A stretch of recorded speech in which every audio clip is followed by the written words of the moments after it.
Hello, welcome everybody to another BTR stream.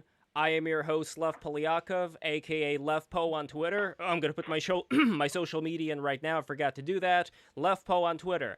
I am not that far away. I think about 2 people away from getting 2,000 subscribers on my Twitter. I guarantee it is a good Twitter. You are not going to regret going to my Twitter. I am going to provide all kinds of great content, including the dreams that I dream about every single night. I have written a dream diary all the way from 2016, and I have about maybe 100, no, maybe now 200 pages like of small text written down. Like I could publish a book with all of my dreams in it. Anyway, go to my Twitter. You'll enjoy my Twitter. It's a great Twitter. I am almost up to 2,000 subs. I never shill my Twitter, and I'm shilling it right now. And we have an amazing panel for you. Everybody is coming in right now at the speed of light. We have got the amazing Alex Seasonal Forrest of hashtag Train Twitter, the great Alex Forrest, and we are joined by Eggy, once again the great Eggman. We've got Metaphor Man, we've got Torchbearer, and for the very first time we also have Indian Bronson. Welcome everybody, guys. Don't forget to subscribe right now. Subscribe right now to the greatest, most underrated channel in YouTube history. We are making history. We are growing big and strong. We have surpassed 2,000 subscribers. We are gonna surpass 3,000 subscribers,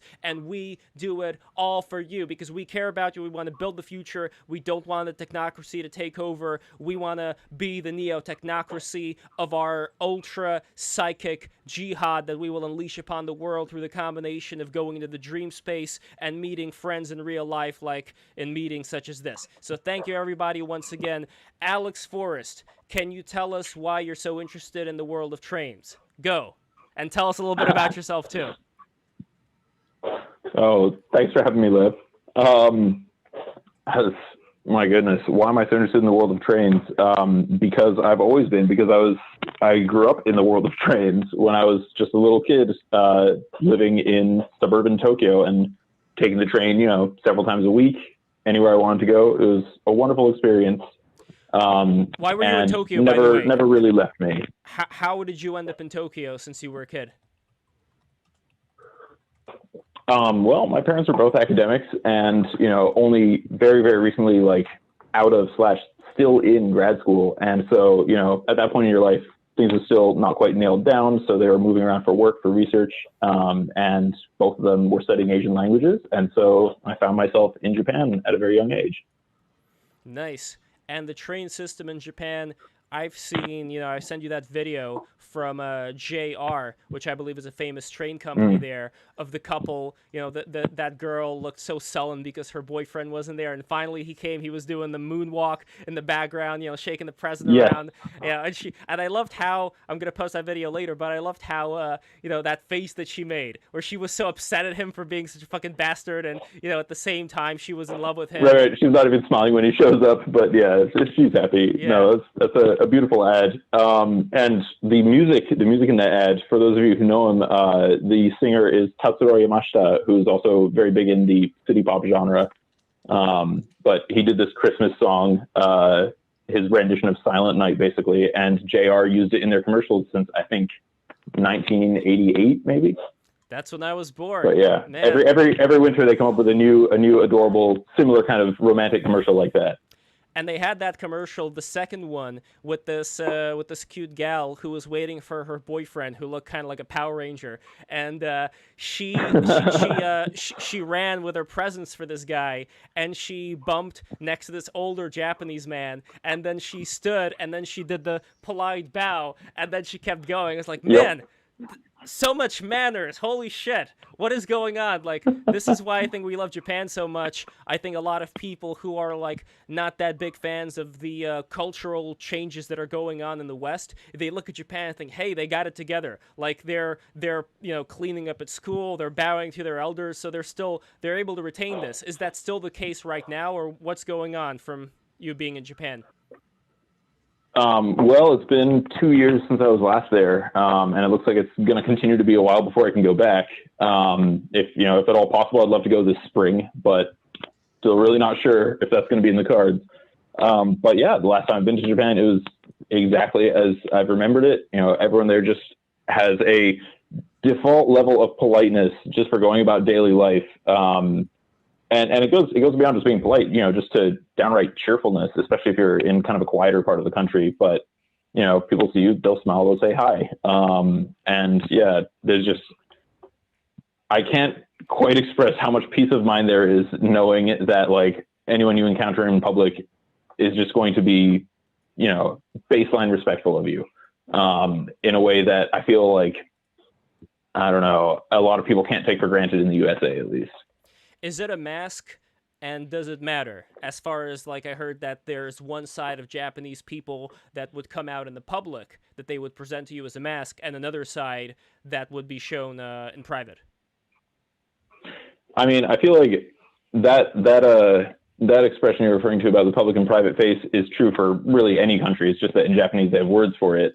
But, you know, certainly in America as well, people will behave a little differently at work than how they will at home or with their friends. Or even they might be different around different groups of friends. But as far as like, is it fake? Sometimes, you know, like people still try to be polite when they're really not feeling it. But I feel like on those occasions when it is fake, which isn't most of the time, those are also the occasions that really make the whole thing worth it. You know, if people can keep their acts together enough to not lose their temper even when they're having a rough time, and not just not lose their temper, but not even break manners, then I think that's really good. It helps stop like one person's bad day from snowballing into everyone's bad day. Well, speaking of snowballing, we have a comment from Scum-Sucking Slimer. And by the way, if you guys want to read more of your comments right out loud, this is more of an encouragement than than the only way to do it. But as an encouragement, guys, send us money. Go to streamlabs.com/breaktherules. We're gonna have super chats soon. I've applied for super chats, so those should be on the way. But right now, go to Streamlabs, or if you're a crypto billionaire, go to Cointree/breaktherules. Send us some money, and we are going to read out loud your comment. But anyway, Scum-Sucking Slimer says, well, okay, before him, also we have some Eggy-related comments. Let's see over here. Eggy looking good. Let's see, there was another one, which for some reason is not here anymore, but it is in the chat. Oh, here. Eggy is a real hot piece of ass, with money signs for the S's, and that is a good sign for you to send money. Anyway, we have a comment from Scum-Sucking Slimer. In Japan, they have Tenga egg holes built into the walls of the trains to satiate the lust of undersexed otaku. Alex, can you confirm? I can neither confirm nor deny. And as far as sexual relations in Japan go, how are things going there? Because not a lot of kids are being had. Things are very specialized from what I hear. Like, they even have parlors for the ear cleaning, because that's what the mother used to do for the child, you know, take the earwax out. But how are things going? How are things going as far as sexual gratification? Are Japanese people having a lot of sex now, or is it still not enough sex? Or just the right amount of sex? I mean, looking on from the outside, because I've got no animal in this fight. But looking on from the outside, I would say like the birth rate concern is something that's a little overstated. A lot of the very low birth rates in Japan are happening in the rural parts of the country, you know, which are getting older and older, and people are moving out of them and into the cities.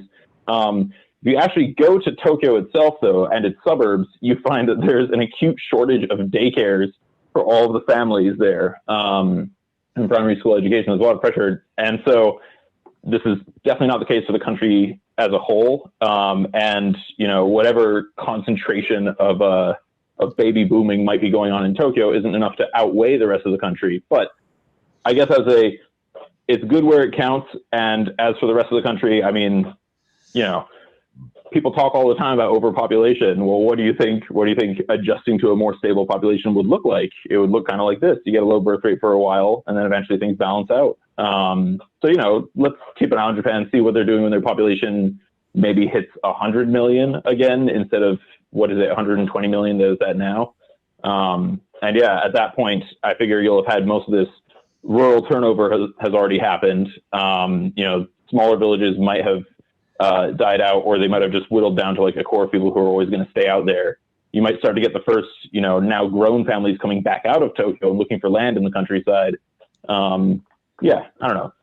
And did you see I think it basically amounts to concern trolling. There's a lot of concern trolling in the West about Japan. You know, like, oh, well, you poor guys, you've got it so rough. And I'm like, really? Do you believe that? Do you believe they're having such a hard time over there? Come on. I think people are just genuinely worried because I think they see Japan as one of those Buddhist, because a lot of them are Buddhist, a lot of those Buddhist sand paintings, where they make this very exquisite thing and then you just blow it and poof, it's gone. It's almost like Japan has done things so well for such a long time that they're like, you know what, guys, all right, time to pack it in. Let's reincarnate somewhere else now. This is gonna be as good as it gets. But I don't know. Like this is kind of concerning. With Aryan Cowboy just sent us over here. Japanese invent robot hand for lonely men without. Yeah. So I don't know. I guess I would have to see how many people are using that every year. I don't know. I feel like it's one of those things.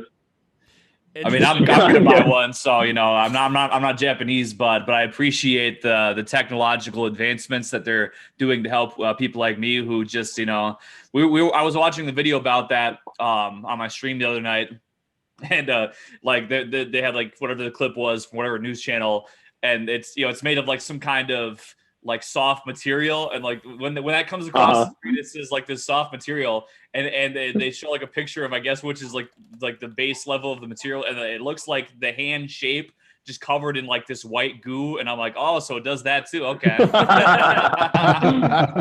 right. I got a kick out of that, but in any case, yeah. Yeah, no, Eggy, that's a fair point, because like this whole loneliness epidemic is hardly a uniquely Japanese problem, isn't it? But at least they're fucking putting some money into solving it, aren't they? Yeah, exactly. The solution is uniquely Japanese. I saw if you start walking too quickly, it'll like squeeze your hand, like the hand is trying to keep up and can't. Wow. Yeah. Amazing. Oh my gosh. There was an invention that was broadcast on a Tim and Eric Awesome show. Great job. And I know some people don't like that show. I personally, I'm one of those people who really likes it. I think it's genius. They had a clip there called the TF, something like that, Girlfriend Spooner. And the idea is if you're at a rock concert and you need your hands to like hold beers and high five with your friends, and you have your girlfriend with you and you want to spoon her, what are you going to do? So they ended up creating this Girlfriend Spooner, which I accidentally posted in the wrong Discord chat. Here we go.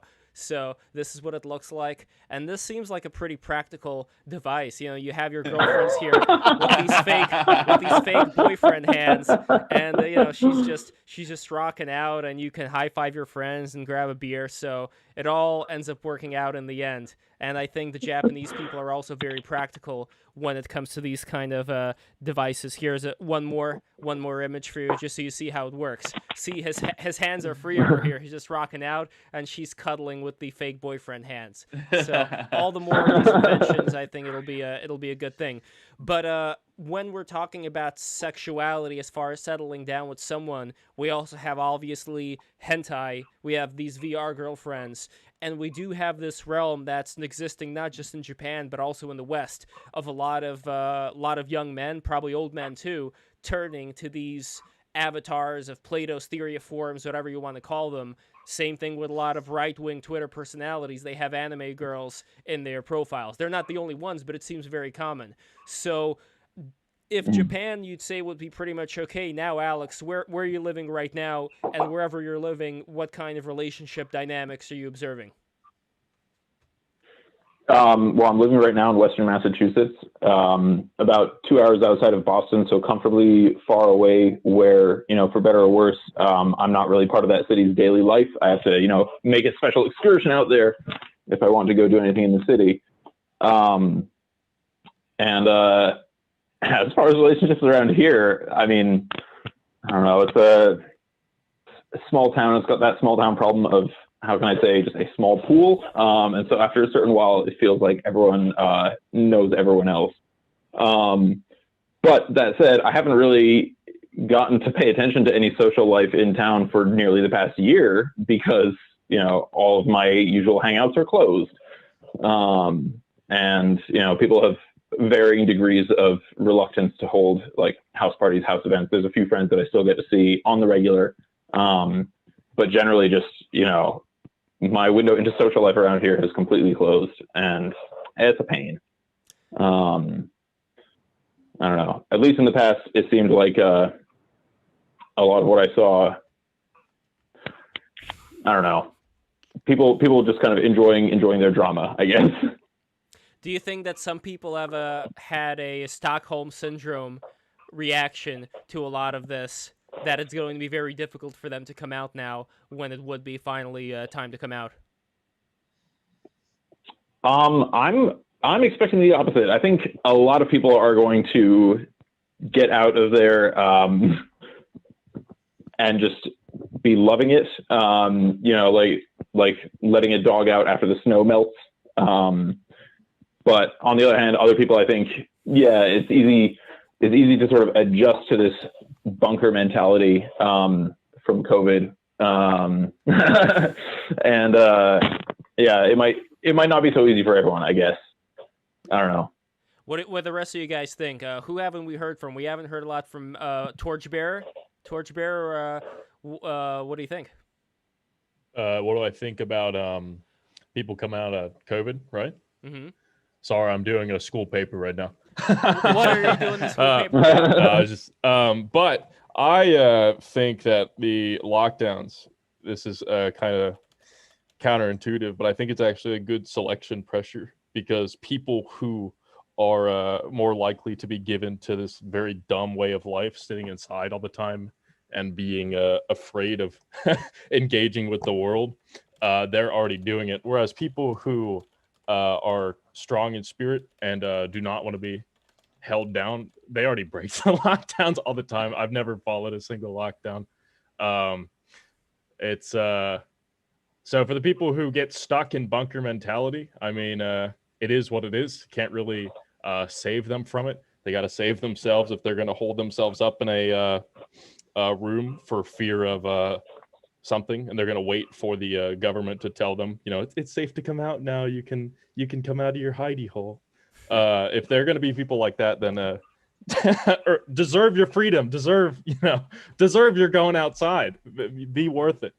Well, I just hope that it may end with the masks. My only concern, because, you know, even with the masks, you know, like I have family members who, you know, they would not be so good in this condition if they ended up getting COVID. But same. I don't know. It's my whole family, almost all old and infirm, and yeah, it's unfortunate. But when it comes to that, I guess not to make this whole conversation about COVID. God knows people have already talked enough about it. But when it comes what is COVID? Can I interject here? What are we? Go for it, Indian Bronson. So what do you think? I'm just being a dickhead. No, please continue. Okay, so on one hand, I think it may make sense for people to just, let's say, wear masks if they're going to the hospital, to places where they know other people will be like older, sickly. But at the same time, though, it makes it much more likely that when people are not wearing the mask and they also end up, you know, being the caregiver, caretaker to some, you know, old person, or I don't know, having some kind of relationship, like even the nurses in that same hospital. If those same nurses would, let's say, be less likely to muzzle up with the mask like Jessica behind me over here, what I don't know is, would that make them over time much more likely to, in one, to be able to pass the COVID on to those people that they're treating, you know, like, so I'm very divided personally over where I stand on this, because I don't want to diminish people's freedom. And my biggest concern isn't even what's going on now. My biggest concern would be if the Stockholm syndrome would gravitate in the future towards things that would actually not make any sense at all for people to do, and they would just be under the power of authority and say, oh, we must do A, B, and C, even though it's completely foolish. You know, not even having anything to do with masks at all. So Indian Bronson, what do you think? Yeah, no, it's going to be similar to like TSA rules after 9/11, right? That's what I was gonna say. Yeah. So if you go, like, I've been flying around a bunch of places recently, and like, do you remember like the underwear bomber? Like, I think after the shoe bomber, there was the underwear bomber, and I think they realized like the most we can do is X-ray machines. We're not going to be able to get people to like take their clothes off, right? So there's a line after which, like, even, you know, even the most supplicative people are not going to just put up with whatever. So wait, they want people to take their clothes off?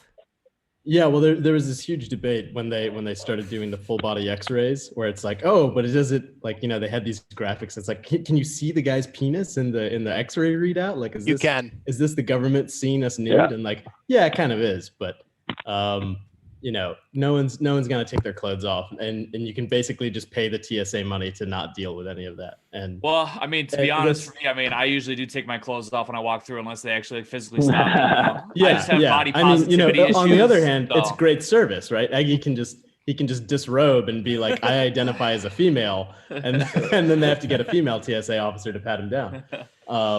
So there are pros and cons, but hospitals, you'll probably see masks become more common on nurses and bullshit like that.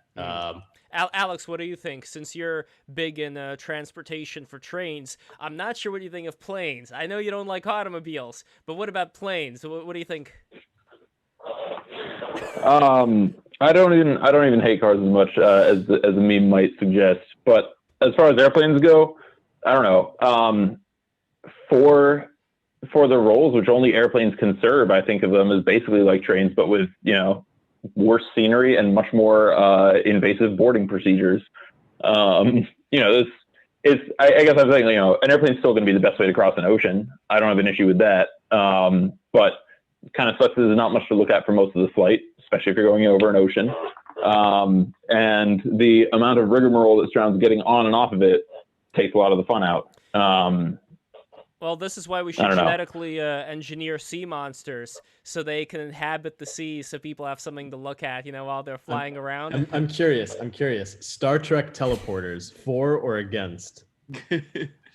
Ooh, assuming they work exactly as described, I guess I'm for them. But man, the prospect of a teleporter would basically ruin travel forever, I feel like.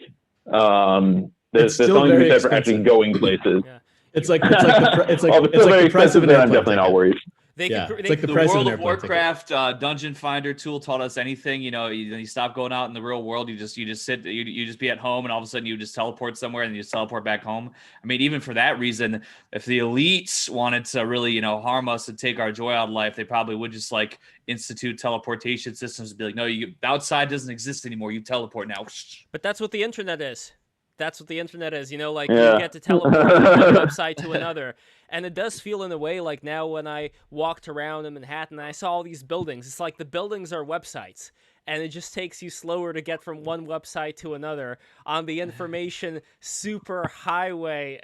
Anyway, you get what I'm saying here. But yes.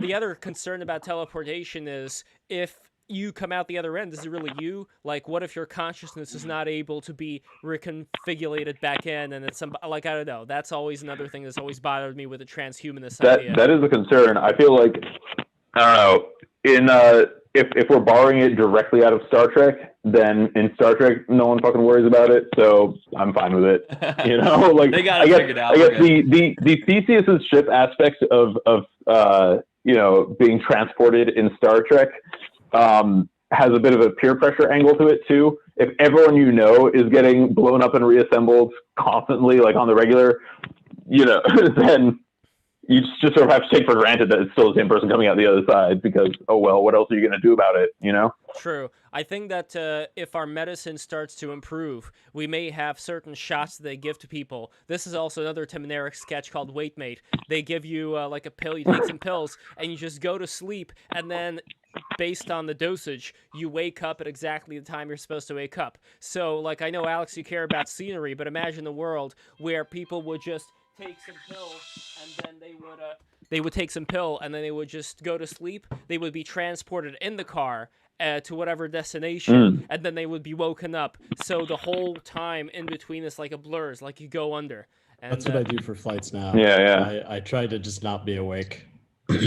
Well, I guess for the flights, I was gonna say I think there's no accounting for taste, but some people might like to do that. I don't know. Not for me. With the airplanes back in the 50s, 60s, there was a certain glamour to them. Like if you ever look at some of those old school Pan Am commercials, you have the sexy stewardess in the outfits, you know, giving this high quality looking meal to the family. And it's like, what happened? Is this just the destruction of America over time as far as all our wealth? Well, I mean, what happened with the airplanes is just those flights still a flight exist. went from being like, you know, a $100,000 affair to like a couple $100 affair. You just can't afford as much class as that. You know, airplanes got to carry a lot more people. There's a lot less room. They need to put it within price range of the mass market to be able to make up the difference. Yeah, and that's what happens. All of that, you know? stuff still exists. It's just that you get to fly now. Right, now it's first class, or like you have to get a charter. Yeah. Interesting. And when it comes to train hopping, people are saying here in the chat that you like to hop trains. Can you tell us a little bit about that, Alex?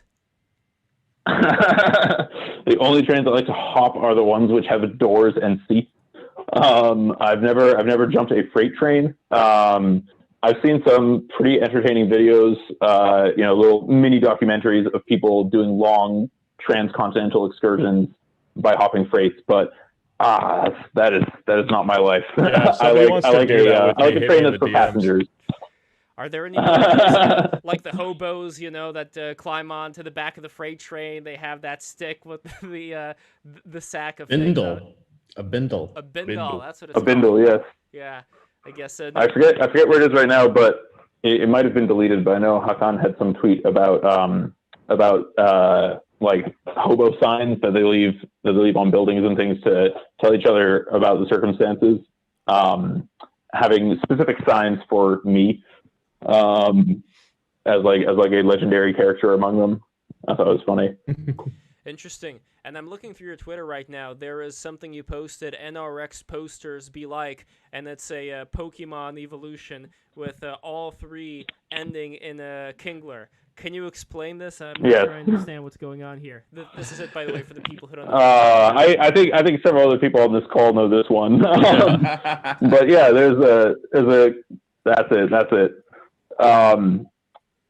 Back in like 2015 Twitter, we had the NRX meme of carsonization, where evolution keeps on producing hobo code, yes, where evolution keeps on producing crabs from different inputs, species that are not like directly related to each other, just converge on the shape of the crab.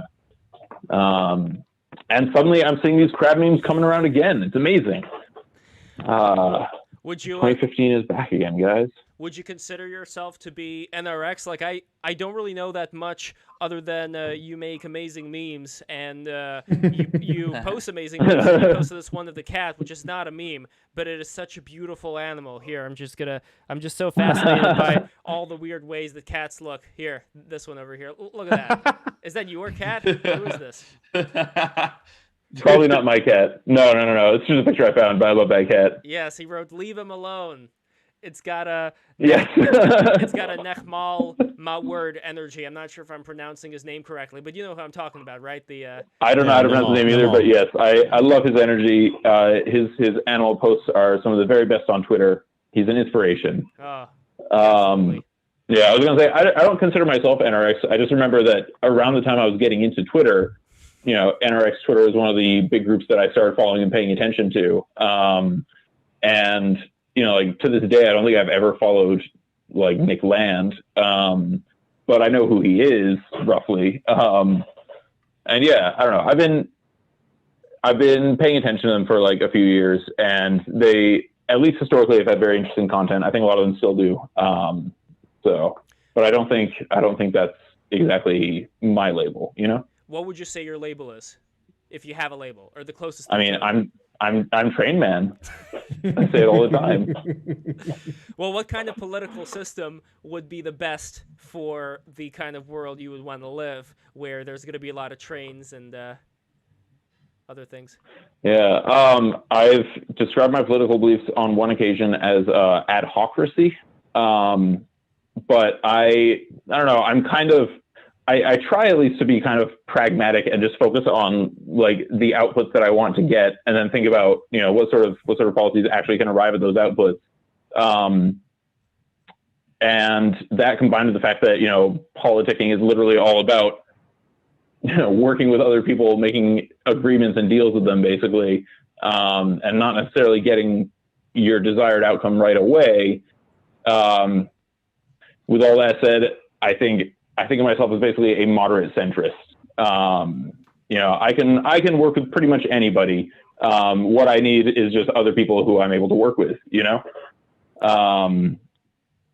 and anyone who is willing to support the idea of excellent trains in America, I think there's room for agreement there. I think there's room for cooperation. On the trains issue, you see Laser Eyes and Fash Wave starts playing, but for everything else, very moderate. How could we bring back piracy through more trains? How do we bring back piracy through more trains? I honestly wonder if you wouldn't actually have cause and effects go the other way there. What's up? That's banditry, not piracy. I'm trying to create the. That's right. Banditry of the trains. We got to be careful of those guys.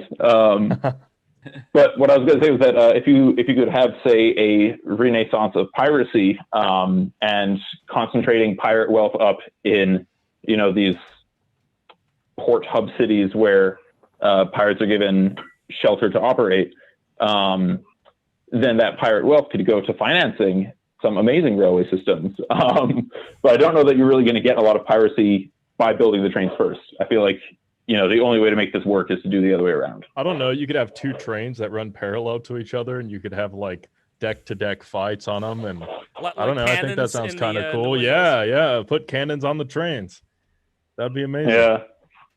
It would be sick. I don't know. They've done this before, though. The problem is, exactly where your quarry is going to be. You can always hit it. That's true. So it sort of takes a lot of the fun out of it.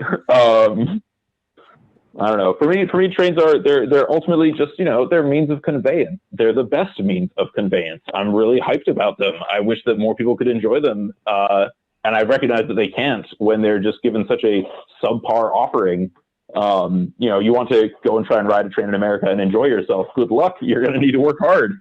But I would just love to set things up so that it's a no-brainer. You get on a train and of course you're enjoying yourself because this is obviously the best way to go somewhere. So I've never been on a train. I've been on plenty of car rides cross continent.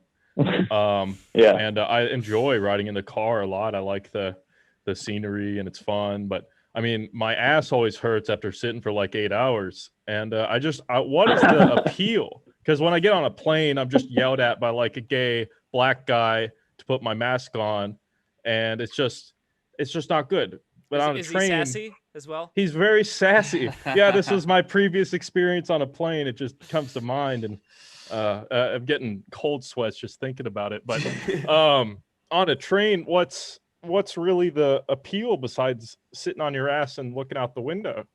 I don't get it. I want to know. I mean, yeah. First off, if you're riding for 8 hours, that's a problem in the first place. Like I would try not to take trips that take that long.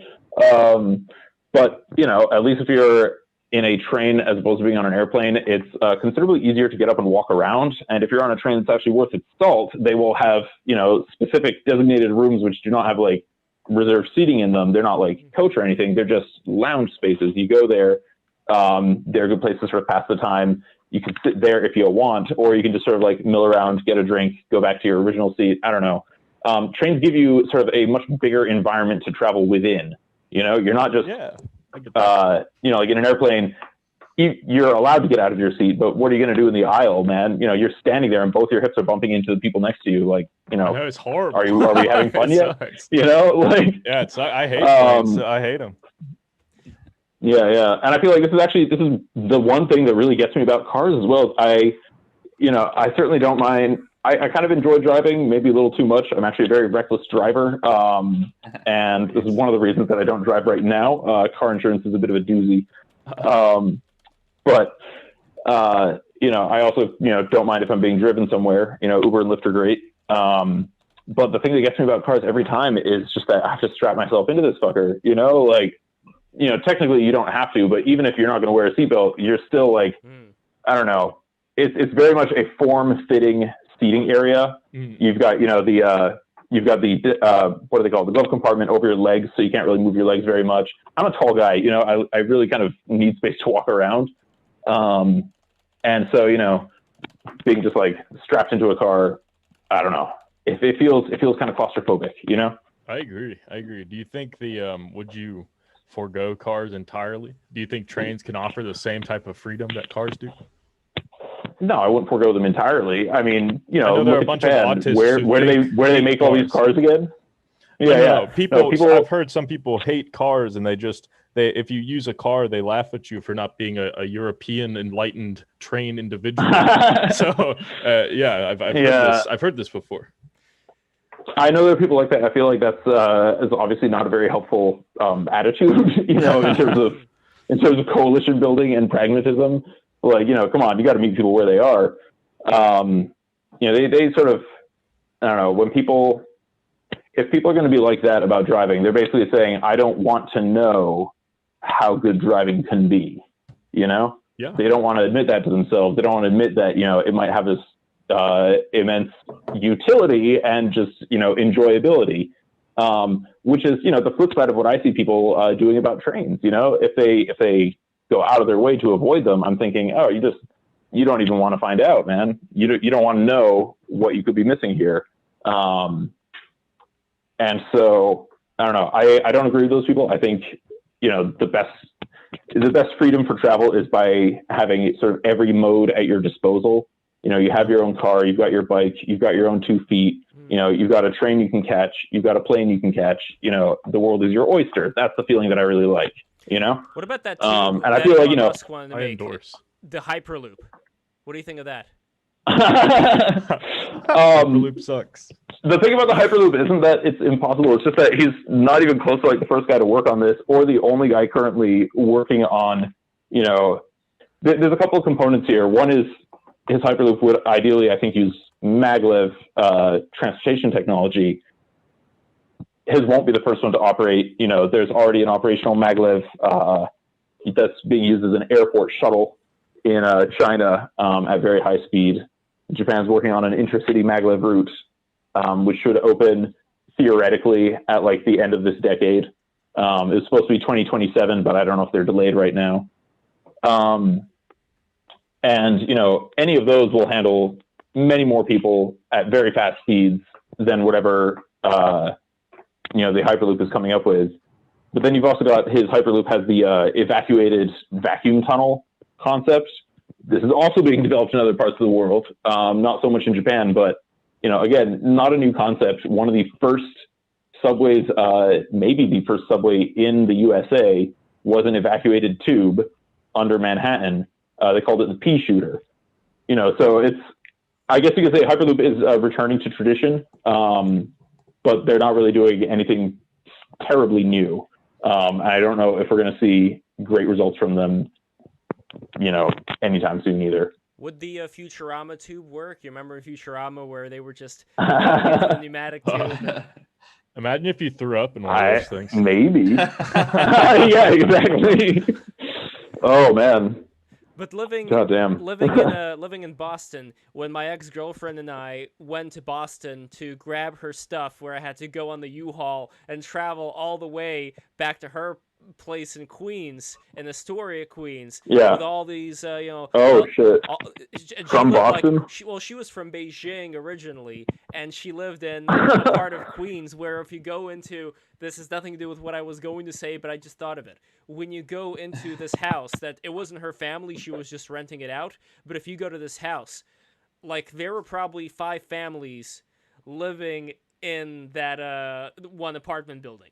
Like, I just look around, like, all these kids are everywhere, and this kitchen is, like, ultra busy. You know, there's, like, all these things just as far as the eye can see, you know, clustered around. And that's just such a weird way to live, you know? Like, she had her own room, which was separate, you know, like, nobody else was living there, so she was away from the chaos. She was also a painter, by the way, and she did some pretty nice stuff. But anyway, like, just the thing that people lived like that is like, and I want to get into urbanization with you soon, but the point that I want to make here is that when we went to Boston and went on the trains, I'm trying to compare the trains there to the New York City subway, which I like better, because I wasn't around there that long. It seemed cleaner. Boston itself just seemed Hmm. cleaner as a city. But I don't know, like I haven't had that much experience in the train system. Like, how would you say the train system is in Boston versus New York City?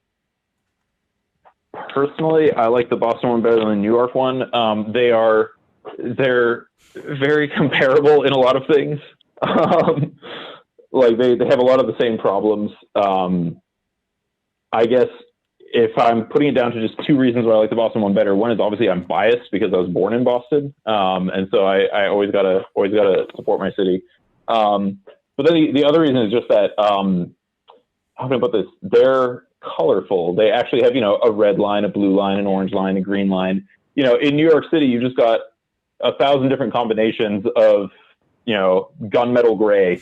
Like every train rolls up, and guess what? It's another train that's all silver on the side. Incredible. It's just kind of boring to look at. The new trains, though, another nice thing, they were designed by the Japanese, weren't they? The latest model of trains in New York City. New York City has had some Japanese train models designed there, yes, but they do have to design them according to the specs that their American clients are requesting. So basically, they were, the design was like put together and manufactured by a Japanese company, but all the inputs, requiring what metal to use, how heavy it needs to be, how long should it be, stuff like that. All that came from the Americans. It wasn't like they just, picked a Japanese company and said, hey, design us a train, which I bet would have produced a better result. But I don't know. The New York City subway for having so much mileage above ground and, elevated there, which I think is great, by the way. Elevated trains are fantastic. You can actually see shit. That's much better than subways. And so in that respect, New York has a big advantage over Boston. Well, not in Manhattan. You're talking about like Queens and Brooklyn and, but yeah. Right. And I'm just saying overall, so New York subway overall has this advantage over Boston where it's got a lot more above ground and elevated track. But all their elevated tracks have no fucking sound catchment. It's just literally the train tracks right up above the street, combined with the fact that they're using these archaic, incredibly heavy trains, means that it's just a wall of sound. And this is nuts because, like, one of the things you actually can appreciate when you're walking around in like Tokyo is that it's quiet there. You can be pretty close to train tracks and it's still just quiet. You can hear birds chirping. It's like it's a wonderful feeling. And they can do this by having more lightweight trains, by having concrete walls around the track beds to catch the extra sound. You can just do so much with these little incremental improvements. They have is a track lubricating system which sprays an oil on tracks as the train goes around a curve so that it doesn't squeal. That's the level of attention to detail I'm talking about here. Every little bit just to bring the volume down and make it more pleasant to be around. And I'm guessing it's pretty clean as well, right? Like you walk around everywhere and there's yeah, very, very clean. It's not that there's no litter. All right, like I've seen litter in Japan. I've even seen graffiti in Japan. You can find them, but surfaces, interiors, even the litter that does fall, people tend to get to it later that day. Someone's going to clean it up before morning. And yeah, just in general, it's a way cleaner country than around here. I have a question about Japan because Shoot. It seems so nice and so clean and so orderly and manners focused and stuff. And I can't help but wonder if it ever gets almost oppressively boring living there, just because everything is so structured and so clean and so nice, and there's not a lot of room to like make a gang or something. You know what I'm saying?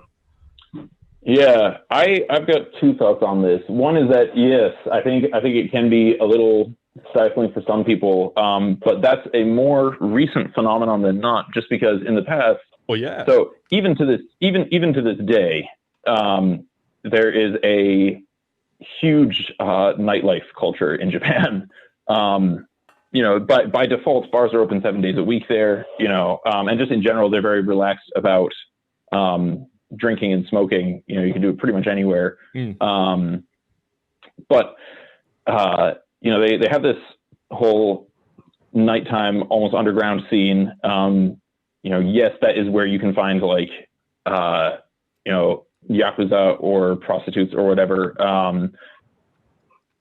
It is, from what I've heard, you know, being like increasingly cracked down on. And so I worry that, like, you know, this legendary relief valve is closing up, and that could be very bad news.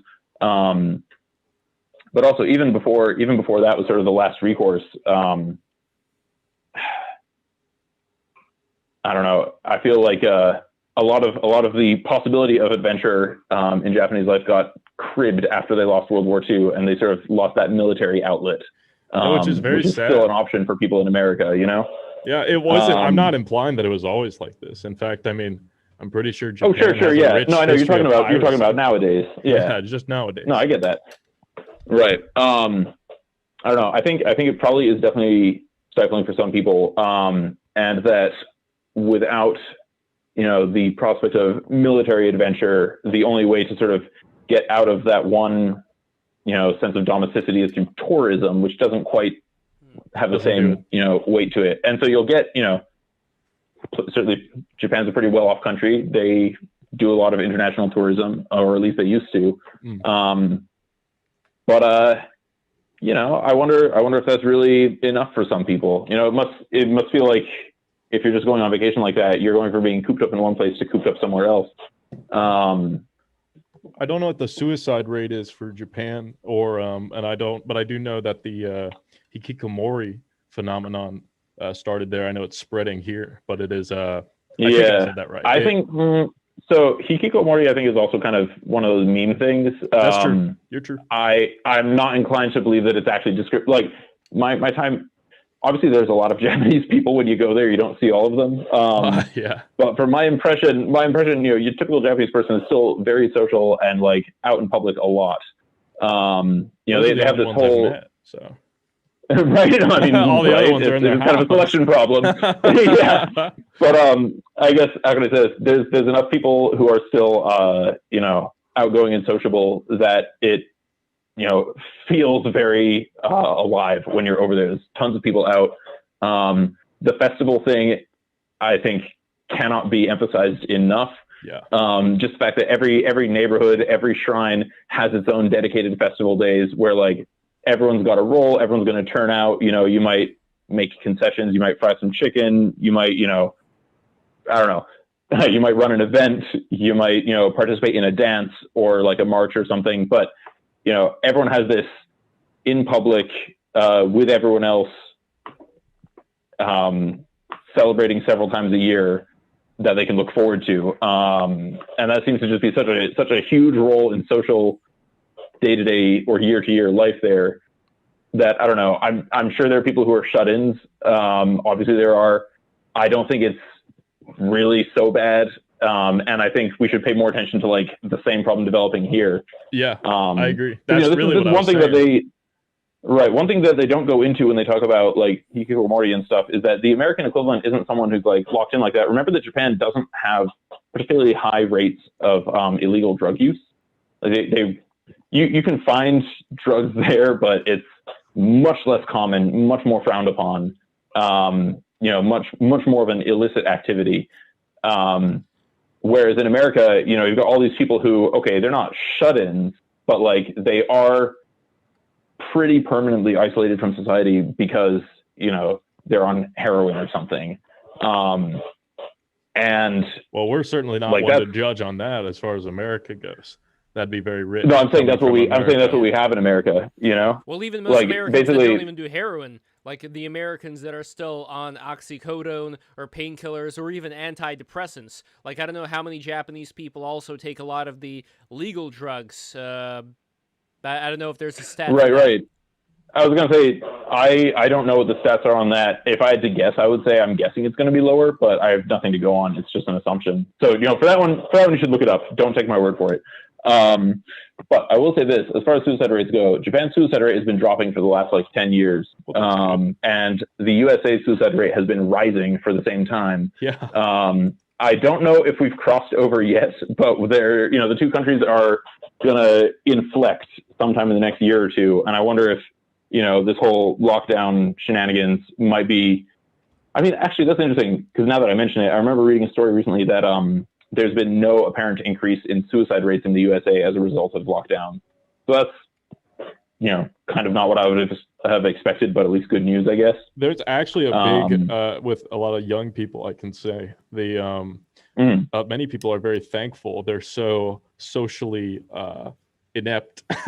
A lot of people are almost thankful to not go outside. Yeah. That's what I was saying earlier. Suddenly they've made their day. Yeah, that's what I was saying earlier, was not as like I think it's a wonderful thing for me or anything, but a lot of these people are pleased by being forced into their homes. They almost feel comforted by it. It's very disgusting. It's just kind of It's not all bad. It's not all bad, right? Not being in their home isn't horrible. Sure. But like, you're also getting a lot of young people who would have never spent time with their families, who would have never spent time with older relatives, who would have just been caught in this like hedonist cycle of like, oh, let's go out, right? Like I'm not opposed to that. Big party people, that might be good for them. Yeah, so I have a friend group that ranges from, I would say, like early 20s to mid 30s, and I think I wrote this either to like Steve Saylor or another train aficionado, Blair Nathan,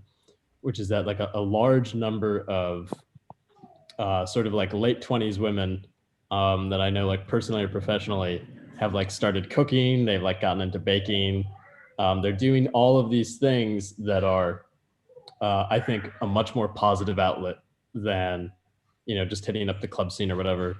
That is true. That is because it's all they have. And I think a lot of them are getting weaned off of sort of the things that, as long as we're talking about ideal political systems, a very non-ideal one is like just kind of the, this kid with his mom. I'm in a lounge. Well, speaking of positive outcomes for some of the people, maybe kids, right? Maybe we'll get a baby boom, right? But also we'll get kind of a remove from this sort of like neoliberal hegemony of like, these are the approved activities for you to engage in, and here's where you have to go spend all of your money instead of saving it. And all of that stuff being tamped down, I think will be salutary ultimately.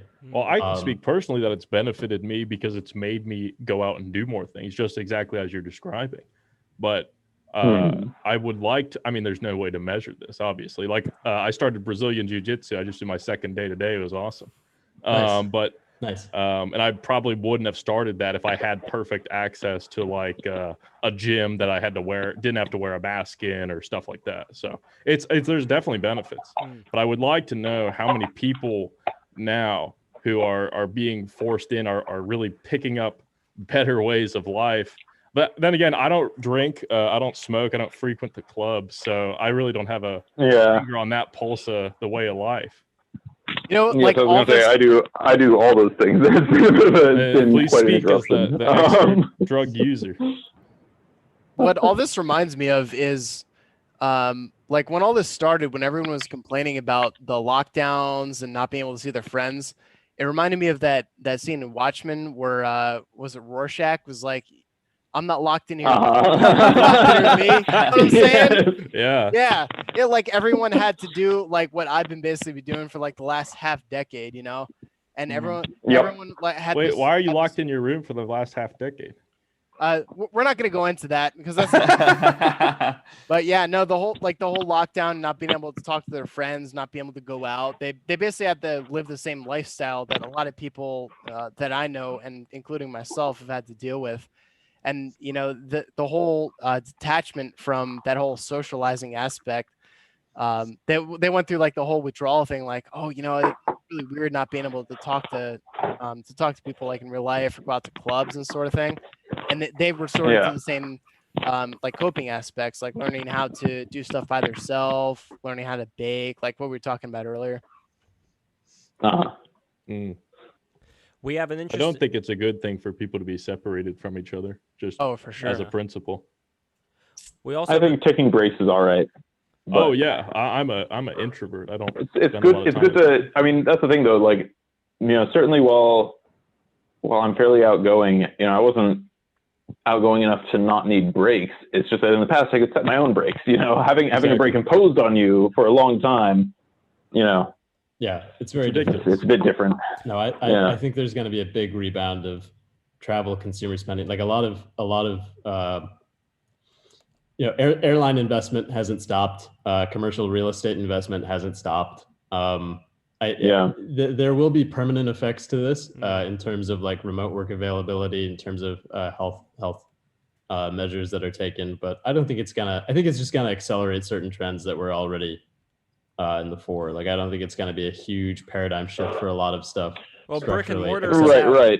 I think the brick and mortar stores, the malls, all these areas that people used to go to and socialize in a way, those are going to be history. I don't know about that. I think they're going to be hit, but as soon as they have the opportunity to set back up again, there will be replacements because there's always a demand for that sort of in-person especially activity, now.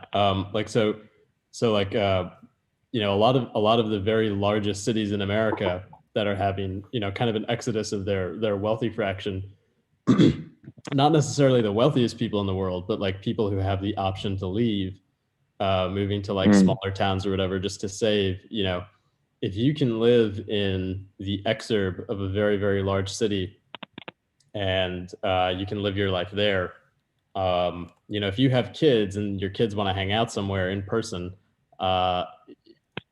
it doesn't. I don't think malls are going to go away. Malls were already closing down in some sense, but like people like shopping in person. People are breaking quarantine to shop in person. Yeah. So two things about this. Number one is that I think malls specifically might be a little fucked just because malls had been fucked before COVID was coming along. Yeah. But it's certainly people, other shopping centers, and especially, what was the mall originally trying to imitate? It was trying to imitate like a town center, with all the shops for all your various needs in one place. Right.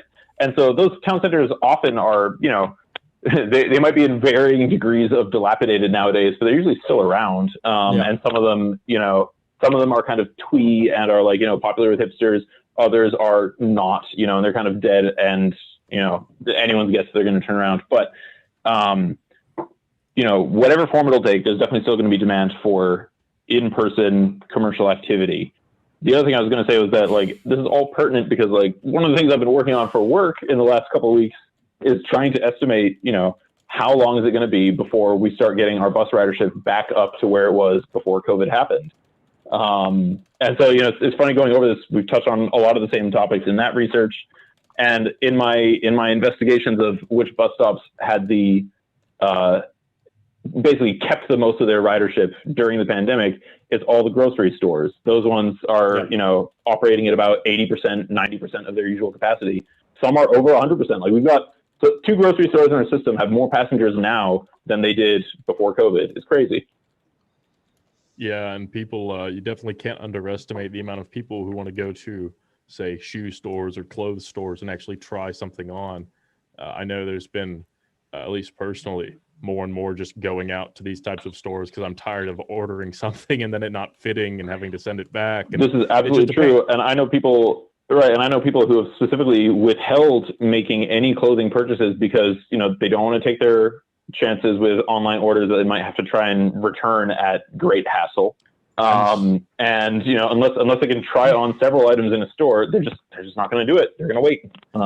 They're switching to omni-channel now, which is like you have your in-store, but you also have it's integrated with an app, and it's also VR experience, and it's almost the all-around advertising experiences is what I've heard and seen at the very least. So you can order, you can set, to reserve a size 12 Nike shoe at Foot Locker or whatever, and they'll have it when you get there and you can try it on. So it seems to me that's probably what's going to happen is the best of both worlds, having the on demand for things that, for books or things like this, which you're ordering, but for items that you need to try out or physically be there to engage with, you're going to have to use the internet in some way to kind of facilitate that a little bit easier. Yeah, I think you're right. It makes me think of this is one of the other things. I'm actually contrary to a lot of people sort of who work in transit in America. I'm actually feeling kind of optimistic about Uber and Lyft, just because from my perspective, they are filling in gaps in other transit networks. You know, if you're not driving your own car, you know, you're just as liable to want to hire a taxi as you are to want to ride a bus. And so, you know, just by taking advantage of cell phones, you can make taxis so much more effective. And I think the only problems right now are that I guess my only problem with Uber and Lyft right now is their pricing algorithm. I feel like they are undercharging for trips, and that's, you know, it's a great way to get into a market and fuck over all the existing taxi companies. But you've got to actually charge enough money to make money back on your trips, or else something's going to give eventually. Well, there were regulations that were passed in New York City, which actually made it harder for Uber to, you know, like Uber had to start charging even more money. They started to limit things like the car shares, you know, in certain areas. So I don't know. It's I don't like when the government poses artificial restrictions on companies. Oh yeah, no, I don't want artificial regulations. I mean, the thing is that, like, right now they're being propped up by an endless flood of venture capital, right? Like, Uber and Lyft have still been losing money year after year. Yeah. I'm not saying, you know, we don't need any kind of regulation telling them they have to charge more than they're charging. I'm just saying, you know, take away that venture capital and watch where they decide the fares should actually go. You know, like, just imagine that they're trying to survive sort of on their own and not with constant investor infusions. That's what the prices should basically be, you know? And they should be able to basically, if you could, what I would really like to see is an Uber where there's actually bidding between the customers and the taxi cabs, where basically, you know, customer, when they hail a ride, they can just say, hey, I need to go here. What are people going to sell me that trip for? And, you know, a couple drivers ping back with however much money they're willing to charge.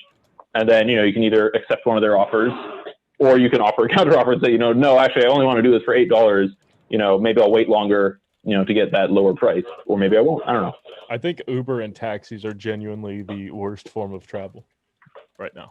I've been on one Uber and one taxi. Yeah. And both of them have been taxis really suck. I will say. Traumatizing experiences. And as far as the trains go, the MTA, it really does feel like they're not doing a great job there, and they would do a great job if there was incentive for them to do so. It really does feel like most of the people employed in a lot of these subsidized industries are, frankly, you know, like, I would never compare them to the Japanese people, because at least they seem to have a lot of pride in doing a good job, and people, you know, here, they just don't give a fuck.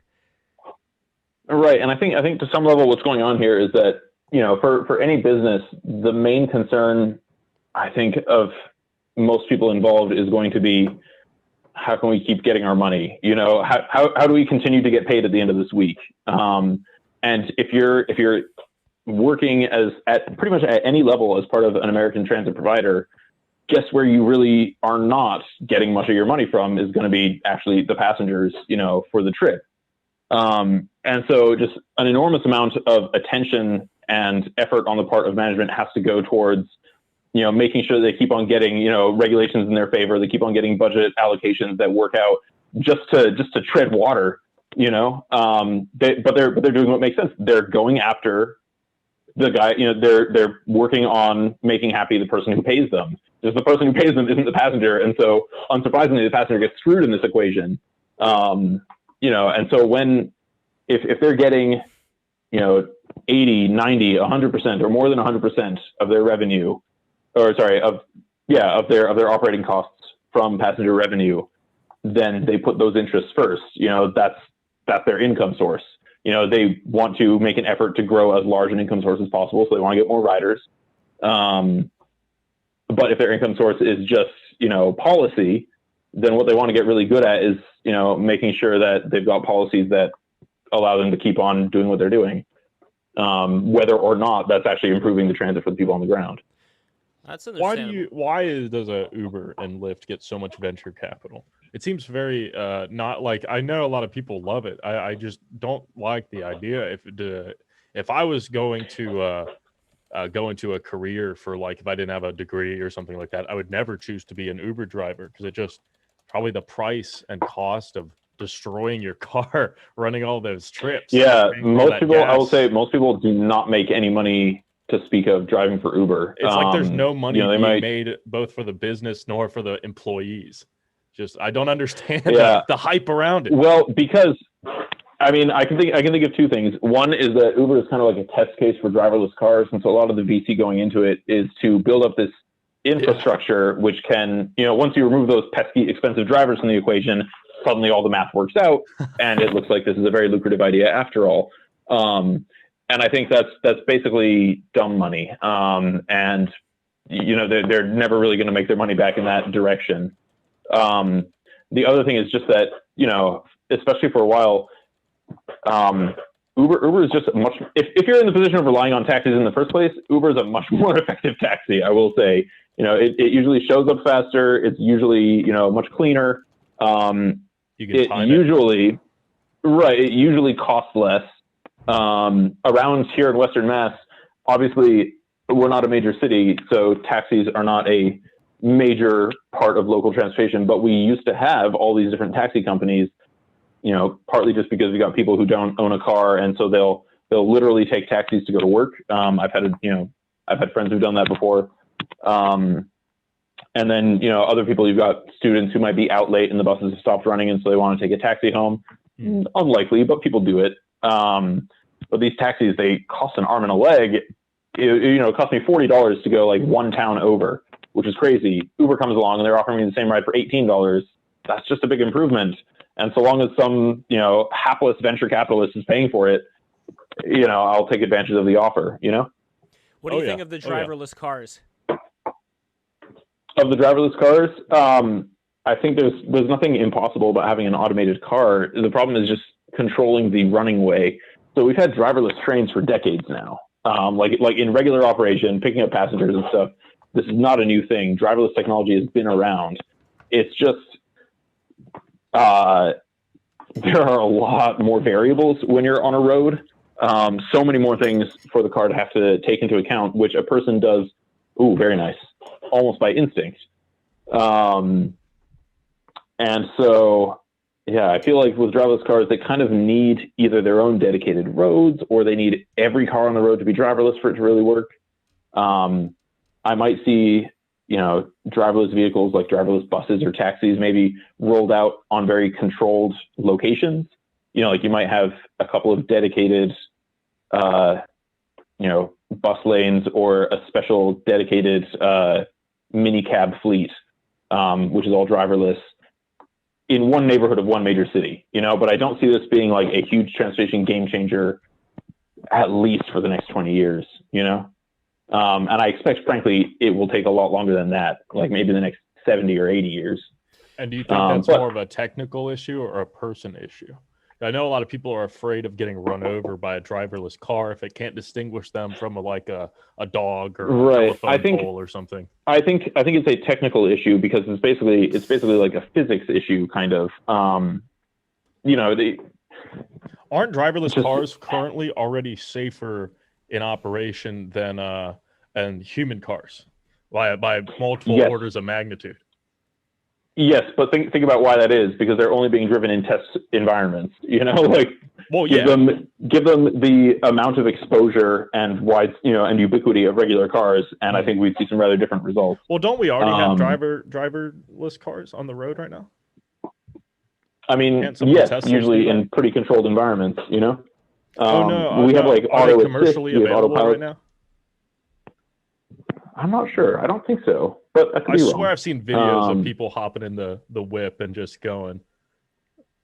I've seen videos of like test demos. I don't think I've seen any videos of like someone who just owns a driverless car for their day to day. Sure. What was the car driven by? Closest thing I can think of would be like Tesla Autopilot. What was the car that Michael Hastings was driving?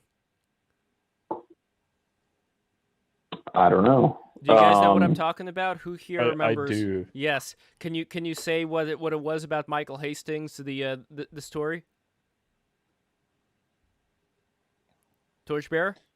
I'm looking it up right now. Oh. I remember seeing this, but I don't remember what. So it, while you're looking it it was up, I just called. want to say, everybody, please subscribe. Look at this delicious meal that I'm having over here. This is rice and lamb. That looks really good. This has become a mukbang stream, not because I wanted to, but because I just finished working out and I need some sustenance right now while standing up. And guys, please subscribe right now. And also, I want to call on Eggy, I want to call on Indian Bronson and Michelson, who is joining us right now. And before I do so, guys, go to patreon.com/breaktherules right now. I'm going to post a link in the chat. If you become a $20 patron, you are going to get one of my father's exquisite magnets. Look at the quality here. Look at the wood quality. My father is an absolute master when it comes to creating these magnets. It'll have a little personal card from yours truly. And here they are. Here are the magnets. You could see my father's website here, see more of his works. And $30 patronage is going to give you Gio's amazing print from the TFW No GF series. Here he is making this print happen, turning it into reality. It can be yours for $30 patronage. And when you become a $50 patron, you are going to get a custom wooden magnet. Whatever you want, my dad's going to make it for you. He is an amazing artist. Whatever you want. It is a guarantee. This is a definitely legit guarantee. So guys, thank you so much for becoming the patrons. For those of you who are here in the chat who are patrons, and just go for it. Just become a patron right now. We will shout you out, and we love you so much. We will love you long time. So let's go to Eggy. Eggy, do you have any questions for Alex Forrest? Well, to be honest, not particularly. I pretty much just, I've been following Alex for a long time now. Basically, I've been on Twitter for, just over a few years. My account's a little bit older, but I've pretty much been using it for a few years. And Alex was one of the first guys I followed that I can remember.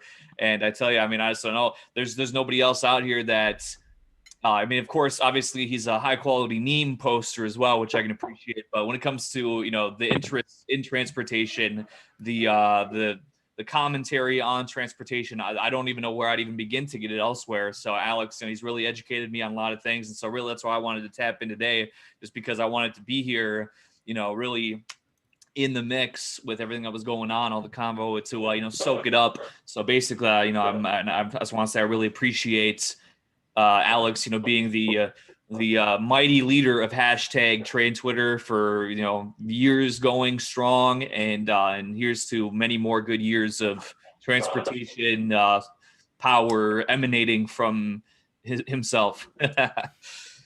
Yo, Eggy, thank you. It means a lot. It's funny because I remember when I found your Twitter account on here, I had just seen your picture was going around on 4chan at that time. I forget why.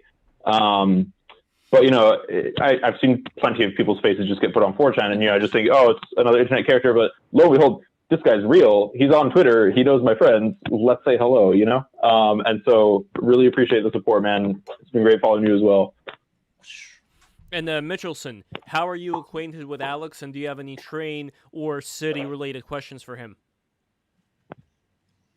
To be honest, my experience with public transportation is extremely limited.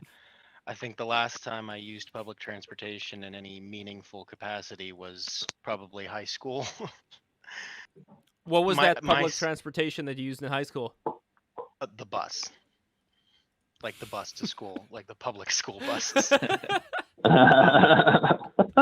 Like my city is actually, it's kind of like it's almost like a point of pride where my city hates public transportation.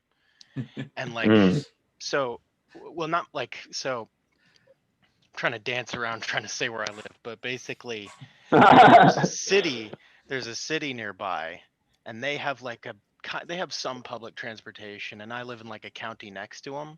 And whenever there's any oh, we should connect public transportation, my city's or my county is no. And if you try to we're going to beat you up or something. They hate it. Yeah. Oh, many such cases. I don't know. I feel like if I were a government official in a part of America which doesn't have much transit now, and the only thing that I had handy to judge whether or not this would be a good idea for my city was the state of transit in the rest of America where it does exist, I would be skeptical too. Like I feel like we need to make it work a lot better where it already exists before you can really expect a lot of buy-in from places that don't have it now. What are the worst ones, by the way? Make no mistake, I do want to get transit to your county, buddy. No matter what they're saying now, but I'll do so when they recognize that it's actually like a decent idea. And if right now they're like reasonably concerned about terrible service and like dodgy circumstances, I can't blame them. Let's straighten that out first. I'm pretty sure the reason is because they're all extremely corrupt real estate developers. It has nothing to do with the viability of public transportation. I think with public transportation. Well, but this is the thing. Is the people in America. Right. I was also going to say, like, yes, they're real estate developers, but transit can have different effects on real estate depending on how good or bad it is. It can be something that actually raises value of things around it, or something which reduces it. And so, you see what I'm saying? Like, if they start seeing this as a way to line their pockets, then I think they would suddenly find themselves in favor. By the way, in the chat, that case has to be made first. Yeah. In the chat, they're saying I look like this guy from Atlantis, which is not bad. I would definitely. I would. You look like Milo. That's my girlfriend's favorite movie. No, Atlantis. movie, that was that frankly. shit, dude. That and Treasure Planet.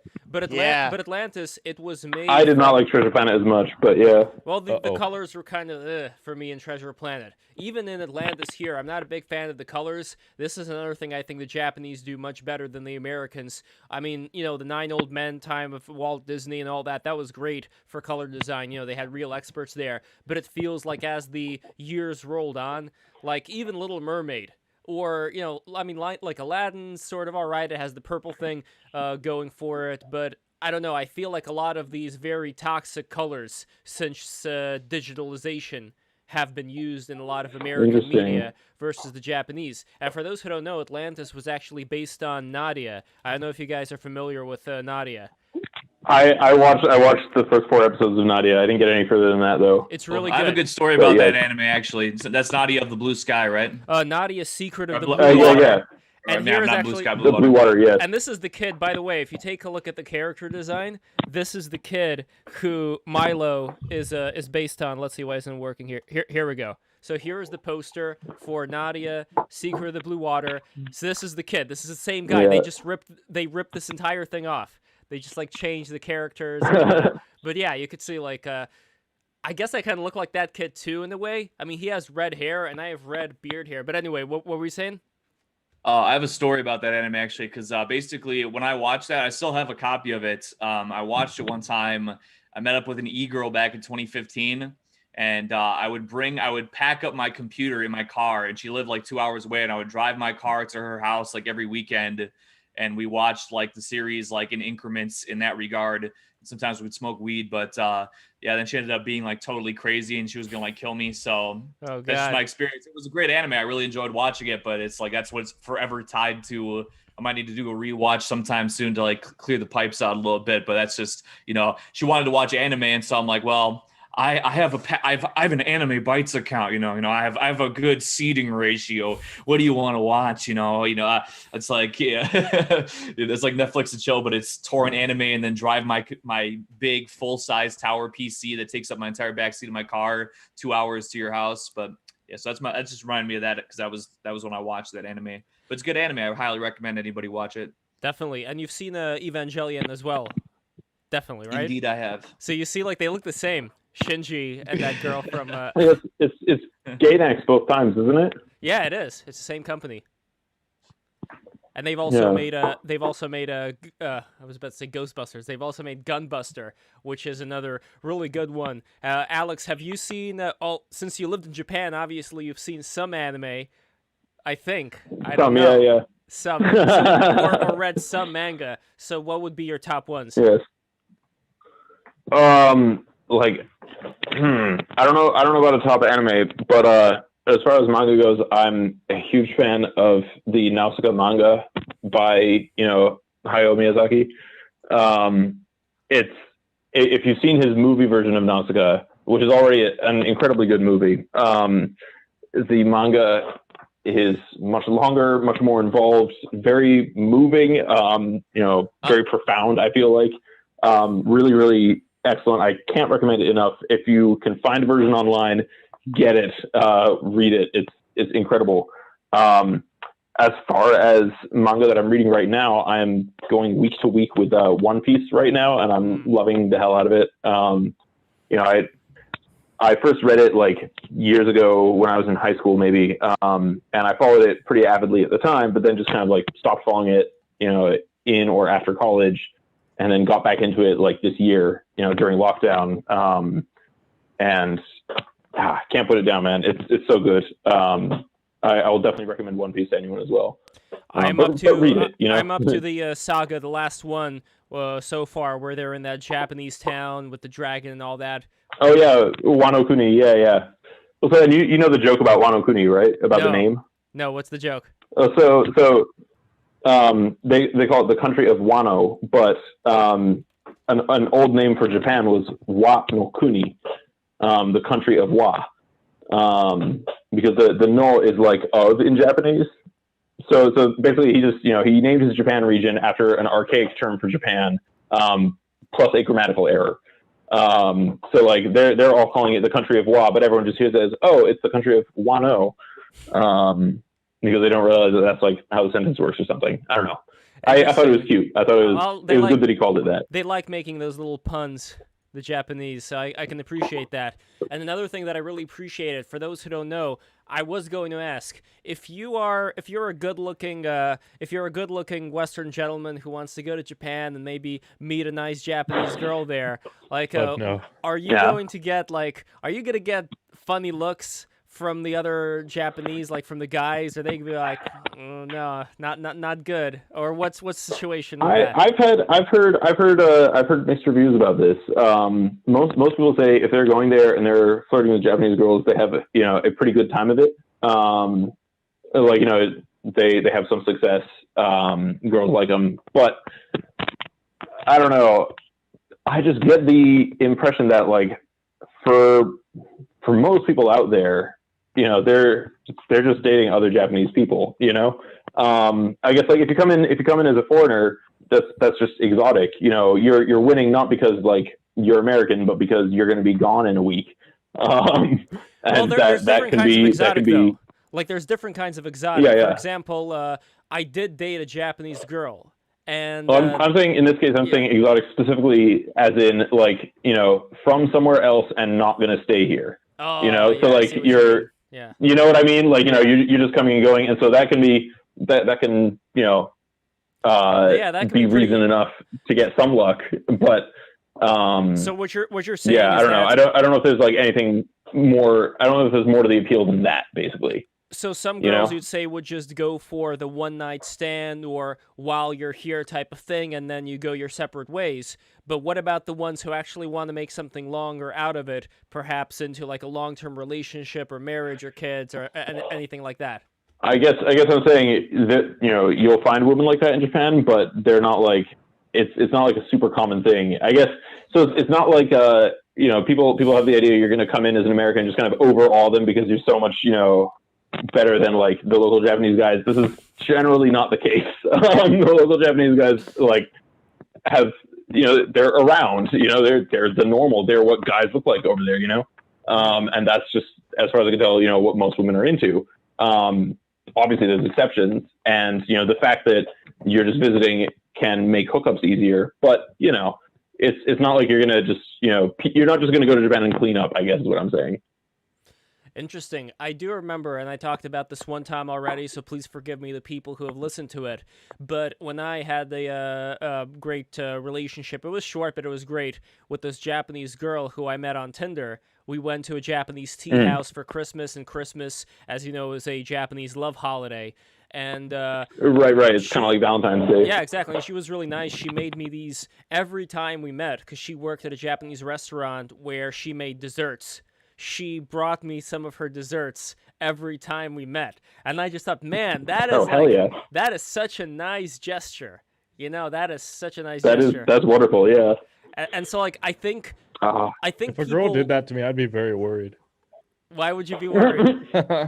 Why? I Come mean, on. I've been in a relationship for like 8 years. And Well, so yes, and if strange girls if my start doing this, girlfriend, I'd be worried too. if at any point the girl I was with was like bringing me some sort of gift or something every time that we were you know, having a date or anything, one, the pressure would be on, man.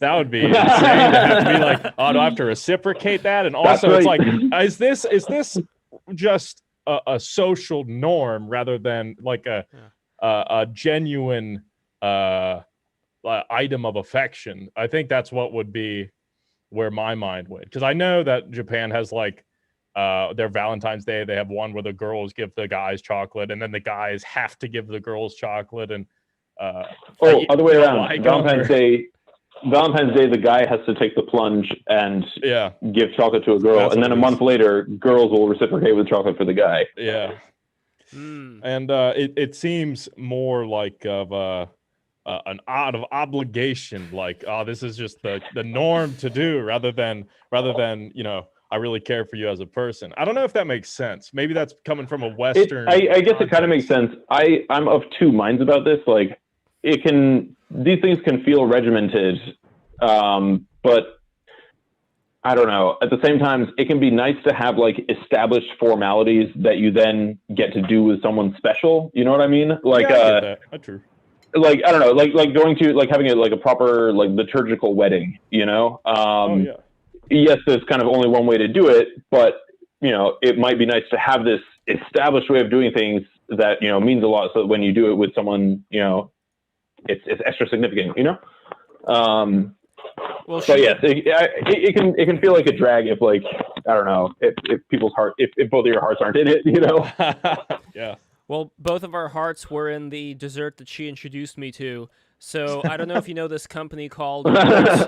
This is not even the dessert that she made for me. This is just this company whose store we went to that was nearby, Royce. So I don't know if you've ever had Royce. This is, I mean, it's called Royce for a reason. This stuff is super expensive, but it's so good. Oh my God. Like the Royce chocolate chip. Oh, mate, you got some Royce over there, mate?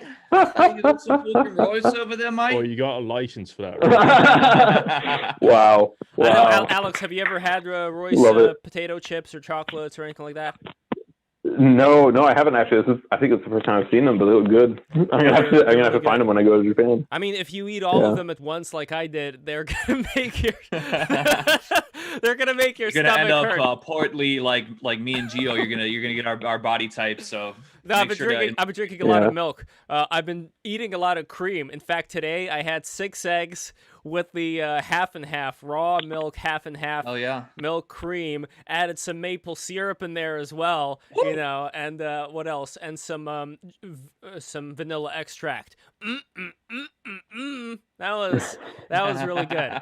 And and it feels good eating all this natural stuff. You know, like it's creamy and it's good for you. And this is why when I was working out, like I feel way better now than I did before. So anyway, myself says Royce lever FFS, ha ha ha. I'm not sure what that means. Royce fever. Yes, indeed. So what are the worst trains in the United States? Like train station, train systems? Because we talked about New York, Boston. But what about BART? What about the Marta? What about the Marta? Marta sounds, by the way, like an old lady. Old lady Marta. I don't know. I actually have upstairs in my room. I've got a Marta fare card and a BART one. Now that you mentioned, I've got the Clipper card as well. Amazing. Yeah, Bart's like a great case study in why you don't want to have proper cushions on your seats until you like establish a protocol for cleaning them.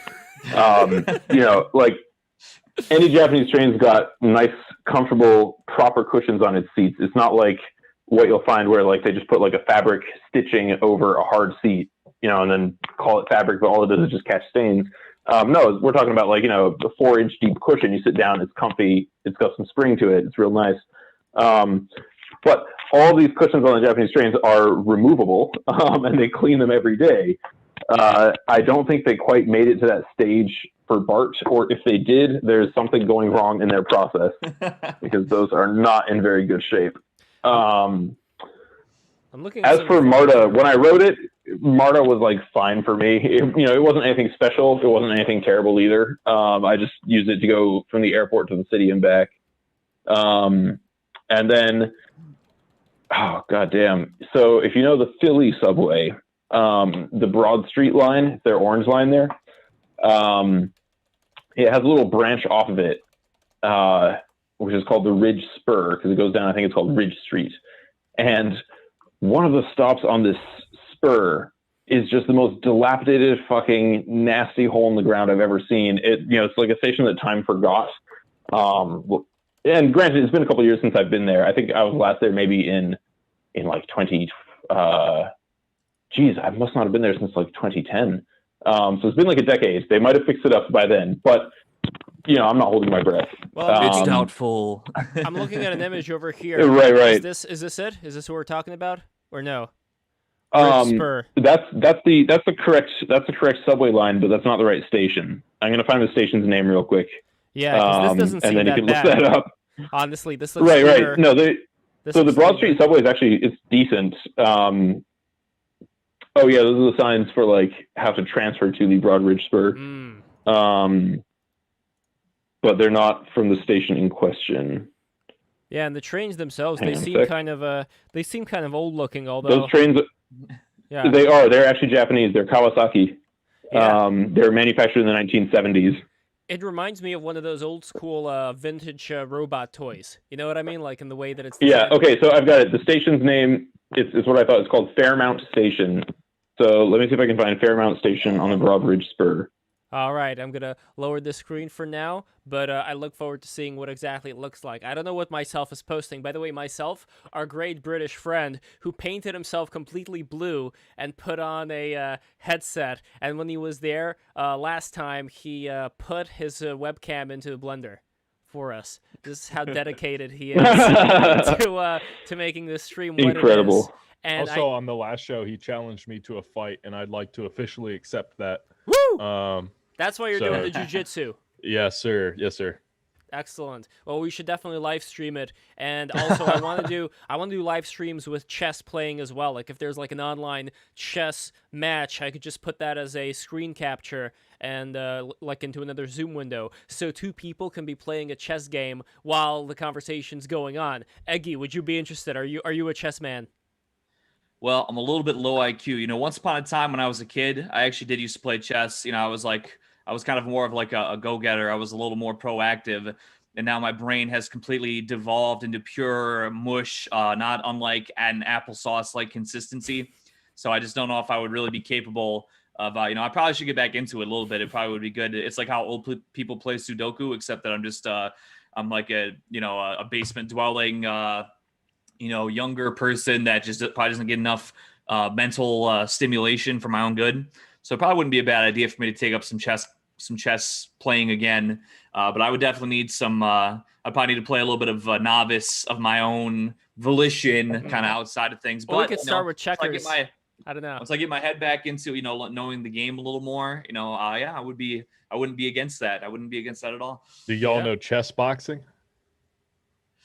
What is Yeah, chess boxing? Chess boxing, it's an official sport. Look it up. But what you do is you play a round of chess and then you play a round of boxing. And I'm pretty sure it's first to three, whoever wins. And you just kind of keep alternating in between. Either a knockout or a checkmate wins a round. So I think that would be a good synthesis of everybody on here. But you I'll have get down to for some physically chess meet with boxing. him, right? Like, are you guys close in terms of the area? Because he's in Britain, isn't he? He's He in speaks Britain. British. We could make things happen. I have connections. I've got a underground portal ways. We could make it happen. Well, this will be better than what happened with Andy Worski and who's that? The Native American guy who was his co-host, Tonka Saw. Yeah, we're going to have to one up the Tonka Saw thing. And when it comes to the trains that I've been to, it's only been the New York City subway, obviously, the subway in Boston, and the subway, I guess, in Russia, because I'm from the USSR. I'm from St. Petersburg, and I know that they have very beautiful, They have very beautiful subway stations there. Just yes, like in I North think Korea. there's no yeah, there's no denying that. I think Russian subway stations are the most beautiful subway stations in the world. I can't think of any that come close to that level. You know, all the things that I like about Japanese trains, you know, it ultimately boils down to just their practicality and like everyday usefulness. And while some stations and a lot of the trains, I think, have got a certain visual appeal, and I'll try to share that in photos. You know, the majority and even, you know, the kind of appealing ones are really kind of plain, you know, the stations and stuff. They're very simple. They're kind of bare bones. The ones in Russia are palaces. They look magnificent. Here's an image. Makes it worth being underground. So here is an image of one of the stations. I'm not sure which one it is, but just take a look at this. Take a look at how amazing this is. And now, to compare, here is the Fairmount train station that Alex just sent me. And this is what we have going us, you know, for us burgers over here. Yeah, you should look at like Santiago's subway stations. Santiago, where is that? Chile. Ah, Chile. In Chile. Yeah. Is it good Sorry, or bad? I have been absent. What are we talking about subways now? We are talking about subways. Yeah. We are back to the Okay, trains. yeah. I'm a big proponent of underground rail lines. I don't like trams. I don't like trams.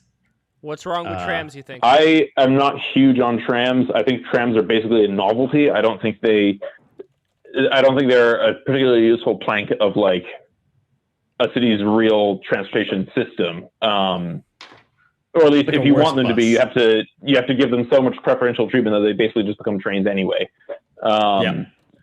But I'm not committed to subways just because I like a subway better than like, you know, a mixed traffic tram, totally. But I don't like being underground, man. I would always rather be on like, you know, a viaduct. I love my elevated trains. I love my surface level railways.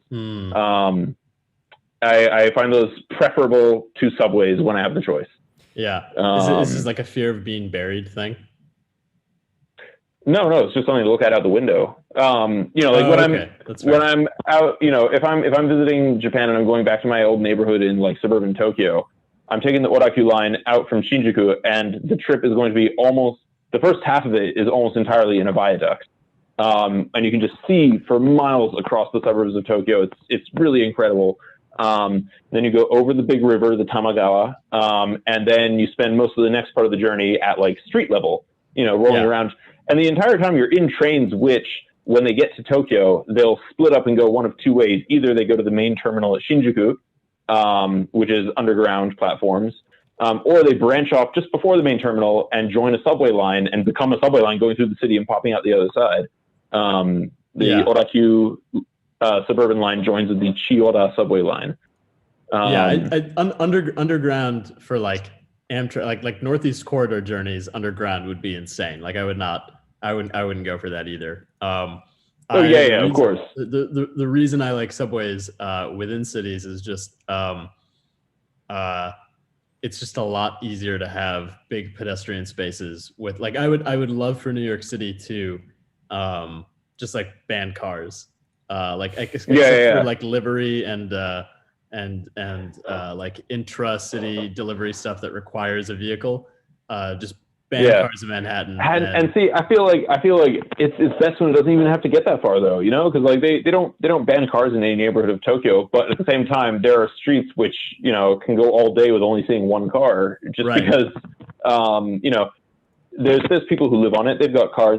They don't take them out every day. You know, they don't use a car for every trip. I mean, Japan has the Japanese. I mean, this is, you know, we've got American problems. We need American solutions. We're gonna have to ban the cars. You know.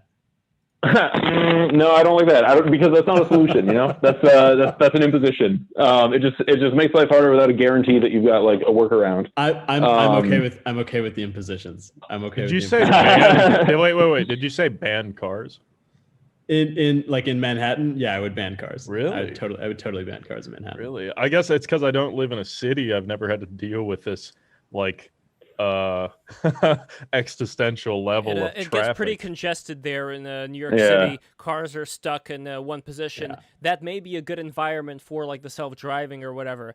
The only thing I'd say is with the absence of, well, with less of a need for people to live out in the city environment for certain office jobs. Like personally, I think most of the office jobs are kind of bullshit. Why do you have to sit there listening to some coworker blabber on about her cats? Terrific or something? remote work. This is my jam. Exactly. My jam. Yeah. So with that though, we have all this unoccupied space now, unless you're talking about like African warlords who own apartments that they never live in, or Russian warlords or oligarchs who do the same thing. Yeah, it's a very small number of things in New York City, and I mean, I'm not super familiar with San Francisco's real estate situation, but it's kind of similar.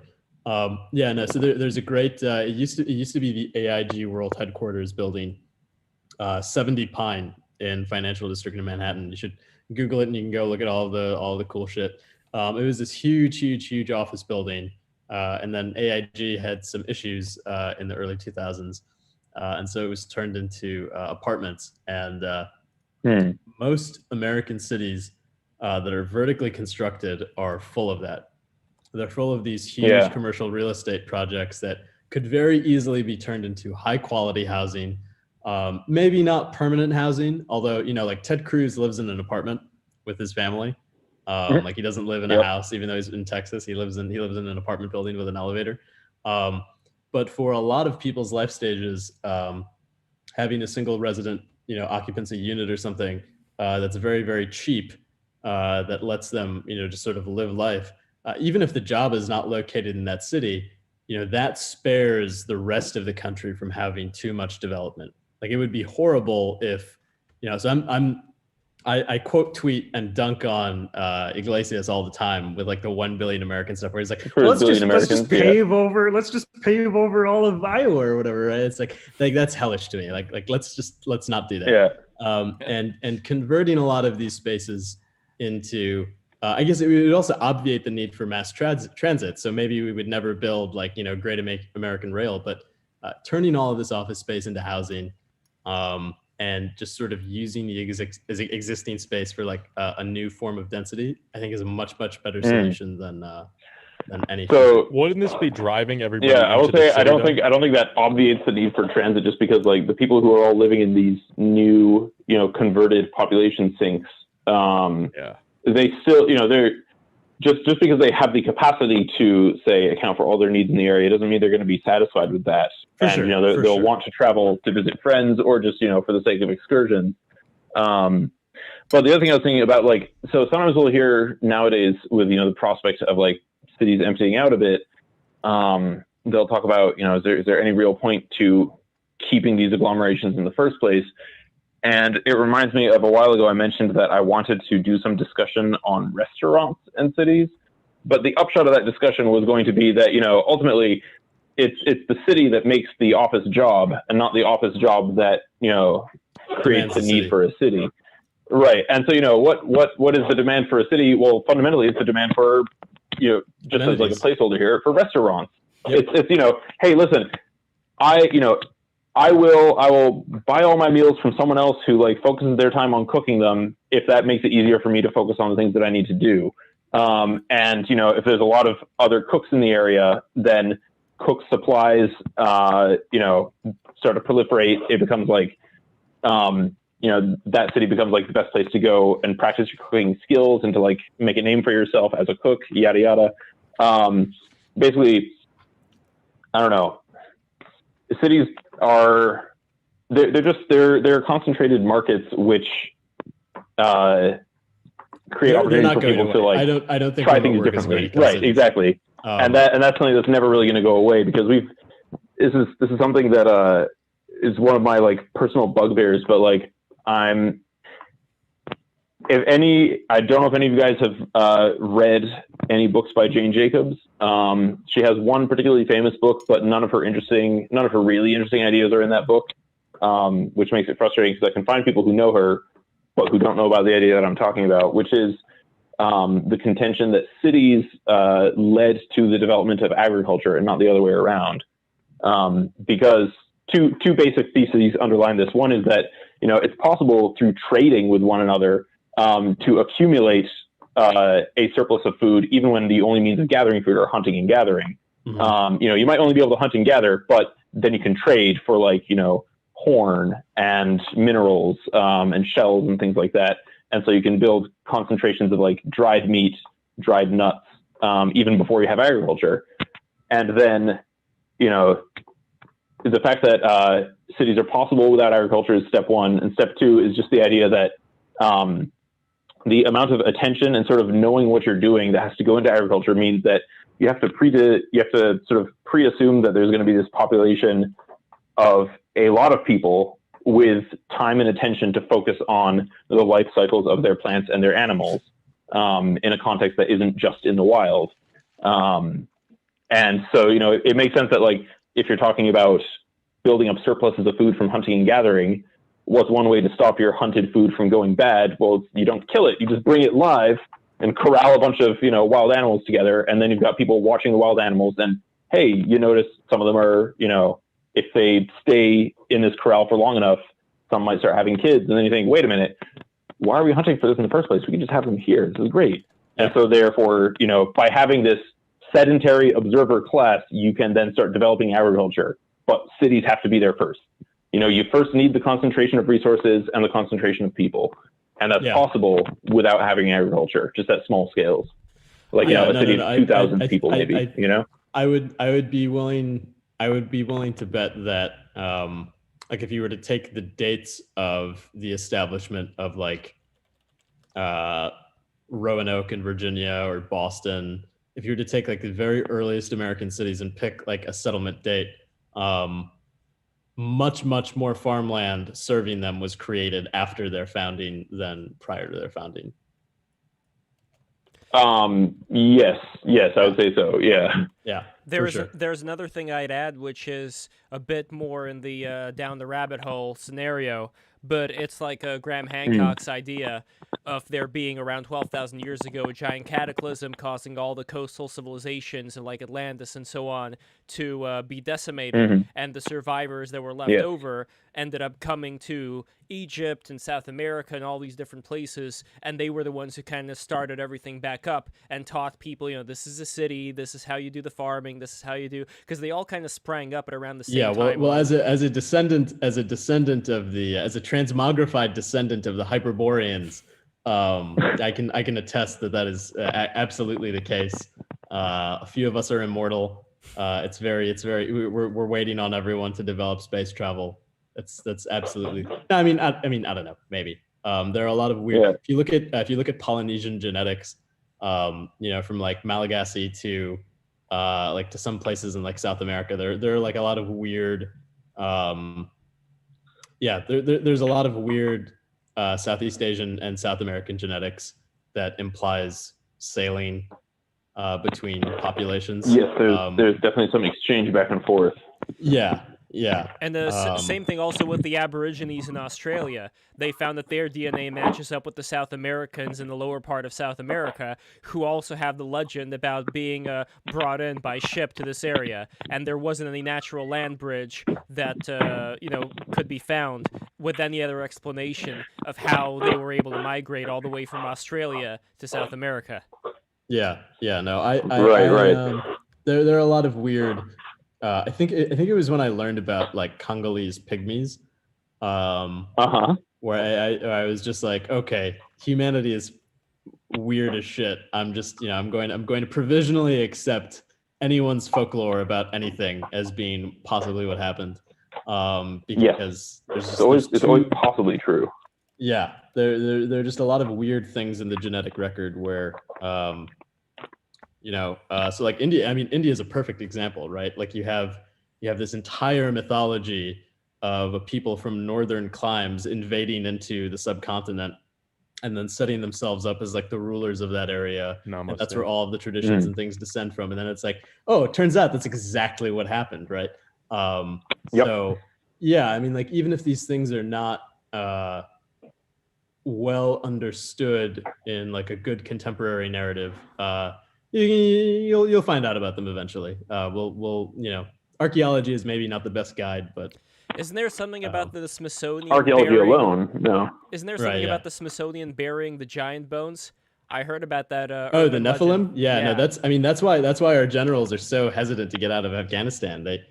Trump is going to deny us the Nephilim blood of the Kandahari giants. Hey, why was Hillary Clinton looking to find the tomb of Gilgamesh? I still have not had this answer. That was in the email, wasn't it? That's where Saddam's, I need to know. Is.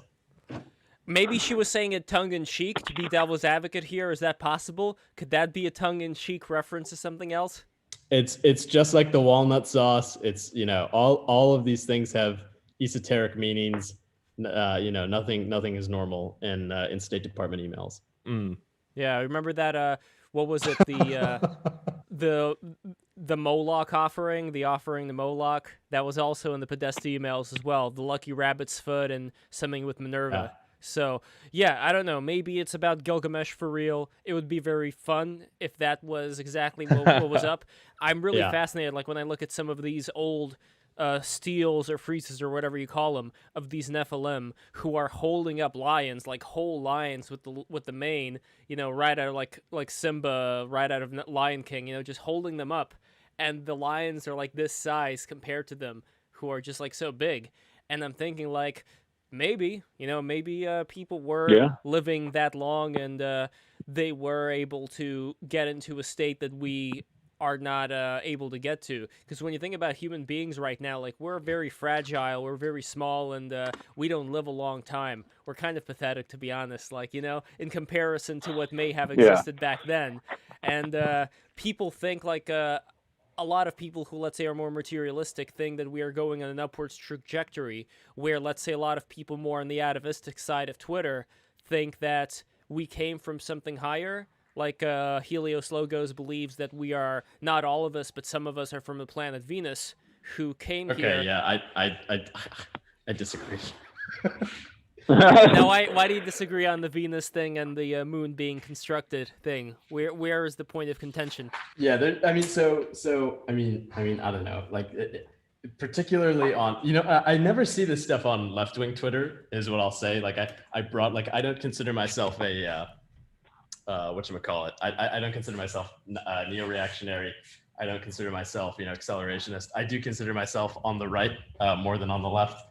I never see Nephilim Twitter, or I never see Nephilim theories on left-wing Twitter, but there's a predilection towards it's kind of zany shit. Oh yeah, absolutely. On the right. Yeah. And I think that has to do with the right more being focused on the degraded state of now versus a lot of leftist people think that history has been leading to now in a positive sense. So, why try and find super beings, super narratives that explain everything in like hidden lenses? And if we no, that's not what I'm saying. I'm saying why try and find things that outclass you in the past when your worldview is that you are the fulfillment of history. Right, I was going to say, there's two sides to like the lack of zany.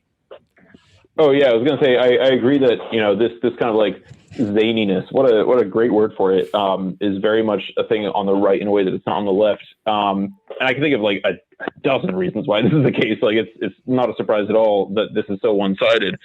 I think like part of it is just like right now, if you're on one side or the other and you happen to be on the side which is skeptical of consensus history, obviously you know what side that is without me even saying so. Only one side is skeptical of established history to begin with, so only one side's even looking. And also what was just said a moment ago about why would you look for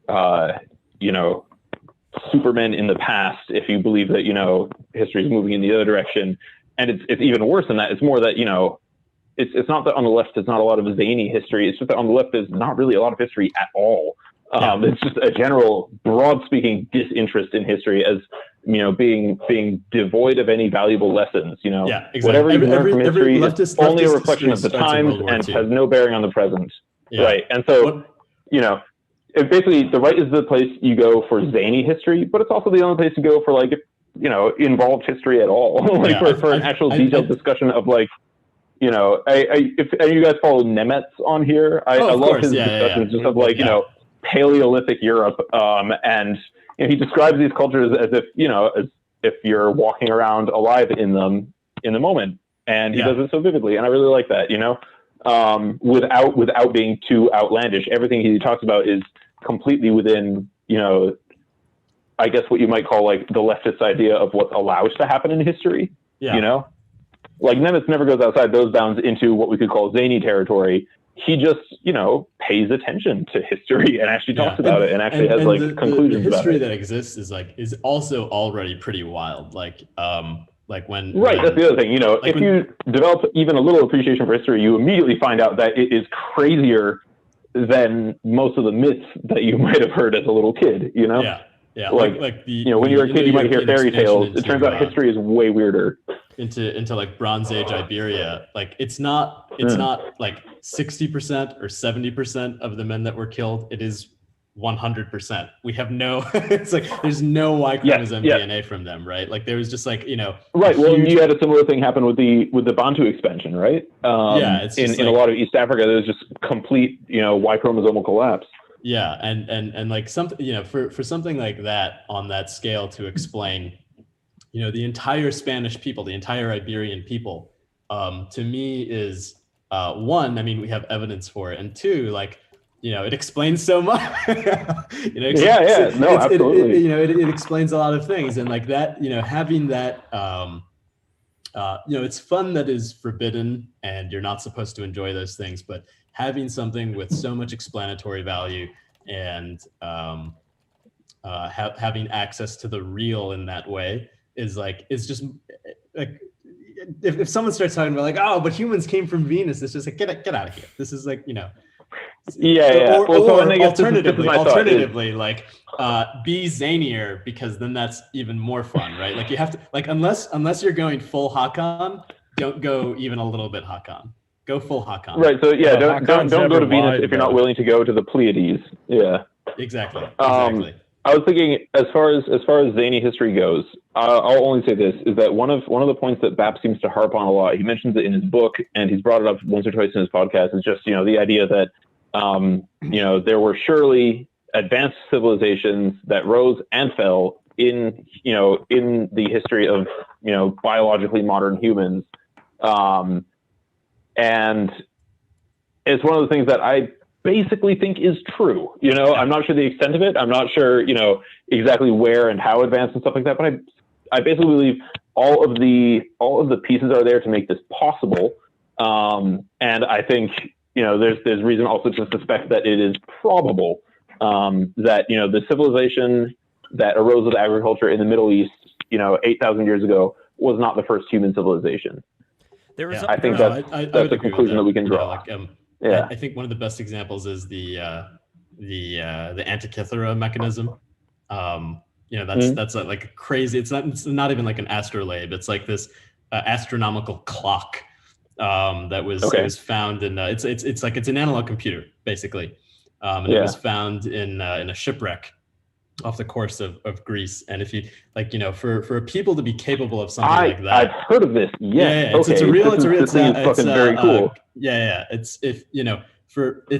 think it was Crete, but it's like in the Peloponnesian Islands, and they find this thing, and the machinery involved, like someone sat down and multiple people created this thing with like gear mechanisms, and there's a lot of math going into it. Here it is. And we think of the people who created these things as rubes or whatever. Yeah, exactly. This is it. Oh, beautiful. And it's 2,000 years old, right? It's not like 100 years old. It's not like like an old clock that your grandfather inherited from. Right. No, it's 2,000 years old. 2,000, right? So for these sorts and it's not like we have found a second one.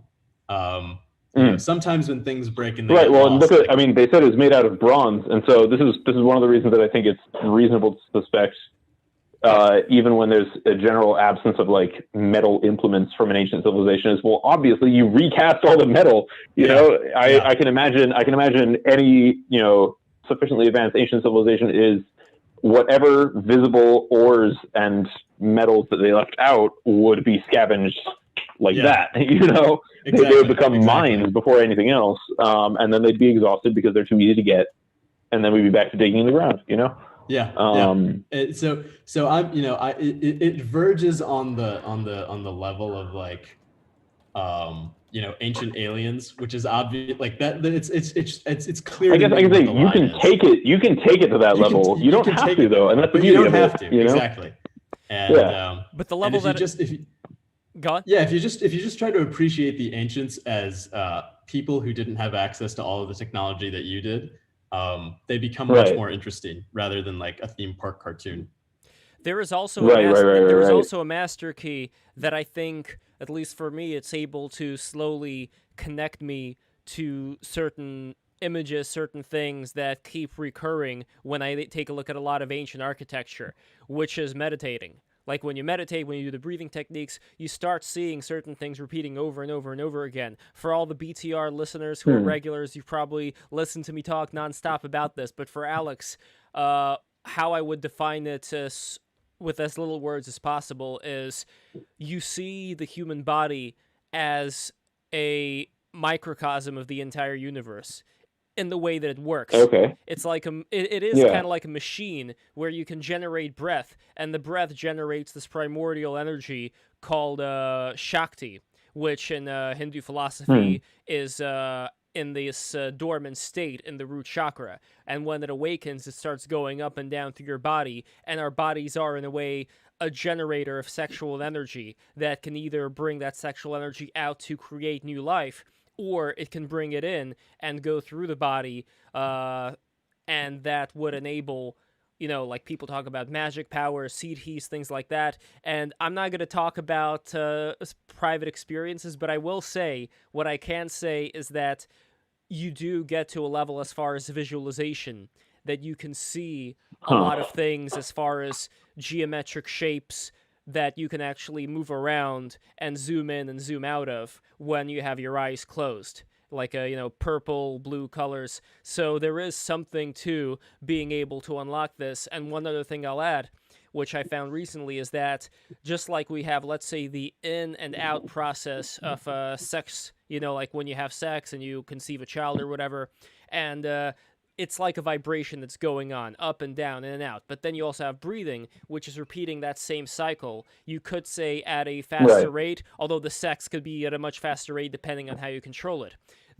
So it's like the sex that's voluntary, the breathing that's involuntary, which you can make voluntary through breathing techniques. Then you have the heartbeat, which is another in, out, da-dunk, da-dunk, da-dunk. Another rhythm, Yes, and then you also have the third eye over here, which upon personal experience, once you do this breathing technique, what often happens is when you, right when you go to fall asleep, this part would start vibrating like a small motor.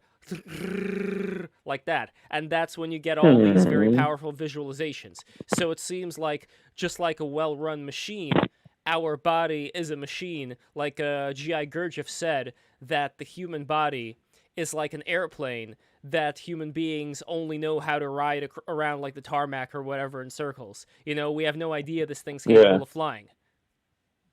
Right. I was gonna say, I'm not as far into the metaphysics of it as you just described, but certainly, and recently especially, I've been thinking a lot about how, for me, the fundamental essence of life is in motion. Kinetic energy, or, the oscillation of breathing or a heartbeat, it's the fact of that motion that renders life. And what do you know? All things in the cosmos have emotion. Everything, what is it? The first use of machines, you might say, is to change the position of an object, but advanced use of machines is, changing the spin, changing the trajectory of an object, and like I said, this is not metaphysically developed at all. It's just kind of like, I guess it's barely rises above the level of a sentiment that I have, it's just kind of like a feeling that I get. But, I know there's something sacred about motion, something that's fundamental to life about motion. And I, obviously for me, I can connect that into my trains as like,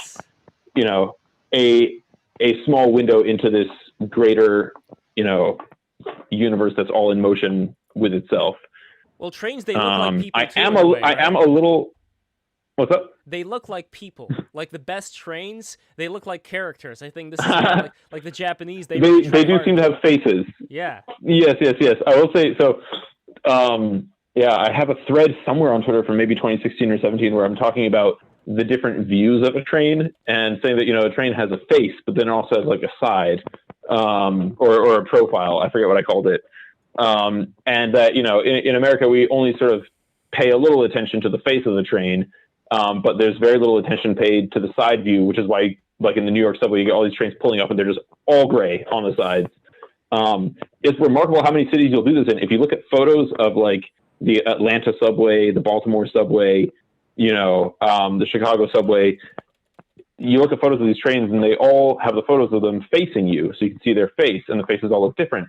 But if you can there's a reason you don't get a lot of pictures of like all these trains from side view, because from side view, they all look fucking the same. You can barely even tell them apart. They're all just steel gray with no adornment. What do you think of the decorations in Japan, that they put on? Like in New York City, sometimes they would put on like some advertisement on the side, yay or nay?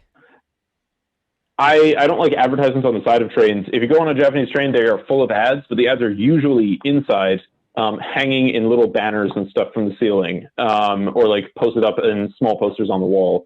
What they go for is, rather than having huge single vendor ads, they have lots and lots of little ad positioning placements, and basically they go for a high number of very small ads.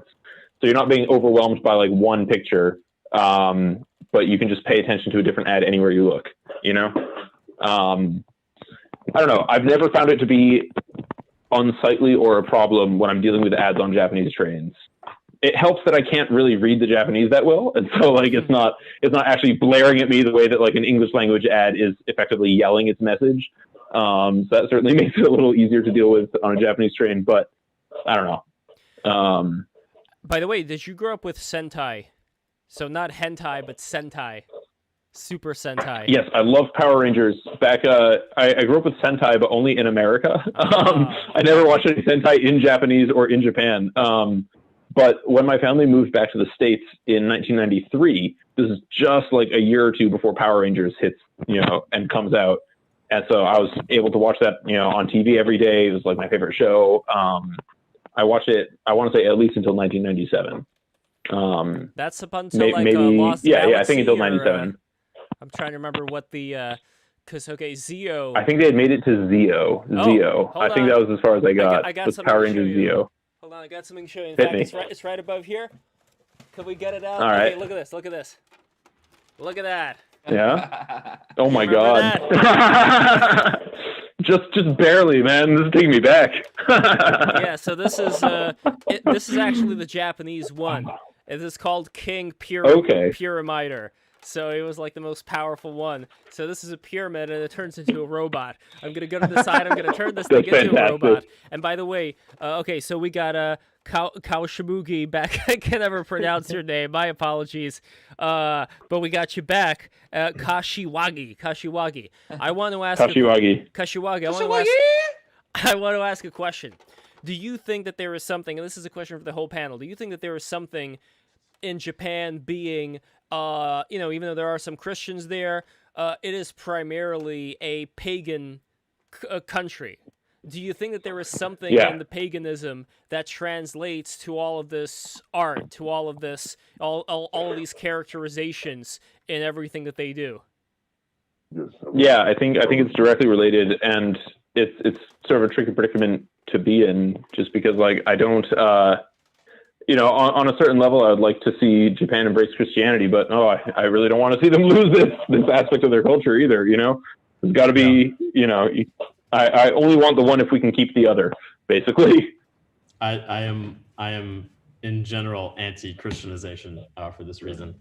There are a lot of parallels, I think, between the spread of, and not just in like the obviously there's Mencius Moldbug's thesis that liberalism is Christianity, just doesn't have God.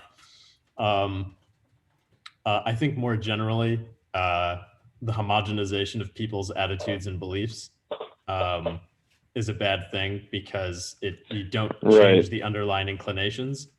And if you and yet actually just a sidebar, but don't people say also that one of the things about Japan is how homogenous the thinking is there? Sure. Personally, I don't believe that's the case. I don't believe that's actually true, but it's interesting that, people will make that conclusion anyway. Yeah. I mean, there's a great degree of internal homogeneity reduces the level of external interoperability.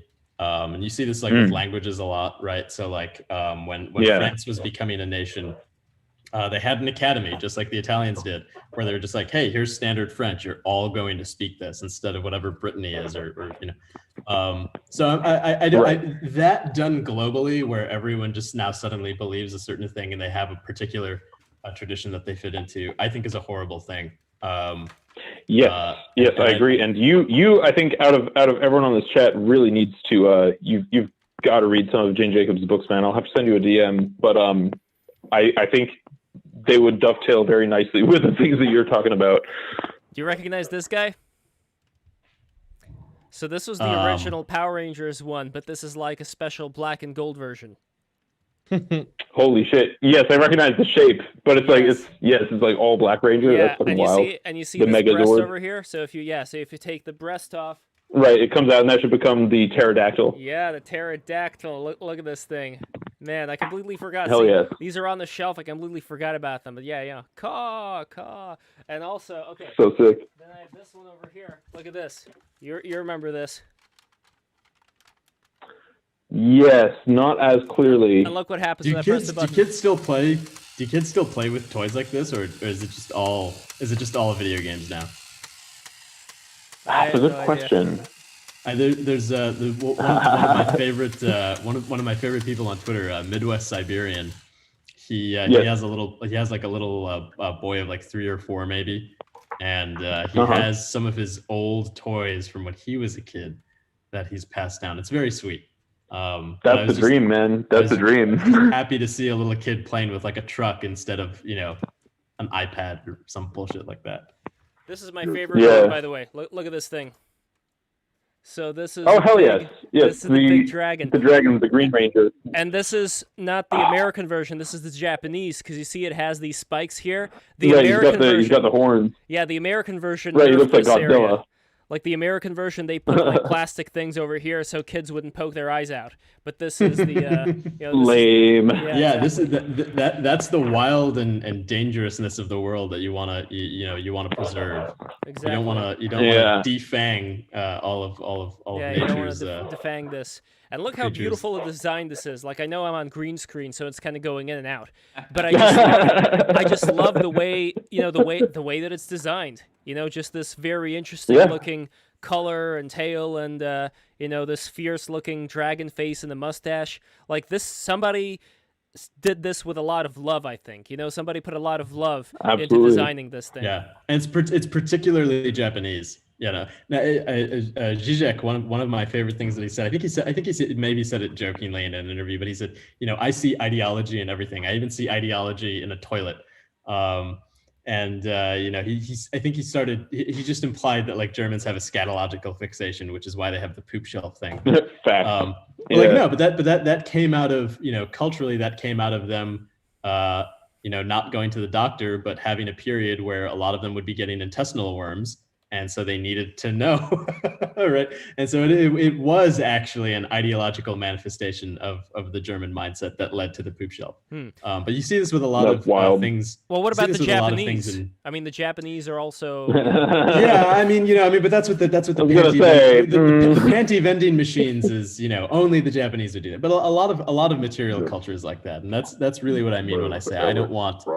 I don't want everyone to be like subsumed into a single way of being. If you've ever been to like a coffee shop in the last forever, they're all kind of samey now. They're all this it's this very. They sure are. By the way, ever since Starbucks at the mall. I want to make 2 points since just to cover my thoughts on it. I feel like that in my opinion personally, as far as like to what Lev said, he said like paganism. Now when I say like paganism is like in general, if you'd say like non-Christian maybe, I still feel like there was a lot of good art and culture to come from countries that did embrace Christianity. So I'm not sure if it would have had a major impact. I mean, obviously in some degree it would, because it would, there would be certain things in the Japanese culture that would reflect, not, some of those beliefs from in the past would have eventually changed. So personally, I mean, I feel like, that it could have, there still could, it would be a different culture. So, I'm not sure if it would have necessarily been like a blander culture if it had gone differently. But that's just how I feel about that. I think that I enjoy Japanese culture, and I do like what they have going on. So I don't know. I don't know if I could say if it would have ended up, worse had it been, brought under the under Christianity. But then also one thing too about when we're talking about toys for kids versus digital, it's very Lindy, it's very physical. I think Paul Scala said a tweet that I don't recall because he's had me blocked for a while, but there was like a tweet about like the physical tangibility of a good is anti-fragile and Lindy. There's texture, there's a scent, there's, we're using our senses versus a digital product where a child is basically like, looking at something which is not anti-fragile, it's not Lindy. It could be here today and gone tomorrow, and there never would be a trace. It's just, it's bytes of data on a screen. And so I think that is very good. Yeah. In the same way that I've taken up backing up physical copies of old media, I think that it wouldn't, you might have to contend with some Reddit man children that collect, action figures for their Reddit posts or whatever, or to get some of these things for a child eventually. But I mean, like, some action figures, some superhero, and not like the new cape shit, but like, like some old Rock'em Sock'em Robots type stuff where you press a button and they beat each other up, just something like that. Yeah. You never know when all of a sudden they could be like, oh, well, all the new toys, we need them to be more equalitized now. We need to like, they need to be a little more like, weird and not Lindy, So yeah, I think that the Lindiness, like obliterated. Oh, by the way, Kashiwagi, say that again. I want to make sure everybody hears you, because last time you were being spoken over. I just want to make sure, because your voice is not the loudest here. No, it's not. Are you able to bring my levels up? I'm at the levels are as much as they can be right now. So if you can speak a little louder, I think that would be good. Okay, well, this is good. I'll This do is the good. best This I is can, good. But I was just going to say that in terms of physical versus virtual media, one of the big things that they're working on now, of course, is, I mean, you used to be able to go to the video store. You used to be able to go to the VHS rental store and get physical copies of media. And now there's all sorts of movies, if they're not on streaming sites even, you're not even going to be able to find them. I mean, you can pirate things and so on, but the idea where everything is uploaded onto a streaming site now, and everything is in sort of centrally located places where they can be altered and re-uploaded, it allows all sorts of alterations to be made. I mean, this is something that people had with the original Star Wars things, of course, was like they wouldn't release the old copies with the old edits, but that was kind of the beginning of it. That was before they'd figured out what they were going to use it for. But now, it's going to be deleting all the problematic scenes from all your old movies, right? This is something that lots of people have talked about, is like having stuff on cassette, having stuff on VHS, having shit which like is locally stored. Having analog copies. That's my big objection to over digitalization, is that when things can be very easily changed and you don't commit to them, you never get a real reflection. You never get the material culture of a people out into it. And that to me is like the most interesting and rich part of life, is like, we have all of these ideas up in our head, and in some sense it's like, if you have kids, you're sending your genes on, you're propagating that pattern. If you teach someone something, you're propagating that pattern, you're sending that information out.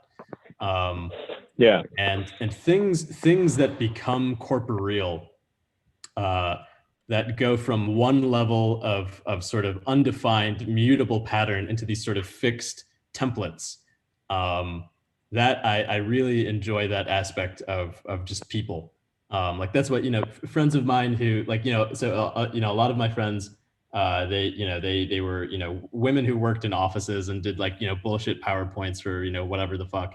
And, a lot of them have taken up baking or making jewelry or whatever. And I'm so happy to see that sort of thing, because yeah, they'll follow a recipe or a pattern the first time, but eventually it's just like, well, this is what Katie's jewelry looks like when she makes it, and this is what she likes to make, and it's there's something of this person in the world now, and material culture for an entire nation, an entire civilization, is that on like an even grander scale. Like for me, so like I'm not like a huge guy on gun Twitter, but like I'm very into firearms. To look at an AK or to look at an AR, you see these completely different civilizations.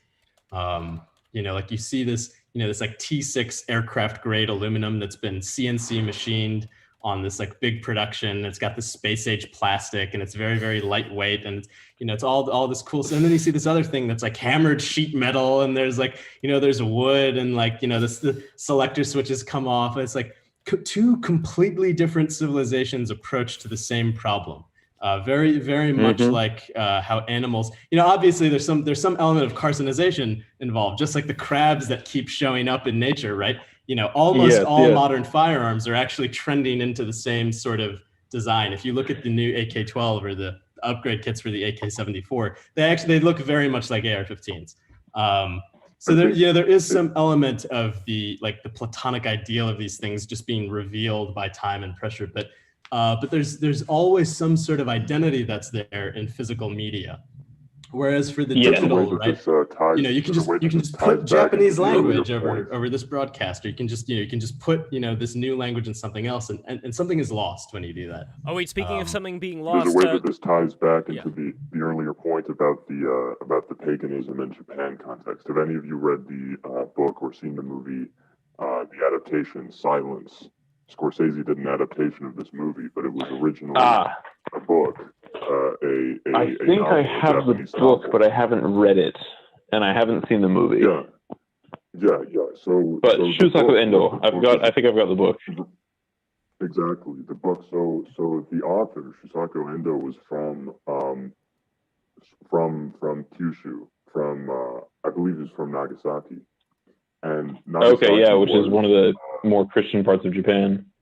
That's right. It was the main Christian part of Japan because the whole city was set up during the closed country era in order to be the trading outpost with the rest of the world. The rest of the country was going to be closed off, but Nagasaki was where everything went through, and so naturally that's where all of the Christianity started. And so Endo, the author of this book, is a Christian.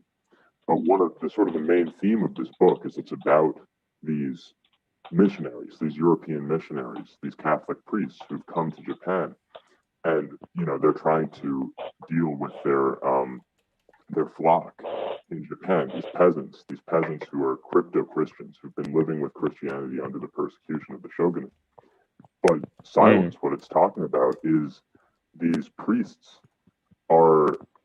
The main trial that they face is not the persecution of the government, but the realization that all of the people whom they're dealing with are basically these cargo cultists. They aren't dealing with Christianity at all. They've taken the material images of Christianity, they've taken the image of the Mother Mary, but the whole texture of the religion is still this pagan sun worship cult. And the priests are there, and they're like trying to educate these people, but there's this insurmountable barrier, and eventually some of them, they'll get taken by the shogunate and tortured, and they'll convert, and they'll marry, and then they're living there, and they're apostates because they've lost faith, because they realize that their sort of ideology, which is Catholic, right? Catholic, universal, ostensibly, doesn't cut through to these people. There's this insurmountable barrier where they've taken the Christian aesthetic and made it distinctly Japanese. And I think that this ties really well into your original question, Lev, about pagan cultures in Japan, because something that's really interesting about Japan is to talk about Japanese religion. This is a very sort of interesting subject. It's not quite like what you see in the West. Something that Japanese will do is they'll have Shintoism and they'll have Buddhism, and now they'll have Christianity, and they'll just use these interchangeably for all sorts of different purposes. And it's a purely aesthetic phenomenon. It's not about. I was going to say, I think the biggest inroads Christianity has made is wedding settings. Absolutely. So Shintoism, what Japanese would do traditionally is they would go to the Shinto shrine for weddings and for various milestones in children's lives and births and so on, and then they will do funerals at Buddhist temples, and it's not like they feel they have to choose one or the other. And Christianity and sort of Western Christian culture has insinuated itself into this as well. And now they go and they have the Christian wedding as well. But it's all kind of part of this like aesthetic integration into what is sort of a much deeper Japanese way of life. And so the pagan aspect of it in Japan really persists despite kind of taking these trappings, these religious trappings from all sorts of other parts of the world. There was another interesting thing I wanted to direct people's attention to regarding this. If you look at, for example, and I haven't really researched what the motivations were, this is purely me looking at it visually. If you look at the outfit of the Japanese emperor, it looks very much like, it doesn't look human anymore. It looks like he became an abstract shape of some sort, like some kind of an angel from Evangelion. You know what I mean? Like here is one painting a print to illustrate it. You see like how his body is over here? How it's all, you know, it does not look like a human body anymore. It's like beyond human. And then it looks like Kanye West in that one music video where he looked like a big Lego guy. I was gonna say it looks like he's just sitting down, but he's wearing a bulky coat. But yeah. Yeah. And then if you look at, for example, a Japanese Shinto shrine. Here, I'm gonna put one image of the shrine that I found. The Shinto shrine, to me at least, looks like a person. It doesn't look like a person, like it doesn't have a human body, but it has a person, like a person's presence. Let's see. Here it is over here. So I don't know if I'm coming through correctly with what I'm trying to convey here, but it's like they end up becoming these DMT elf people. You know, they end up becoming abstract. Well, it's funny because I feel like for me, the thing that really gets me about Shinto is the reliance on gate and roads and bridges and passages and stuff. For me, Shinto is sort of a religion which is a natural, in terms of its like, you know, holy ground aesthetics. It's a natural complement to some of the themes of travel and of trains. And I feel like there must be more to this, and I'm gonna have to look into it someday if I can, you know, jump into Japanese religion at some point, which I haven't really yet. Well, what is the gate though? Well, so but yeah. Speaking of Christianity in Japan, you know how a lot of anime and manga and stuff like that will have these sort of vague Christian imagery, and it really has no tie to actual Christian religion. Well, so the reason for that is that it all ties back to Ultraman, because the creator of Ultraman was Catholic. And he included a bunch of Catholic imagery into the show. Like, for example, when he does the beam attack where he crosses his hands and he literally makes the sign of the cross and like a laser beam shoots out. Absolutely fucking epic. And there's actually incredible. I love it. There's a scene. I didn't even realize I had like an Ultraman onesie when I was like 2 years old. Well, and so there's also this one episode where like Ultraman and a bunch of other, I guess Ultramen, I don't know, I haven't seen it, but they get trapped on like giant crosses, and they're on this alien planet called Planet Golgotha. Oh my god! Whenever in like Evangelion, whenever you see like people on like these giant no, it makes perfect sense. So it's a reference to that, which is this has me thinking about what Kashiwagi said about silence, and I'm wondering two things here. One is that, you know, yes, their religion was ostensibly the universal, the Catholic one, but the Catholic Church at the time of the Jesuit missionaries in Japan was, you know, notably no longer the spokesperson for all of Western Europe, and had moreover taken on like a, you know, it was increasingly just associated with Spain specifically, to the point even where, you know, other Catholic countries like France would fight against the Catholic Alliance because fuck Spain. And so, you know, I can see two things going on here. I feel like, I wonder if the priests are thinking, hey, wait a minute, you know, what's happened? I thought we had this universal message. Where has that universality gone? Because it was seriously compromised at that point. The other thing was they see the cargo cultishness of the Japanese peasants, and it just sort of dawns on them in the back of their head. They're like, wait a minute, this is actually like 90% of our believing flock back in Europe. Shit, you know, like, wait a minute. We're only noticing this here because they're coming from a different background, but you know, dollars to donuts, you know, the way they call, you know, they say Catholicism is kind of pagan. What they mean is that, you know, there's all of these Catholics who are Catholics, but are basically just carrying on, you know, pagan traditions. And the thing is, I think that's actually fine. And I feel like, you know, the church sort of forgetting the, I don't know, cargo cultishness of its own following is directly related to it becoming less universal. And moreover, that cargo cultishness was not actually a problem, but rather a feature of the church in the first place, you know? And anywhere that you would expect it to spread, you would want to see a similar degree of syncretism. Yeah. I don't know. There's a few things, but it is very interesting. Unfortunately, I need to hop off this stream about now. It is getting on. It's like 7:30.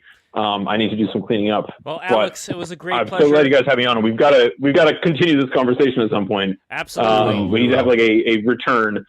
I would love for you to come back, return Alex. to the podcast. And the one last thing I wanted to say about the gate, my own take on it is just like you have a gate that you end up seeing through, you know, like a third eye or whatever. When you see it, it is kind of like a gate to another dimension. So I think that also calls upon the idea that some of these people, they meditate, and when they meditate, they do go through a gate into another world, which is why I think the like the spirit world, like from Spirited Away, after they crossed that bridge and went through that gate, it makes sense. Right. And I love that sense of, you know, I was just looking at Google Street View around Tokyo the other day, and I plopped down into a particularly like run-down looking street. Like there was actually graffiti and stuff, and I was like, "Oh shit, that sucks." And I panned the camera around, and between this street and like the train tracks, which are behind a big chain link fence, you know, because it's a busy line, and so you don't want people wandering on it. In this marginal area, that would normally just be like a grassy berm, you know, just like grass and maybe a spare tree. There is just a stone lantern and a tiny little shrine. And boom, instantly, this little strip of vegetation, which would otherwise just be like a parking lot ornament, basically, is suddenly now it's sacred ground, you know? And now, you know, when you step onto it, it doesn't look like you've gone anywhere. Everything around you looks the same, but it's like you're on sacred ground now, you know? Definitely. And it's I love an that. I love that. explosion. It's an explosion of light. And I want to get in on this later on when you come back. But, well, there's so much ground to cover. All right. Absolutely. No, we didn't get to go anywhere near as deep as I would have liked, but time is just running out. So we'll have to do this again. Thank you again so much for having me, guys. It has been a pleasure. Thank you so much, Alex. And for and guys, for Alex's sake, subscribe right now to this show. Break the rules. Do it. If you subscribe, we'll do it again. Yes, absolutely. And now for that's the ticket. That'll get me back on. Absolutely. And now for our bonus round, we have T.A. Jackson and Michelson. I know both of you guys cannot stay for long, but this is how I think we can properly end this stream. Michelson, you wrote a very interesting article talking about how you don't think the technocracy is as much of a problem as people make it out to be, and the friendly whale T.A. Jackson, upon having me read the article for him, T.A. Jackson, you disagreed. So I would love for you guys to talk about this if you're able to. T.A. Jackson, could you, I don't know if I should put up the article again or if you remember the article and the disagreements that you had with it. Yeah, the main gist of it, if I recall correctly, stop me if I'm misinterpreting this or misremembering it, was that the technocracy isn't so much of an issue because it's been failing at its ostensible goals. But to really put a long story short, that's more or less the history of liberalism since, I want to say, at least Immanuel Kant. So I don't see failure as necessarily meaning that this is becoming weak or impotent or whatever. It's the levels of control that they have only increased over time, and unless all of the doomsayers about China are actually right for once, that's not really going to change at all in the near future. And even then, you could make the argument that the Chinese leadership is also technocratic. They are technocratic. Yeah. Michelson, and any response?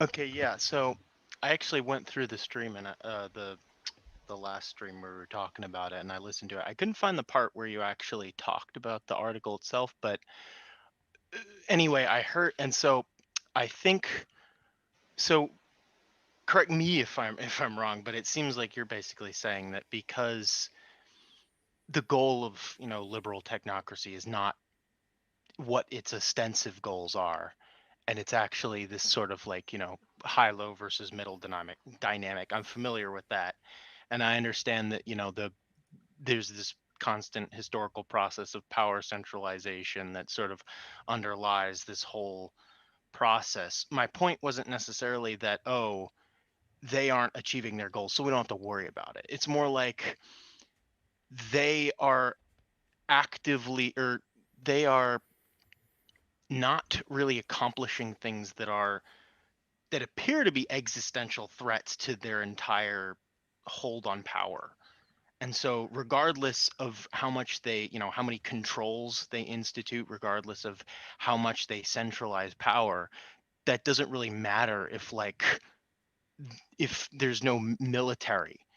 if the global alliances that undergird the whole liberal system fail, and it doesn't even have to be, oh, China overcomes us or Russia overcomes us, because I understand that those countries are both technologically and militarily and everything well behind us, but at the rate that we are sort of dismantling everything that allowed us to become world hegemon, us being America, it's becoming increasingly easier for those countries to just kind of ignore what we say. And everyone's like, oh, I've seen the more black-pilled people go like, oh, they're going to succumb to this liberalism, and they're going to become, there's going to be like all of these human rights rallies in China and Russia. Well, didn't Japan succumb to liberalism? And as we've heard, it's not really doing that bad. Well, yeah, I mean, that's depending on what your opinion of good and bad is. But yeah, it depends on the metrics you're using. Like obviously they're in a demographic catastrophe at this point. Japan doesn't have any more pirates, and that's an objective bad for me. Yeah, Yes, well, that's why they have One Piece. We have to return to Wuko tradition. Yeah, I agree. Yeah, anyway, so sorry, continue. To kind of to sum it all up, basically, I think the point is that there are hard material limits to the amount that this sort of looting of the system can go on for, and that's kind of the main thrust of the article, is that it's not this constructive, oh, we're building a new society, we're building the new liberal society. No, it's looting. It's taking things that worked, breaking them down, harvesting them for parts, and just leaving a broken husk that doesn't even function anymore. And so what I'm saying is that eventually either it's going to stop working, or it's going to get to a point where the people who actually want it to start working are going to step in and go, hey, you can't do this anymore.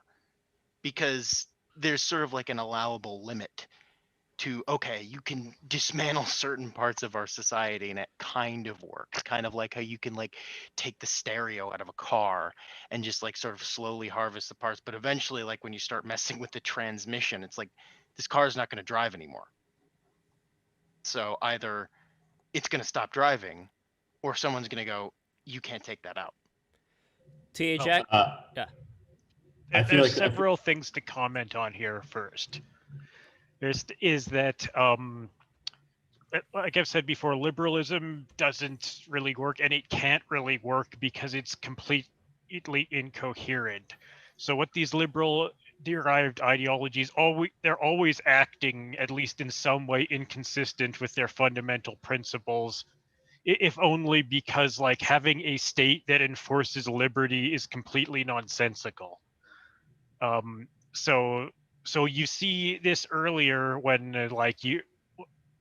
when say the Great Depression happens, and you get a dictator figure in FDR, and is what he's doing basically kosher with how liberalism is supposed to work? No, that's the old right was very clear about that, because the American old right were the literal classical liberals. Those people don't exist anymore because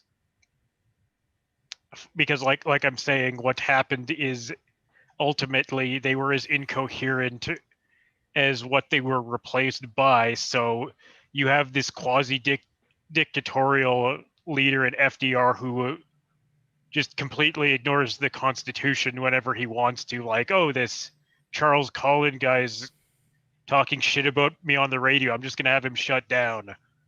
So, and liberalism comes out of that much stronger because it is forced by necessity to like not try to live up to its own insanity. This is, you've probably heard the term like an unprincipled exception sometime of reading about politics. Well, that's right. That's Lawrence Oster. He's talking about how his original talk about it was for stuff like conservatives opposing like gay marriage, when they had already bought into the libertarian argument. They're like, oh, it doesn't matter what goes on in people's bedrooms.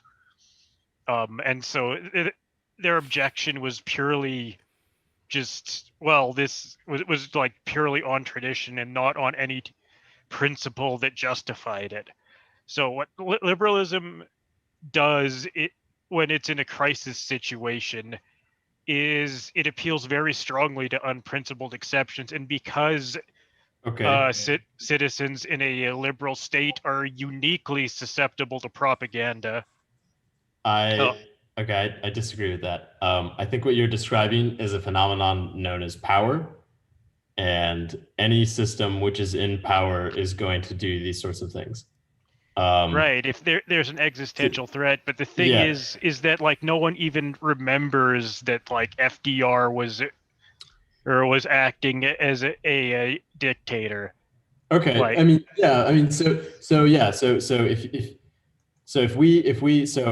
we're using the term liberalism, I think, a little fast and loose here. Okay. My thing is that liberalism is any socio-political establishment whose ostensible goal as the end of politics is maximizing freedom or liberty. Okay, right. So the maximization of freedom and liberty of whom, right? So if we say, we want all individuals at all times and places to be maximally free in order, for them to, perform economic functions that have more utils than fewer utils or whatever, right? If you want to go with like full Benthamite liberalism, that doesn't rule out an authority that will say you're not allowed to do these things because you'll harm other people's liberty. So I don't think of liberalism as an incoherent, contradictory thing at all. Well, it's incoherent and contradictory because the entire purpose of politics is to make authoritative choices between the different outcomes, which necessarily constrains liberty. Like I use this example on Twitter. Like, should like anything be take any random thing, whether it's like, I don't know, abortion or like Four Loko energy drinks or any fucking thing. Should this be legal or should it not be? Either, no matter what choice you've made, and you have to make a choice because something is either legal or not, then you've constrained the freedom of either people who want to be, the liberty of people to like either be free from this thing or free to partake in it. Sure. I mean, so if you look at like the Corn Laws, right?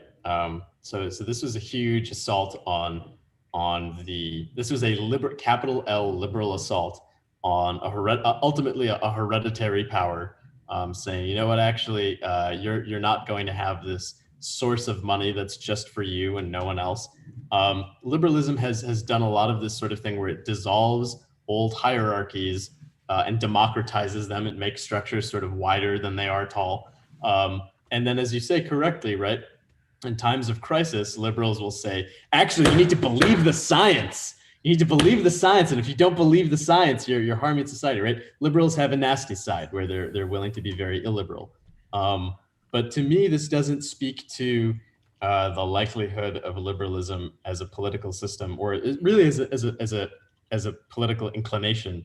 Well, none of these are theories collapsing of in on itself at all. None of these are perfect things, right? Like, we're not talking about some ideal scenario where everything is going to be by the book, followed exactly to define. This is the perfect liberal system. It's like, of course, we're shit happens. Well, okay, so I don't see a grand collapse. I don't see the internal contradictions. It's not like some mutational load where, like, after a while, the animal has had like so many, ad hoc, extensions that it's created that the tumors just pop out of it and it falls and collapses or something. I don't think that's not what I mean, I'm saying either. Like this is something I've argued like a lot, and this is one of my things that's contrary to Marxism. Like the incoherence of liberalism is what makes it stronger, and this is why like I don't see it going away any time soon, because my point about why liberal subjects are much more easily susceptible to propaganda is because liberalism is ultimately an individualistic sort of ideology, and what that means is that it indoctrinates its subjects into believing that their desires and drives and motivations are all natural, inherent, that they're born this way, to use a particular phrase that is, and this makes them really, really easy to brainwash, whereas in any other system, wait. Okay, so hold on. The problem is that you're saying that liberalism is incoherent, and you're pointing to FDR, who was president like 80 years ago. And what did FDR do? He essentially built like a world empire. He created not himself individually, but under him, America became like an industrial powerhouse. It built the war economy. It basically conquered the world. And so nowadays, I don't see an FDR appearing, because if you look at like the sort of liberal leaders over time, it's just been a constant decline. Like, there are no impressive leaders like FDR anymore. I mean, is Hillary Clinton going to build the war economy to destroy China? Is Joe Biden going to do it when his son is basically completely owned by Chinese companies?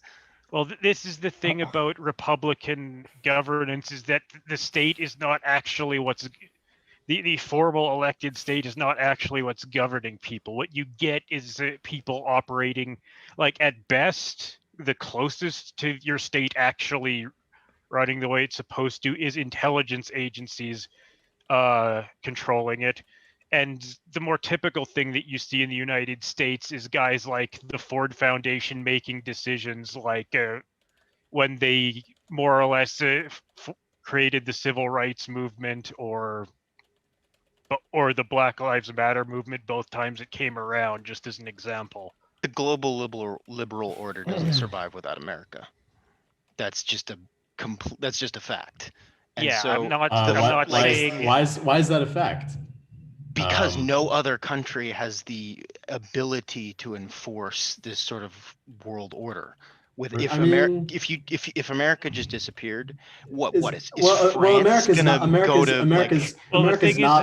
not just going to disappear, right? But when you say that the liberal order is dependent on America pushing it, I would argue before America was all of these things in the latter half of the 20th century, it was ultimately the British Empire that enforced. Okay, so the Anglos. So okay, but America is an extension of Anglos.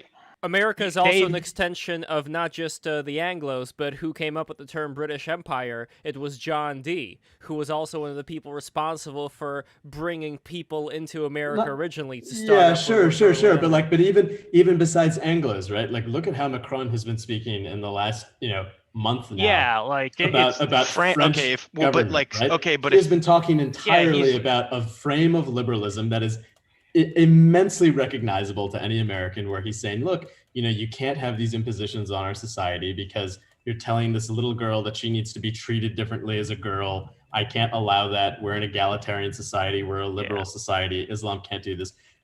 These sort of meta narratives where liberalism is this like machinery and it's sustained by a driving force. I really don't believe that. I don't think France can actually be compared to French liberalism. I don't think that can be compared to Anglo liberalism because it has a much more imperial you're thinking of it as nationalist, but I've seen this too. Ultimately, Macron is on version 1.0. of nationalism, of liberalism. He is basically saying right now, when he's saying, if you come to France, you need to be like us and you need to be liberal, he's basically saying what Teddy Roosevelt was saying. There's but one flag in America and one language, and we're all equal, and we're all going to be American citizens. And it really isn't comparable. Anglo-liberalism is not comparable to French liberalism. That's an interesting subject because historically, like the French liberals were very much inspired by the British. Yeah, and the British were horrified by it. Yeah, and so like you end up with these, and so you end up with these gigantic wars over like the whole early modern period. Some historians have actually called it like the Second 100 Years' War that culminates in like the Napoleonic confrontation between whether France or Britain would be like the world hegemon of liberalism. And so what Macron is trying to do basically is, if you've looked at what he's proposed before, like he's talked about how the European Union needs its own army and outside of NATO, and he's talked about more, and he's talked about like giving like the European Commission more power. So what he's basically trying to do is create a sort of a federal hell state out of the European Union. Well, he's trying to do what France has always tried to do, which is take Europe from Germany. Yeah, and so with Russia's help. Yeah, so like what they're doing there is building like the genuinely positivist sort of liberalism of the kind where instead of being like radical subjectivist, like you don't understand my lived experience kind of rhetoric, it's like, okay, everything is discoverable by reason and natural law, and therefore there's absolutely no problems if we like just apply these French declarations of man and citizen to like everyone in Africa until like they evolve into being. Okay, but that's like what you're describing is exactly the way that American liberals thought about Amerindians, right? This is why I say these things are not different. Like you think they're different by saying Anglo this, Francophone that. They're not different. Macron is on version 1.0 of liberalism. The entire EU project basically grew out of the Atlantic Charter.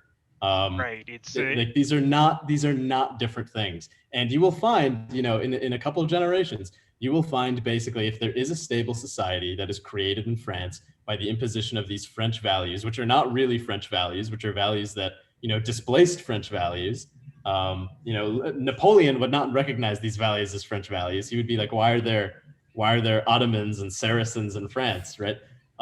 If they have that, ultimately what they'll get a society of plenty where everyone gets the iced coffee and the matcha lattes. And then people will start saying, no, well, I have these grievances and you need to respect them. And actually, you should refer to me as Sir. These things will emerge just as they've emerged in the U.S. I mean, you sound like the British-French dichotomy. I embrace the two you actually sound like the Catholic missionaries from Silence, where you're basically saying like, oh, these people are Christian and they'll become like us, like Christians. But then it turns out, no, they're Japanese. And so they have a distinct cultural interpretation of. I don't believe the French have that differently from the British anymore. Okay, well then we just like disagree. If you like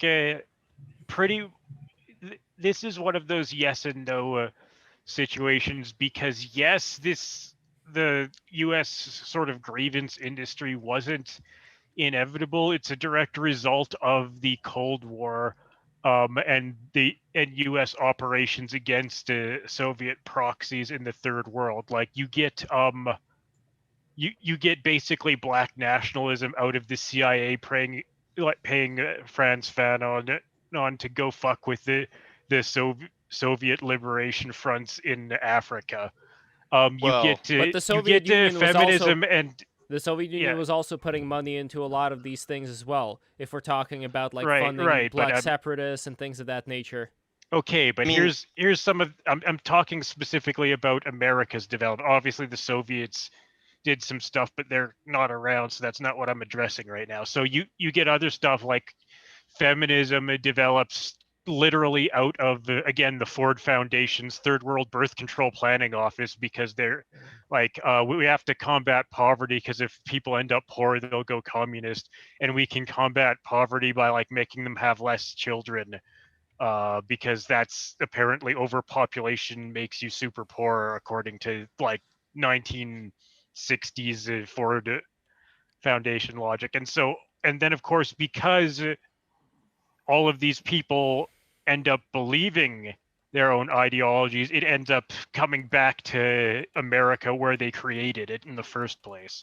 So if you have a sort of like, if you have some other situation where you have an ascendant liberal hegemony, it might not, you might not have identity politics as we understand it now. What liberalism is raising your periphery against the center, but that doesn't have to be like some weird sexual group. It could just be like, a class of people. Liberalism is not like solely, or like liberalism and high-low versus middle are not interchangeable. They're like, liberalism employs high-low versus middle, and Exactly. but they're not identical. Like high-low versus middle has been used throughout history, like going all the way back to like basically the origins of society, and you can't say that that's specifically liberalism.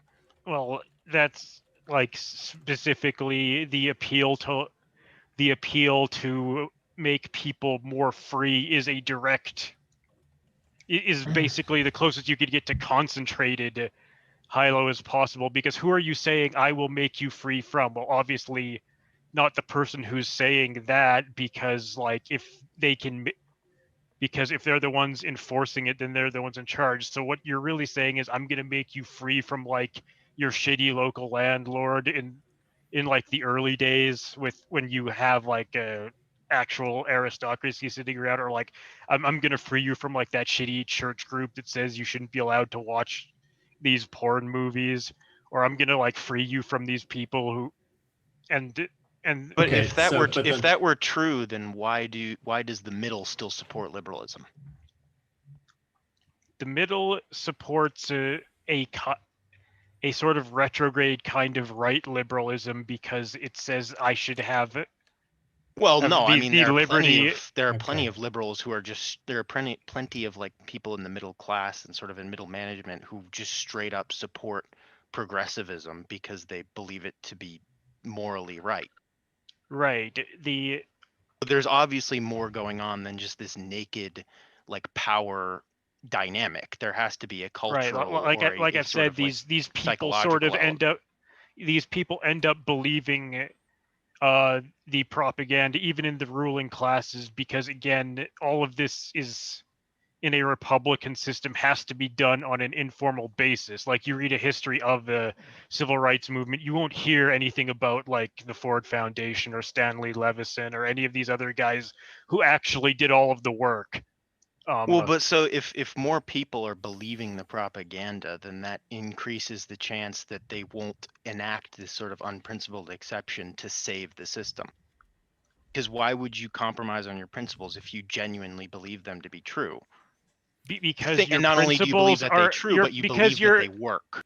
Yeah, because your principles are incoherent, so you're subject to the principle of explosion. I think the principles are super coherent. I think liberalism has vastly more coherent principles than what we call conservatism. In fact, I would go so far as to say conservatism is like a weird bastard kind of liberalism. I was talking about. I would say the only politics that has existed in the West since 1945 is liberalism. And it has been basically the reigning ideology of Europe and the polity that became the U.S. for a very, very long time. I disagree strongly with the idea that liberalism is incoherent or is subject to any kind of explosion. I think it's super stable. Principle of explosion doesn't mean it's literally going to explode. It means that because the premises are incoherent, you can draw any conclusion you want from them. Like if you say, to use the classic example in formal logic, if you say A is equal to a A is not equal to A, then you can derive anything from it. I'm aware. They're I'm clearly aware of what you're deriving saying. a very specific set of conclusions from it. That's the whole idea of progressivism, is that there is there's one interpretation. There's more liberation for all but of what these that increasingly what that alienated people. interpretation changes it it changes it constantly, because again, these people are super susceptible to brainwashing due to the fundamental But it never structure. changes in a direction that would seem to be stabilizing. It's always more radicalizing. It's always more polarizing. It's always,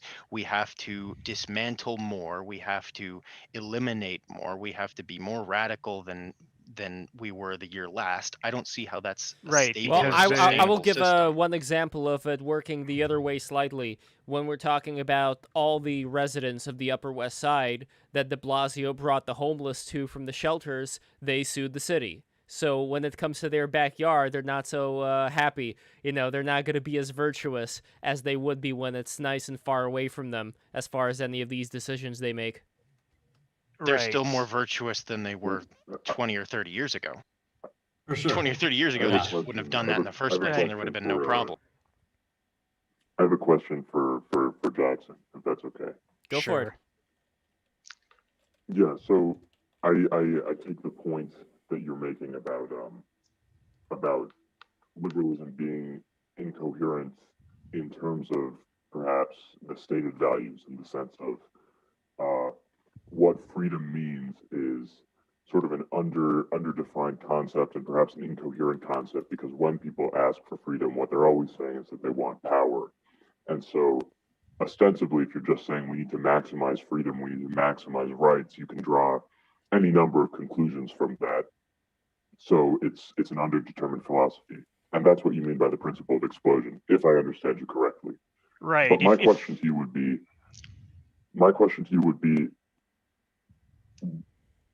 why then can you nevertheless look at virtually any issue and which side of it the liberal, the progressive is going to be on? I mean, my answer to this would be that the stated values are not the full description of the philosophy, that is kind of an aesthetic trap again. There is a fuller description of the philosophy. There is a fuller description of the telos, of the religion, whatever you want to call it, that actually does tell you which direction it's going to flow in, just that that's not explicated typically.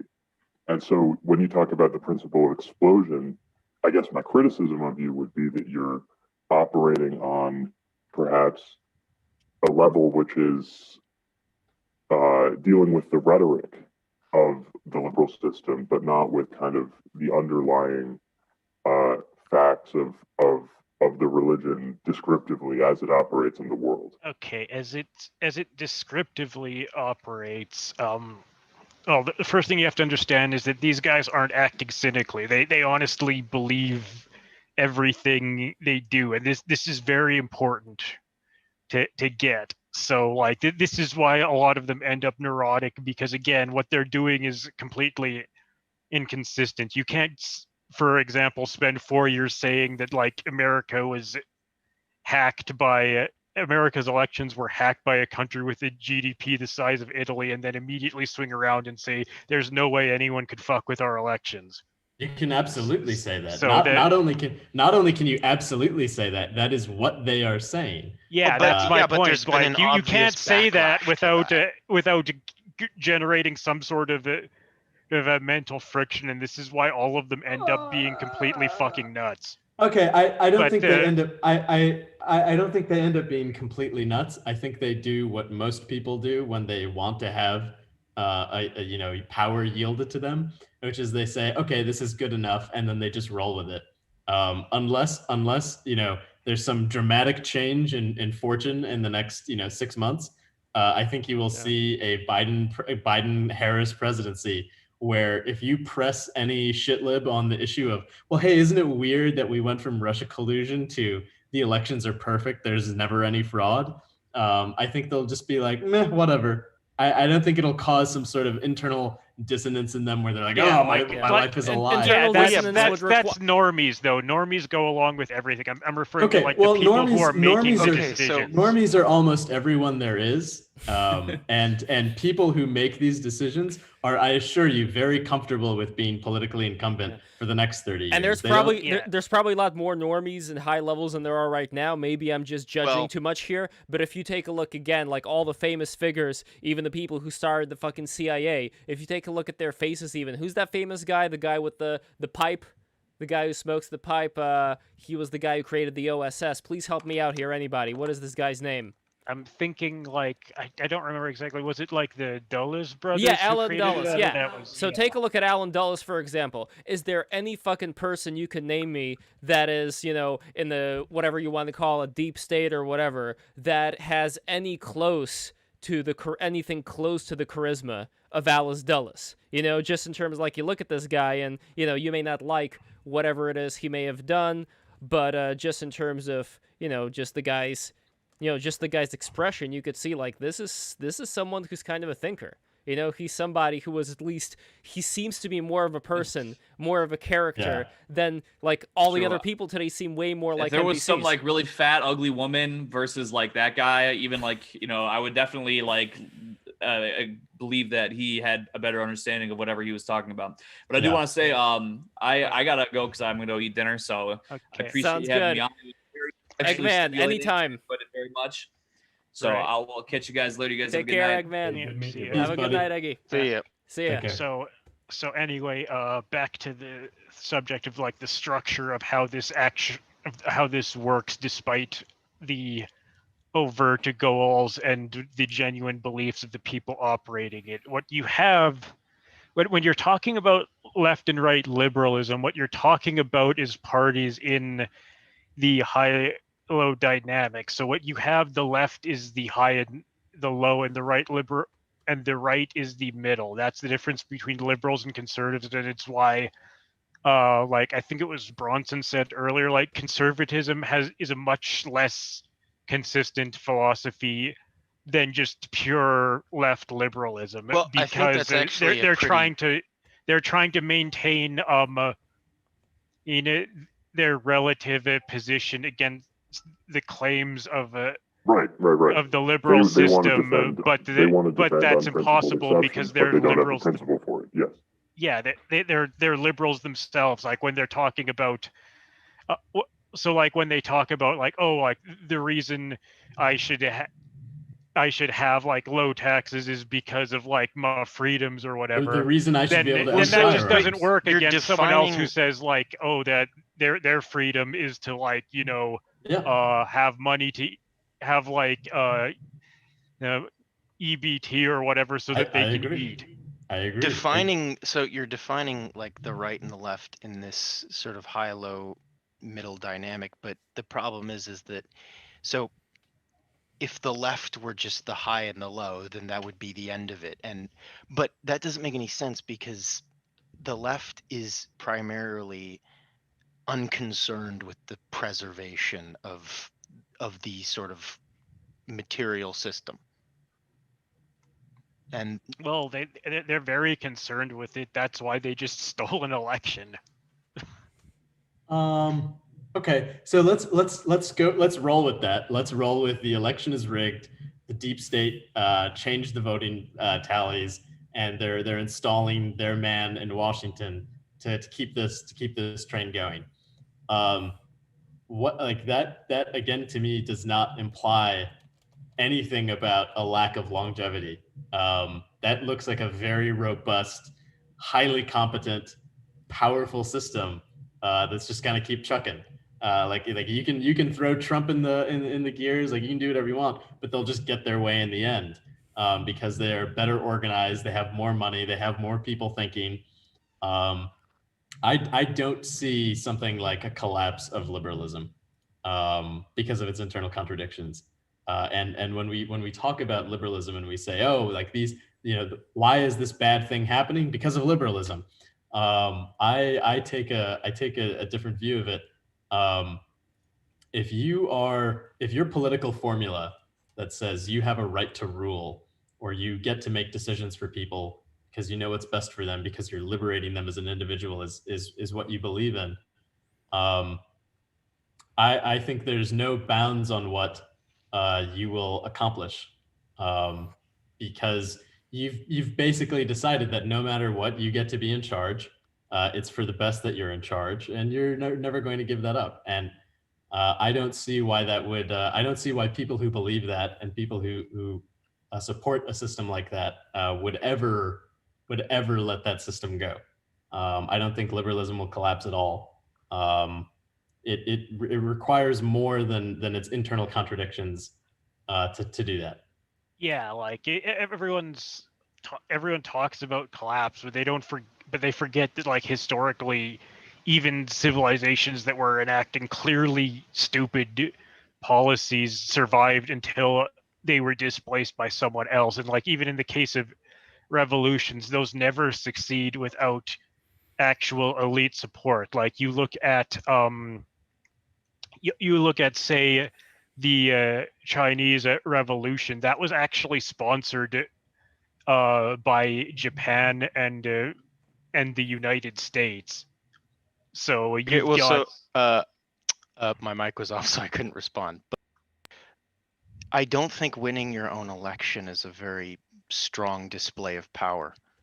Like, you own the media, you own practically the entire electoral system, and you barely won. You didn't even win the first time. How is that like a strong and stable system?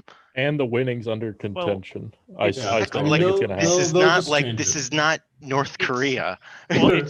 it's strong and stable because like winning doesn't actually matter in the long run. Like we've had other people who like won elections But so that were then that's not a ostensibly that's not and a they good didn't manage metric to define like how well they're doing.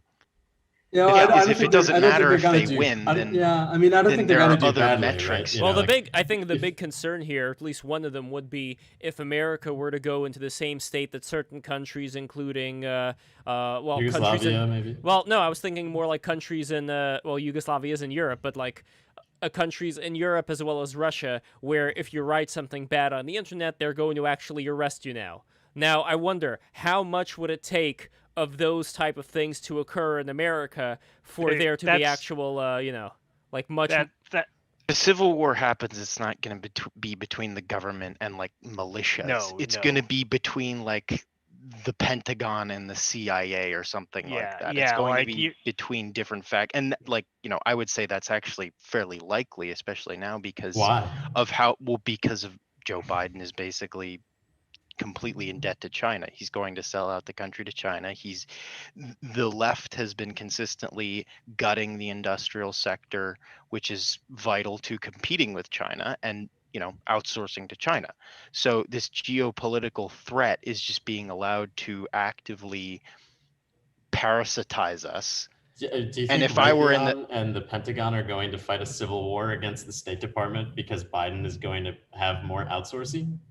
Eventually, if they want to survive, then yes. Okay. Will be forced to, or else they will cease to exist. I think you have to think of this more in narrative terms than in imagining any kind of sort of like material civil war between various competing State Departments. I mean, I think what you really have to think about isn't the idea of fracturing of the American empire into different states and so on.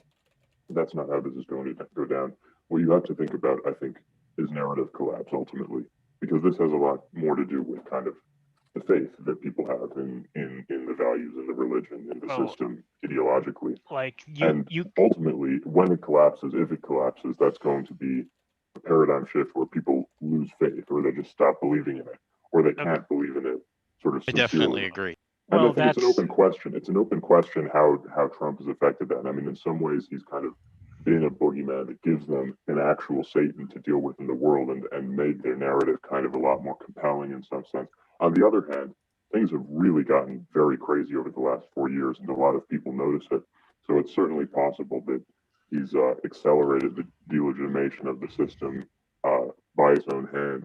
I think it's too early to say, maybe, but you have to think of this in narrative terms rather than different departments of military and intelligence agencies duking it out on a physical battlefield. Infowar is the central battle. Yeah, it does actually almost seem like the whole 2020 being insane and there being all these different insane news stories that come out and everyone's like freaking out. It seems like that's an evolution of the liberal system and not necessarily a beneficial one, but just in order to survive, it almost has to create these constant crises at rapidly increasing rates in order to just keep people almost in line or just at least enraptured. Yes, it has. I mean, everybody talks about how 2020 is crazy, and I think 2021 is going to be even worse. It's going to be just constant. Things are happening. We have no idea what's going on. We don't know how to stop it. We have to implement all these like radical new measures because we have no idea what's going on, and no one's really at the driver's seat anymore.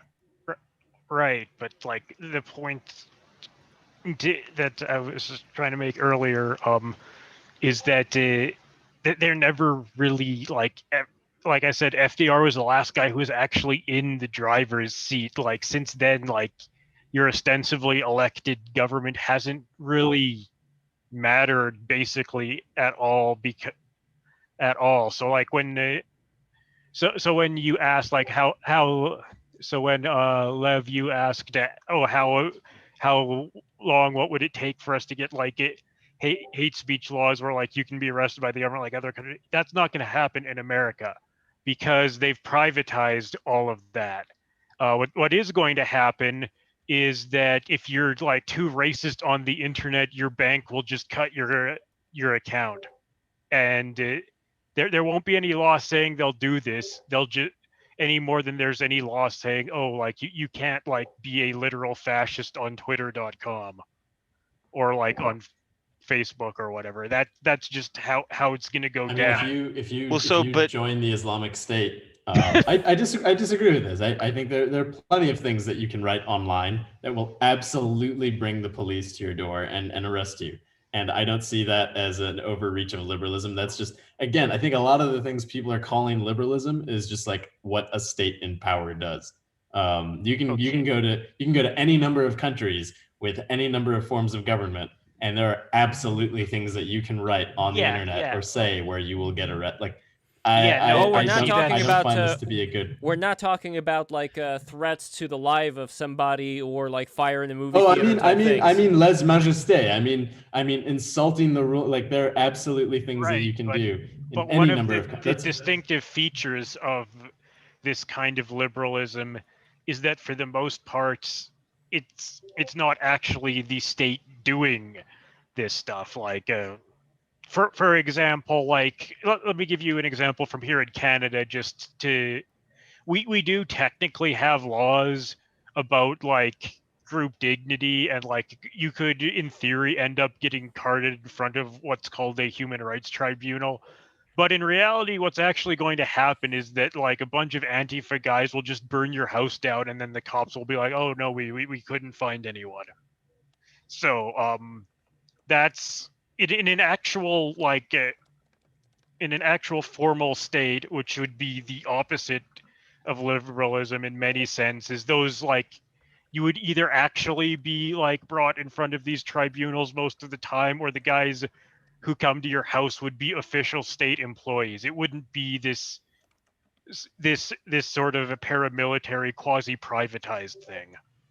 But then what is the point at which, let's say, the normies of the normies wouldn't be able to take it anymore? Or are we assuming that they can all be squeezed into the smallest ideological, like the tightest ideological box possible, and they'll go along with it all the time? Again, if you use, to use my example of like revolutions, like the Chinese revolution happens in the early 20th century after an entire, like what the Chinese called the century of humiliation of being kicked around.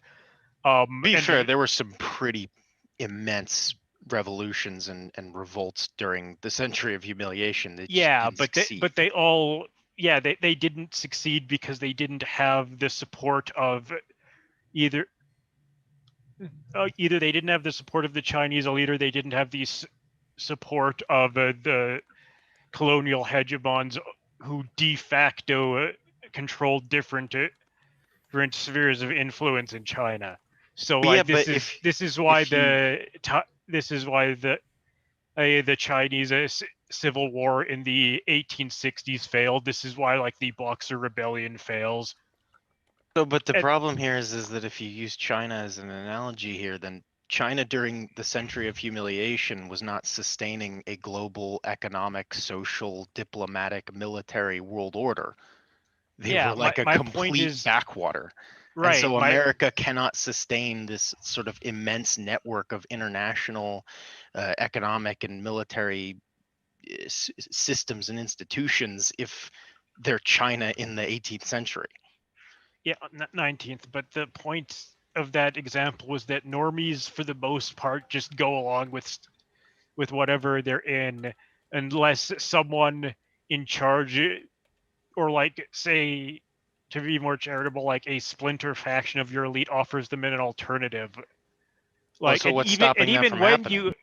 well, because like, what is the alternative in America's governing classes to like this kind of liberalism? Like, again, if you ever saw the documentary Hypernormalization, it talks about how like the Soviet Union, like for at least a decade and a half before it collapsed, had completely lost faith in socialism. And even though there was an alternative, the fact that no one in the ruling class actually proposed it up until Gorbachev meant that the normal people were just like completely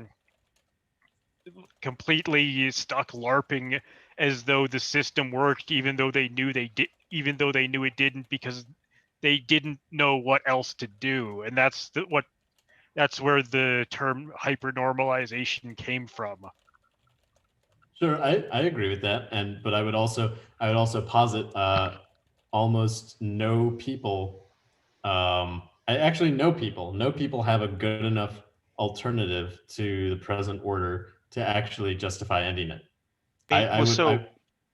I mean, like, propose one if you've got one, but alternatives ending the current order. What about just like the problem is that they're not even able to sustain the current order. It's not about alternatives. There's literally no way to sustain the current system. I don't think you should discount the present system lasting for a very, very long time.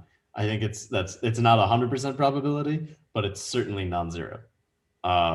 Yeah, but it would be like China during the century of humiliation. It would not be a world conquering like global hegemony. We're already losing that status of global hegemony.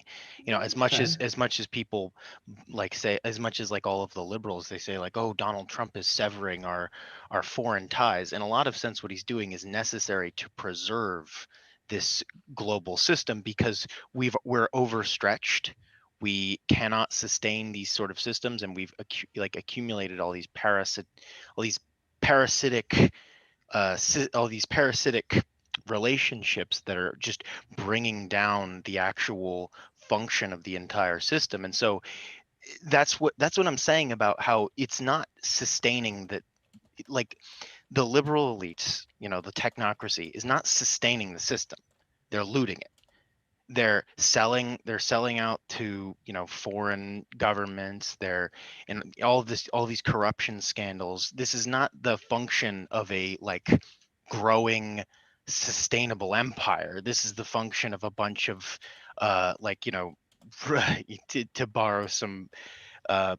to borrow some evocative terminology, rootless cosmopolitans. Yeah. No, I mean, they're bad. Don't care about the actual. I agree with that totally. They're bad at government. Everyone in State Department thinks they're Kermit Roosevelt Jr. They're not. Sure.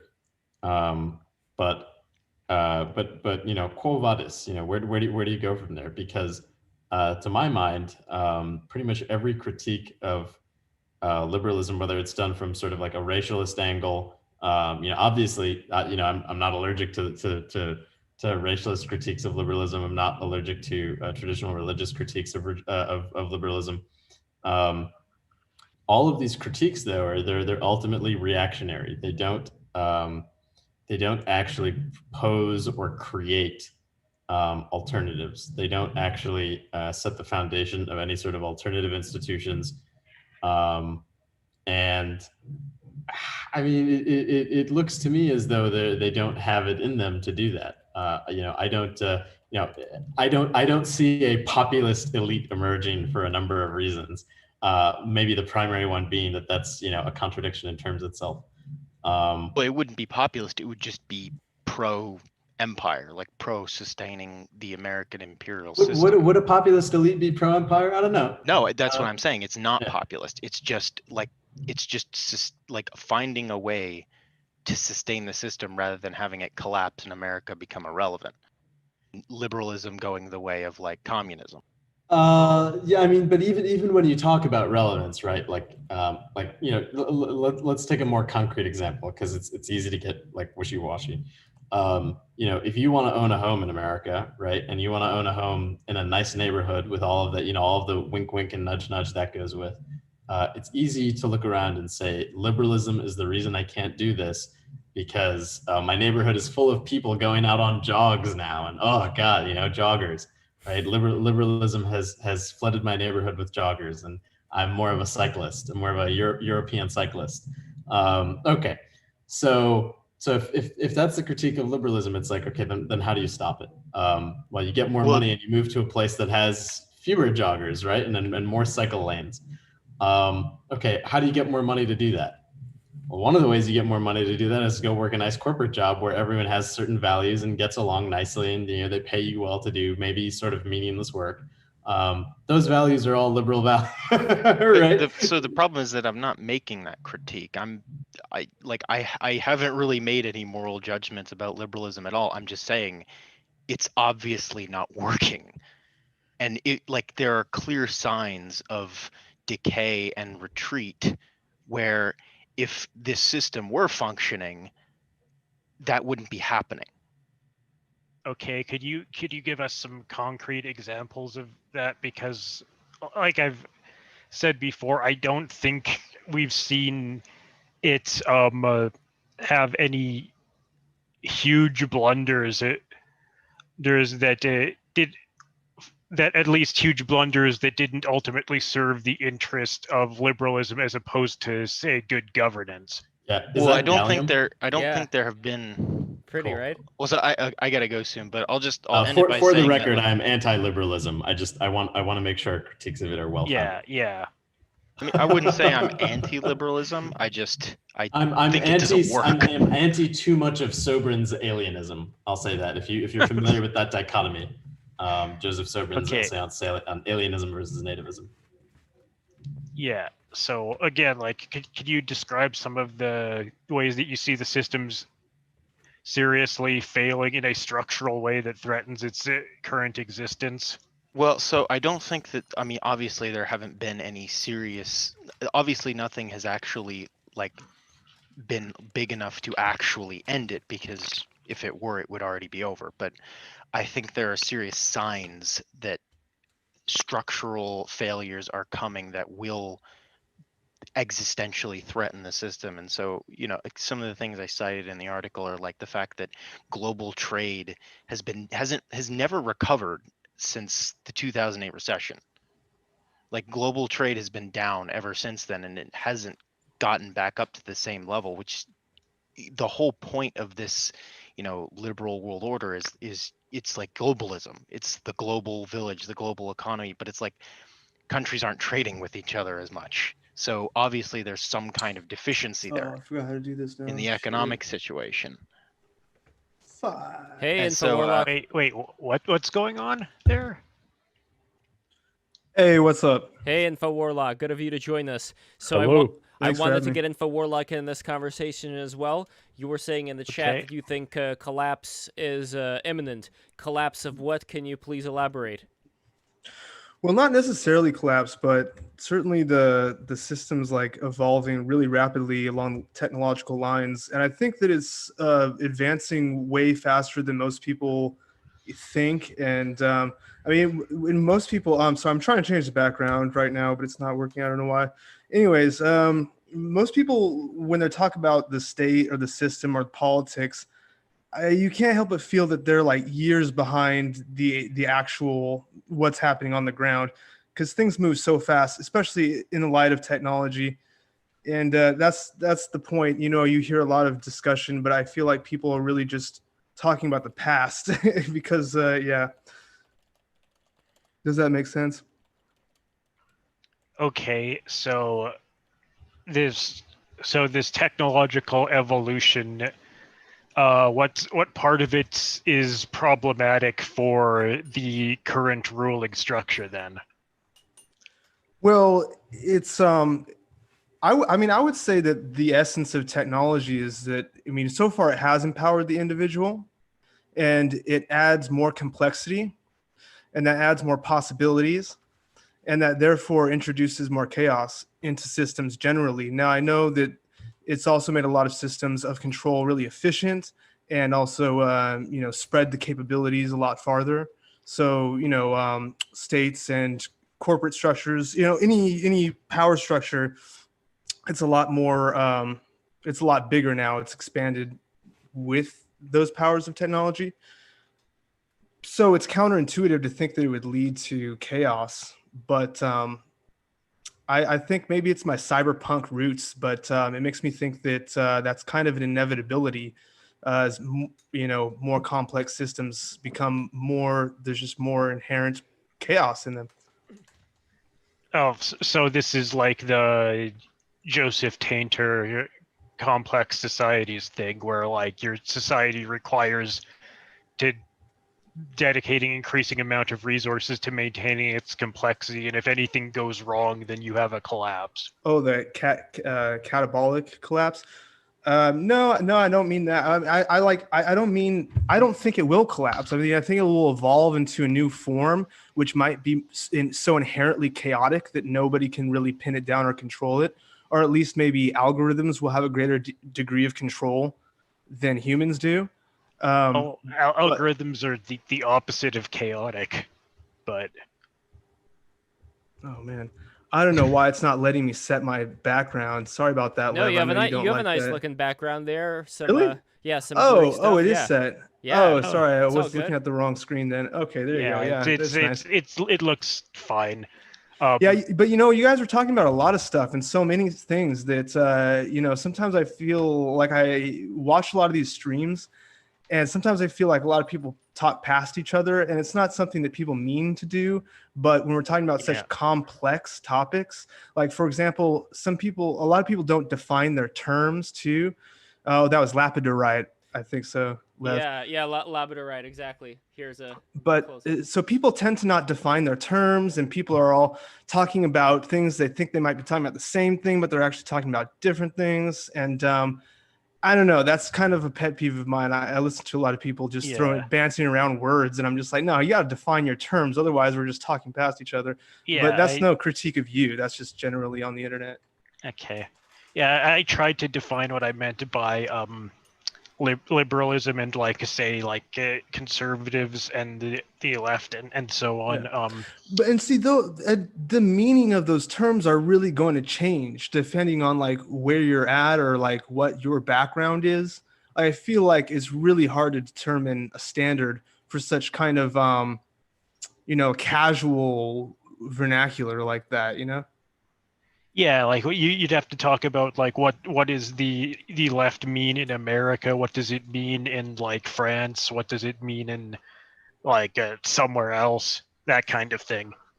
But even still, you have to define terms for a specific discussion because I would say that maybe there is no definite meaning, but you have to just establish a particular meaning for a particular conversation so that people can try to communicate with each other. You know what I'm saying? Well, I mean, I don't know. I thought you and this other fellow were having an interesting conversation, although I couldn't help but feel that you were just kind of doing semantics, you know what I mean? And just like not really getting into the meat of anything. Oh, yeah, that's like, again, we were trying to agree on what particular terms mean, and like maybe we got bogged down in that. Like sorry if that happened. Oh no, it's just my observation, but yeah, something like liberalism. I mean, that's so hard to define. I'm not convinced that there is a one definition for it, and therefore people are always going to argue about the particularities of it, which is something I find you keep coming back to. But I don't know, if I was on one of these streams doing like a long debate, man, I would really be on people every time they throw out a word that's somewhat ambiguous. Like, no, you have to define that right now, you know?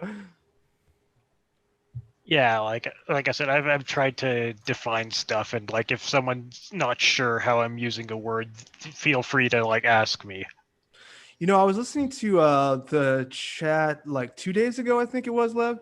Man, that was great. That was great. Everybody there was so. By the way, I want to show another some transhumanist. I want to show some jade, but that's not possible because the green screen. But I'm holding some jade. Are you sure it's not jadeite? Oh, no. Can you switch it over to like a blue screen or something? Would that work? Well, I physically have a green screen. Hold on. What if I put it on my hand? Here we go. Okay. Here we go. This is how it's like flickering in and out of existence. Hey, can you show some Orgonite? Sure. 1 second. Hold on. All right, based. But yeah, Transhumanist stream was great. Yeah, I really liked when we talked about like the electroprostate and the infinite nutting. I thought that was pretty fun. Oh wow! I must have missed that part. Yeah, it was pretty early on. You have to go back. Yeah, it was nice. I mean, I think that's a really pertinent point. What was that? What was that older woman who had written that book? Like, I love that she brought up Marshall McLuhan. I really wish I could chat with her, but you can. I think she's definitely gonna come back. She had a real fun time here. Let me put her info over here on the screen just so people can get in touch with her. She had a great time, and it was very surprising because, she's a futurist, and I didn't think that she would be into a lot of this stuff. Her name is Jennifer Gidley. I believe Dr. Jennifer Gidley. Here's her Twitter, and she was just really nice. Very based, as people said, like she Lev, you might want to do something about your camera. We can all see your forehead. It's like super zoomed in. That's fine. That's fine. Also, have you noticed that you get these streams together and there's kind of different priorities of people you have on, right? Like, I would say I'm a low priority target, right?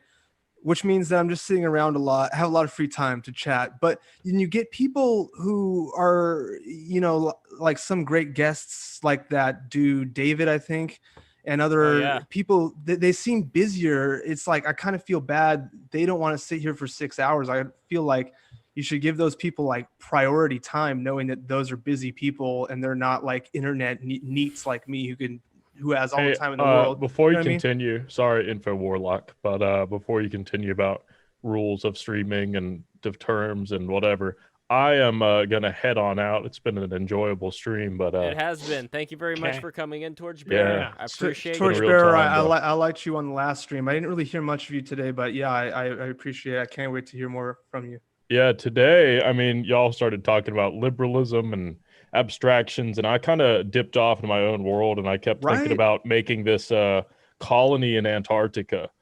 And I thought that would be a good alternative to. I want to become a penguin rancher in Antarctica. Yeah. Fuck it. So I think that would be cool. I wonder what they taste like. Oh, sorry. No, you're fine, bro.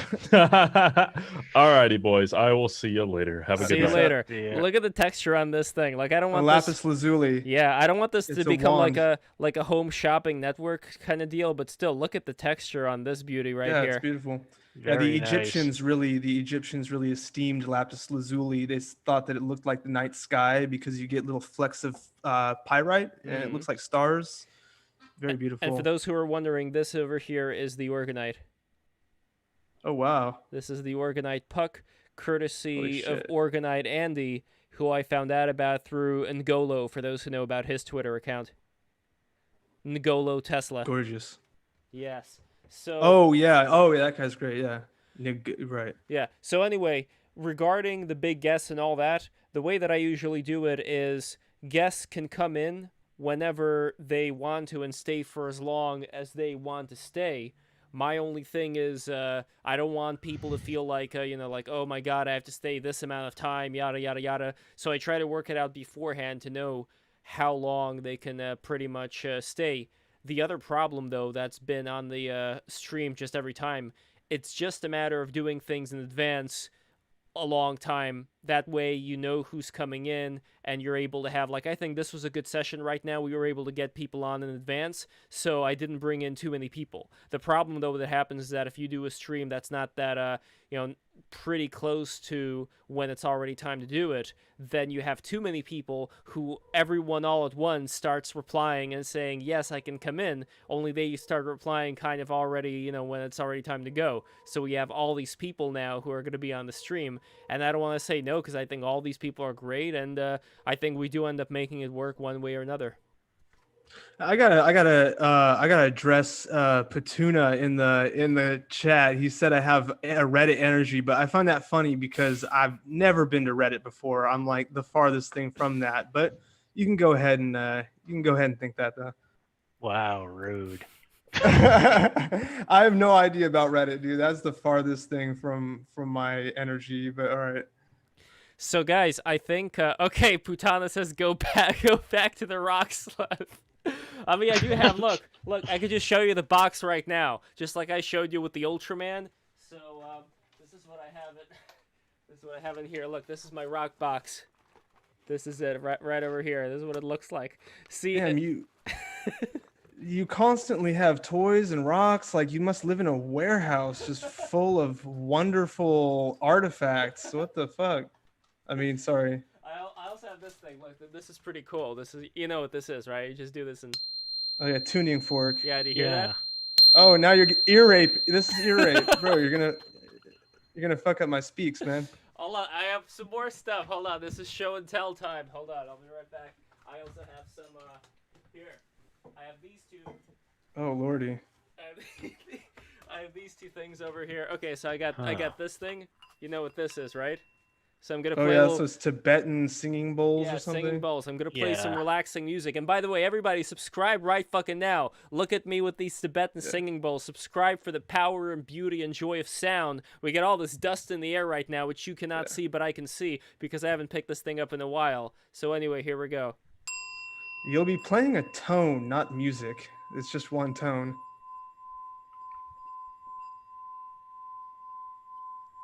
You hear that? Yeah. So that wow, was that's beautiful. That was one. But it's different. You have to be there so you can feel the acoustic resonance in your molecules. Here, look at this bigger one. I don't know. I heard the tuning fork fairly. I've heard that resonance fairly well in my headphones. Well, here we go. Here's the next different. one.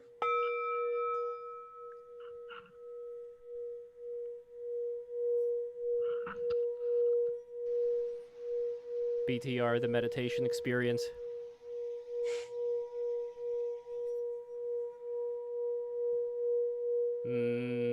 Here, I'm going to do like an Hold on, we have a comment from Petuna. Lev has some serious offline energy. He dominates the discussion with a tuning fork.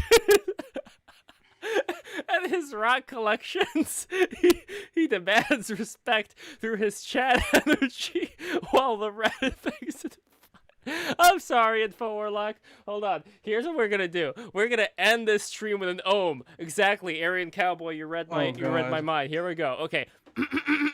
Okay. Here we go.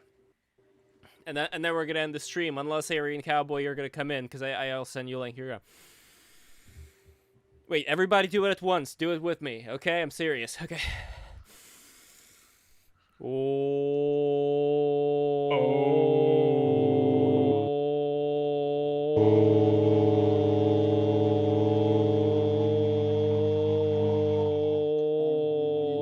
Yeah, that's tough. I give up.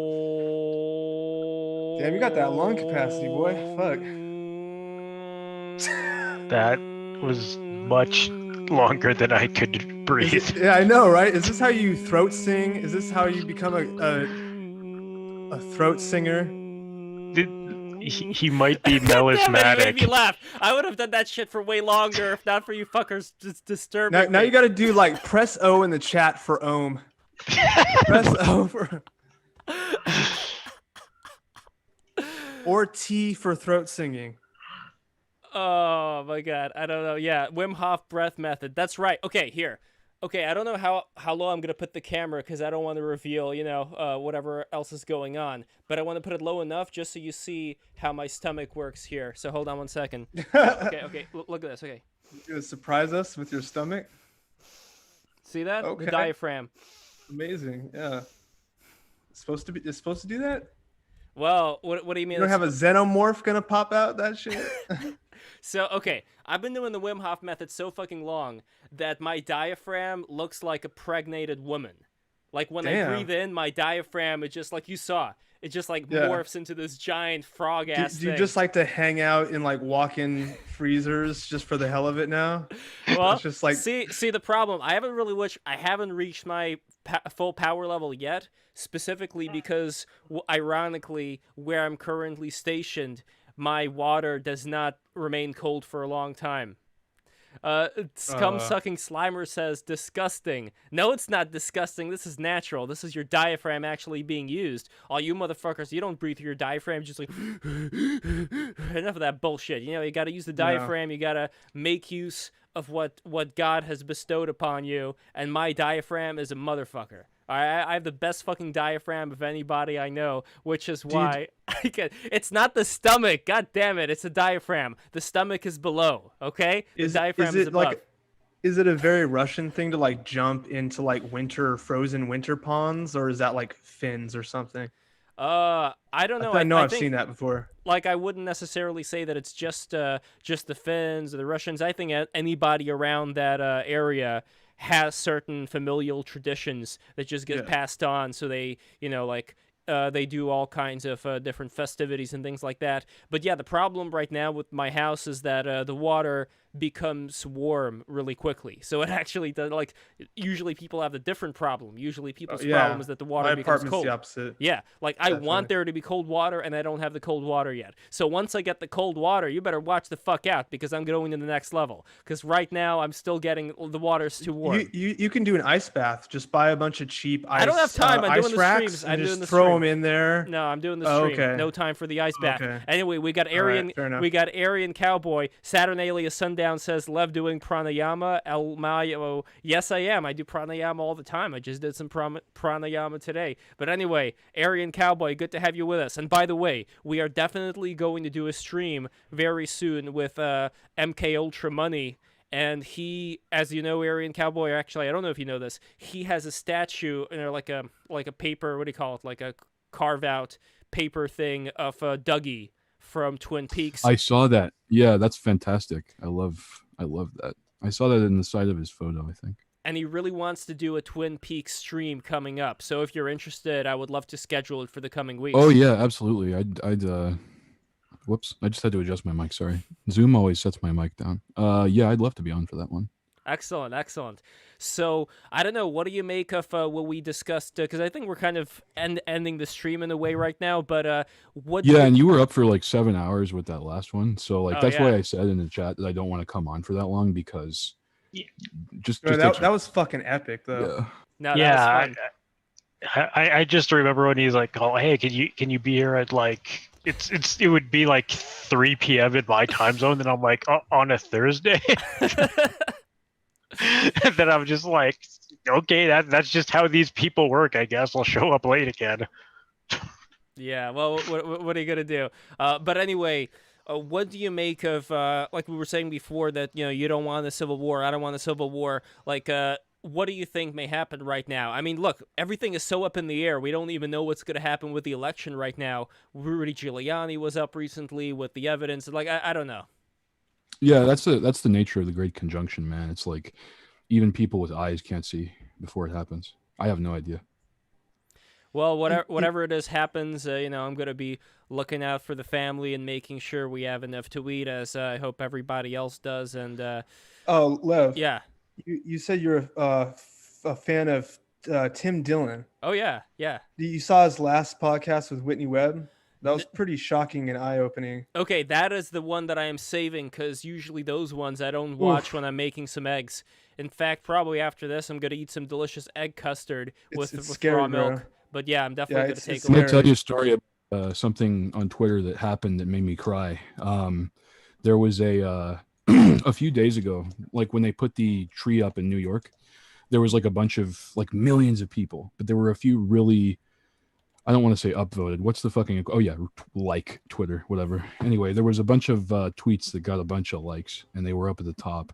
And then people kind of like followed that inclination of those big tweets, and everybody just started insulting this poor tree. Like they were just like, it's so ugly. It's just like 2020. Just, you know, just need to get like, don't even put that tree up. And I started crying because I've never seen so many people hate one tree, and it's just, yeah. And then I posted something about it, and I was like, it's not ugly, and I was really sad. And then today there was a story on the news about someone, they found a baby owl that was surviving for 3 days inside that tree. I was just like, look at that.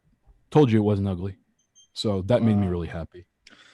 Dude, if this was like a rational society, we would probably worship trees. They're kind of a miracle. And also, Arian, you're the skeleton cowboy avatar. Look at how thick his like skeleton neck is. I hate to see that. If he had flesh on it, how thick would that be?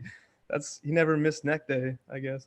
Yeah. Anyways, yeah, trees are great. By the way, Cowboy, you recommended that you personally brush with baking soda, and I recently tried. I moved to oil pulling.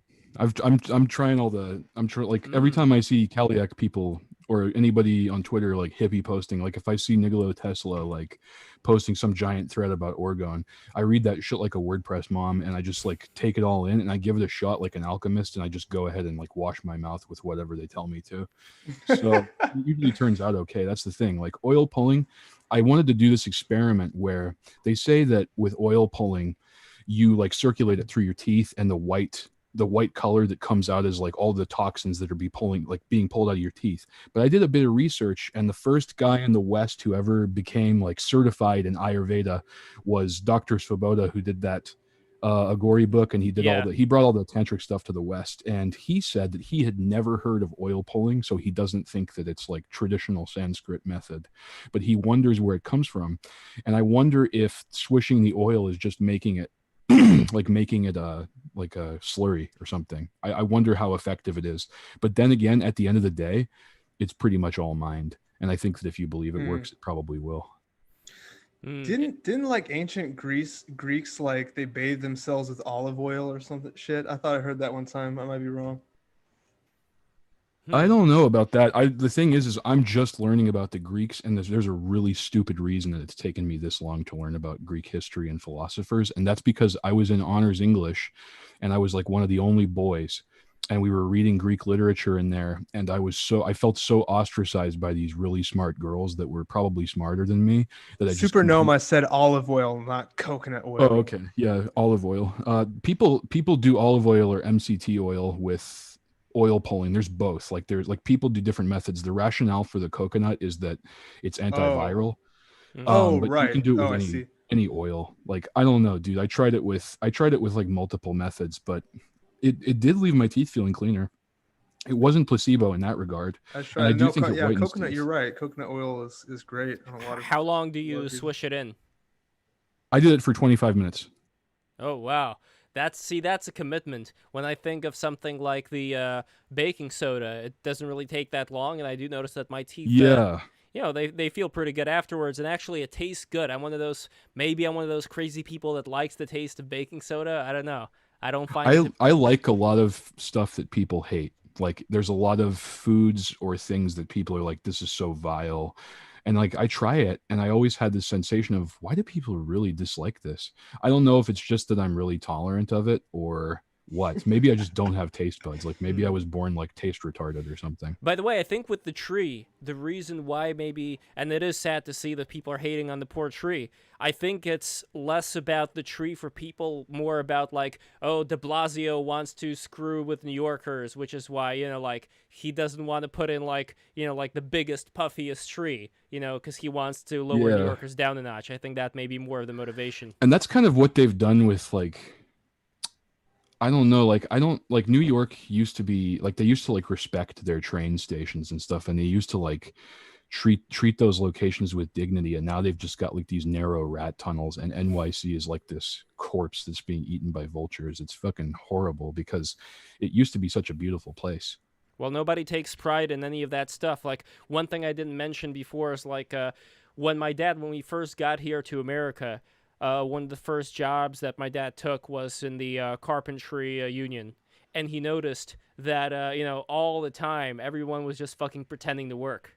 Like they would just pretend, they would pretend like they were keep busy, and then the supervisor walked in, they would keep busy, and then they would just fuck off and do something else, and it's just, there was so much, within all these systems, like, sure, you could say, worker protections, things like that, but there's got to be a better way, because people are just fucking abusing the system. I know it's just like everything right now is so insane. Like okay, I voted for Trump in 2016. Like, I was really on board, right? Like, I was one of the people that was like, yeah, this is it. This is our shot. And then, like, this time around, I just, like, all the energy just drained out of everything. And, like, I don't even know, like, here's the thing. I think the election is really suspicious. But the thing is that I think that people are getting really focused on the election and really focused on the outcome of what the government decides to do. But at the end of the day, like, we don't really, and I know this is like a really common take, it's not anything unusual, but we really don't have the capacity to change that. And I think at that point, like, I don't think we should give up hope in that regard. I think that we can still use administrative power to, like, get a peaceful solution out of this. But at the same time, like, I think the winning move is really just to focus on the small things and what matters, because the way that you end a dark age is by healing everybody on the inside, because the whole world is like an emanation of how people are on the inside, right? Like, everything that they touch carries them. Like, everything that they do is like, it's all from inside. So I think that a lot of this and the issues between men and women, like all of these really complex issues going on, I think that we need to start addressing the fact that we've been ignoring what's going on inside of ourselves. No, I definitely agree. When it comes to a lot of people, though, my biggest concern is how are you able to properly reach out to them? Like, I'm very happy that there are people out there who do believe that it's possible, and I want to be an optimist and do it as much as I can. But sometimes I have to face it that there may be some people who have been, like, I don't know, trying to reach out to somebody who is just completely off the deep end when it comes to whatever ideology they happen to have. At a certain point, you reach a wall, and there's not much I can do. You do, and the only thing I think you can do at that point is just smile.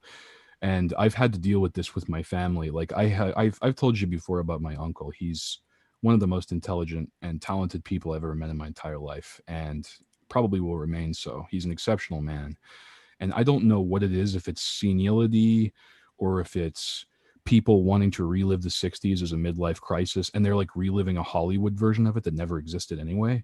I don't know what's going on, but my whole family's affected by it too. And I was earnest and very honest about who I voted for, and that was a big mistake, because when I told people that, instantly the reaction was so hostile. And so I just left the issue alone. And now I'm going to have to face that once COVID's over. I'm going to have to see my family, and I'm going to have to, like, disarm a bomb, because one part of my family voted one way and the other part of my family voted another way. And I think, like, that is the best way to handle the election, is to handle your family, because the way that people vote and the way that people act is downstream from their childhood. Definitely. And one other thing that I sort of touched on in the chat, which, again, this is very much going off the deep end for most people, but when it comes to certain fragments that we've been given, and like anybody, it's impossible to hold all the pieces of information in your head that you've accumulated and be able to, at least, unless like I write a book about it or something, be able to put in as much research and show, okay, this is exactly what happened. But the fragments and bits and pieces concern things like Jason Giorgiani talked about and other people have stated about when is he gonna come on the stream, damn it? Oh, soon he will. But anyway, you better let me on that one too. Definitely. So with Giorgiani's takes and with a lot of the other takes that I've read so far, when it comes to Agartha, when it comes to New Schwabland, what actually happened after World War II, as they claim, it's like if you even even make room in your mind for that being a possibility, it makes everything that's going on right now just seem so small and so tiny Yes. in comparison to like wait, are you telling me what, that is, there's no words, because if that is actually what's happening, then everybody's heads will explode if they actually I don't I know, know. And there's like all these rumors, and it's just like it's super interesting to me from a technological perspective, because I work and have worked in security, and so I've wanted so desperately to sit down and actually look at the data and actually look at how all this technology works, and it's such a time consuming thing to do that I can't get involved in that. Like I'm so busy with Are you everything else, talking but I about really computer technology? yeah Specifically? like Well, you know what and just that is. information in general. Yeah, Yeah. right. The technology is very confusing, of course, but you should look into cybernetics, right? Because cybernetics is the branch of science which makes all of this possible. Like, it's all Right. of it stems from cybernetics, and so it's more than just technique. It's a huge system of thought and of a new way to look at the world. And I think insofar as all of us are using the computer and do it regularly, we are all invested in that cybernetic paradigm right We now. are, yeah. And it's in a lot of the ways that's why we see the world the way we do. We see it through a Yes. cybernetic lens. And this is And why I'm sorry, what? I just wanted to say something about what you just said that I've observed with people. Not even 3 or 4 years ago, whenever I used computer science terms to explain something spiritual, like if I ever like did that, and it always felt kind of weird to me to do that, but I did it. Like I used that as like a way to explain things and how they work. And people like 3 or 4 years ago would reel against that, and they would be like, this is sacrilegious. This is, you can't like compare God to computers or whatever. And then I accepted that, and I kind of realized, yeah, you know what, there is like a difficulty with that kind of thinking. But then recently I've noticed a shift in the opposite direction, where not only do people not mind that you use computer science terms to explain these things, but they embrace it and they perpetuate it. And it's just so strange to have seen such a violent shift in rhetoric in 4 years. Yeah, it's true. Yeah, but everything is socially in this country, everything's totally different than it was even 10 years ago. I think everything seemed to have changed. But I see a lot of chatting in the chat about cybernetics, and you can't really just ask for a simple definition of it. It's a very complex affair. I could redirect you to a YouTube channel where this guy makes tons of videos explaining all about the history and different branches of cybernetics. It's really enlightening. I'll throw that in the chat here in a second. Yeah, please do. I've like skirted around cybernetics, and I've looked into adjacent fields. But I don't really. Right. That's really the thing. gotten It's a to the core of huge it. umbrella, right? Because there's kind of a core philosophy of it, and it branches out into like a million different branches of science and study. But at the end of the day, I think it really explains, I mean, the fact that we have a cybernetic perspective, because it's necessary by the fact that by what we're doing right now, all of us, even people who are just watching this, we're throwing our consciousness into the computer, into cyberspace, and we're disassociating ourselves from our body. And I think that explains why you have this kind of progressive liberalism, which could really maybe be seen as like people just kind of in tune with the hyper modernity of the technocracy. And so man, so hey, what's up, dude? I just kind of lost my train of thought. By the way, speaking of hypermodernity, I like this tweet over here from Alex Forrest. Let's see if it comes up. If not, I'm just gonna post the image of it, the Family Guy here, this one right over here, with the NB. Right, but and I was thinking a lot about this on the last conversation about transhumanism, because I think the cybernetic perspective, that makes sense for why people go transsexual, and also why people kind of dismiss race as being something that's not important, or think of race as something that can be fluid. Not only does, say, genetics, that technology allow us kind of an out to race, but trans makes perfect sense from the cybernetic point of view, because it's all about how your consciousness can be transient and move from station to station and is not like really centered in any incarnation like the body, for example. In other words, your body is totally arbitrary and you can just dump it or change it or get a new one or whatever, and all that it doesn't is. But then the question comes in: what kind of lesson will you learn? Or if they would say, well, I don't want to learn a lesson at all, I just want to fly and teleport around all the time. Okay, what's the point of that? Eventually, you're gonna get sick of that. Well, see, here's the thing. Here's the thing, Lev. These people are under this cybernetic spell, the cyber point of view, but they don't realize that themselves, right? In other words, they are being conditioned towards a certain way of thought and behavior, and they themselves aren't really aware of what's happening to them. They don't know why they think the things that they think. They don't know why really they're doing the things that they do. They don't realize that they've adopted that point of view, and they haven't even examined it because they might not even be aware of it, right? You know what I mean? So they won't learn a lesson. They're not really conscious. They're kind of just going with the motions. Like most people just go along to get along. We all know that. Yeah. So what lesson can you learn at that point, you know? Well, Saturnalia, what do you make of it? So in regard, I mean, I think that you're trying to talk about like what the end goal of like a pro cybernetic worldview would be. No, and not necessarily. Not necessarily. Oh. Well, but like, I don't know. I just think it's really important to realize that cybernetics has really, I think it does, has its basis in essentially like a very Gnostic frame of mind, where there is an end goal to like an ideal cybernetic society, which would be an eschaton. Yeah, there is. It's teleological. It's eschatological, and that would be essentially like man as God experiencing themselves, right? So. I totally agree with you about Gnosticism. I think that that's the kind of a pernicious strain that's been infecting a lot of intellectual thought in the West since the Middle Ages. And I think it's a problem, actually, but continue.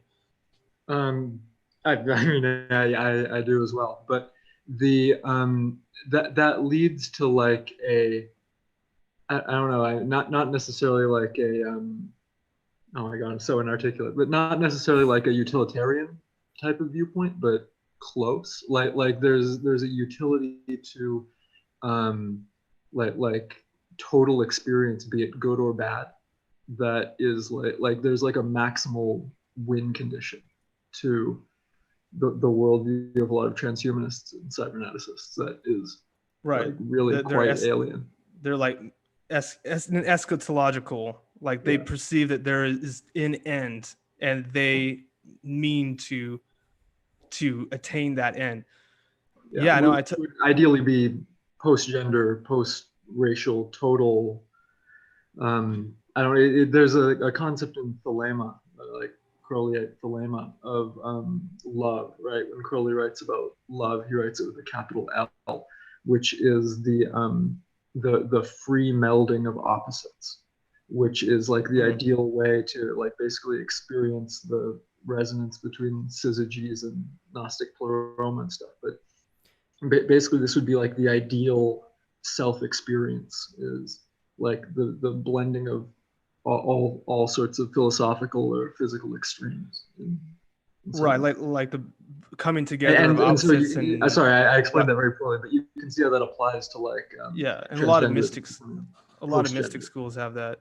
Well, I think a lot of mystic schools have that, but I mean, you know, finding a balance between the genders is not the same as being post-gender, right? Exactly. I think that it's totally nutty because, you know, being that this, you know, mysticism kind of resonates with me on a very deep level, I can't help but see that, you know, there's a primacy to gender, like they're inherent to the universe and they're probably more primary than material itself. Maybe you could say that. I think so. So in order to just dismiss that offhand and say that you can just go without, I mean, it just seems arrogant and foolish and hubristic from that standpoint. But again, I don't think these people, you see, I don't blame these people for thinking that they could be post-gender, because I think that the thing that liberalism, and I'll just say that word, even though we've already established that it doesn't really mean anything, but I'll say it anyways, is liberalism, the reason why it continues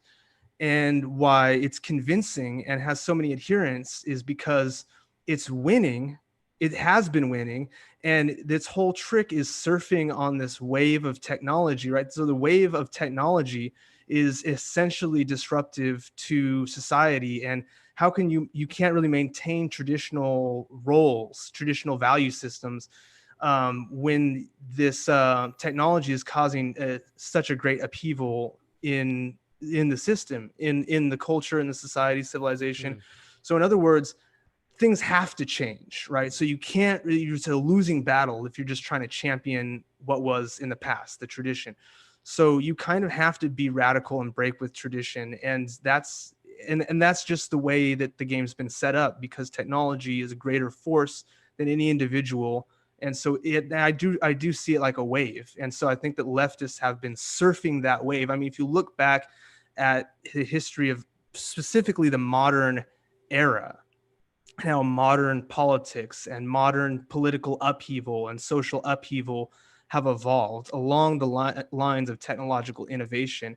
And like I said earlier, I mean, it has been the case that as technology increases, it has empowered the individual. The individual has more power and more power because of technology. I mean, you could say that that's not necessarily or inherent to power or to technology, but it has been the case. And so yeah, I mean, all this progressive politics and liberal rhetoric, I think it's all hollow, because it's all post hoc rationalization for what's happening as a result of a greater force beyond political force. And I kind of am paraphrasing Neil Postman in his great books like The Technocracy, where he defines the I think he was the first one to define that technocracy. And I thought it was an amazing book. I know I've several streams I've mentioned it, but it's worth checking out. But one quick thing I wanted to add about liberalism, because I was kind of just showing people my rocks, getting my rocks off, if you will, while it was going on. But coming from the former USSR, my parents were really happy to come to this to this country. I came, I was an immigrant too with them, and a lot of cheap food. That was great. We never went hungry, unlike a lot of people going hungry in Russia. And just in general, we found that people were very nice, very friendly, very sociable, and that didn't matter like whether you're black, white. Although again, like we were living in Foster Avenue for a brief period of time, and there were like hoodlums, gang members. But just like anybody who's like black or white or whatever, that my grandma would, let's say, meet at the market, like the supermarket, they would help her out. They would give her directions where she needed to go. So there was this sense of community that was going on. I'm sure that there are still a sense of it today, unlike in Russia, where a lot of people are generally going to be assholes to you no matter what. And I don't know, man. I feel like a lot's changed since you were young. I mean, if we're about the same age, and a lot's changed in the last 30 years, though. How old are you? I'm 33. Oh man, I'm 32. Okay, yeah, so okay, but let's just say a lot's changed in America in the last 30 years. A lot. Like a lot. If an old lady asks for directions or something, then I'm sure that there's going to be somebody who would help her. Although at that case, she wasn't the one asking for directions. People were just seeing her, and it's like, oh man, you look like you don't know where you are. Let me help you. Like, I don't know. You think that that's changed?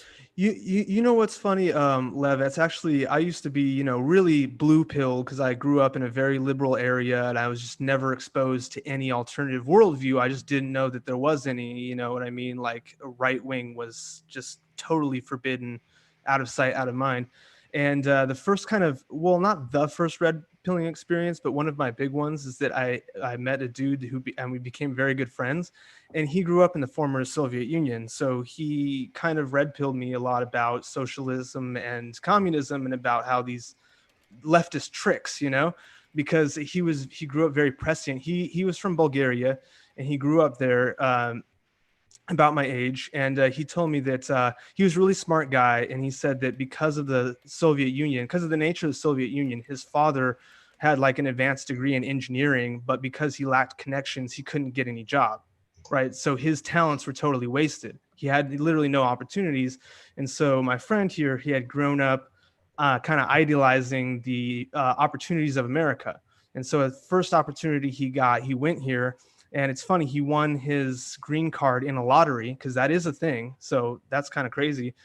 He won it in a lottery, but he studied over here. He studied like computer sciences, and so, you know, long story short, without doxing him, he's doing very, very well for himself, like incredibly successful. So, you know, I totally believe him when he said his father was smart but didn't have any opportunities, because he's very smart, and with opportunities he has excelled. So yeah, that was just one a very red pilling moment.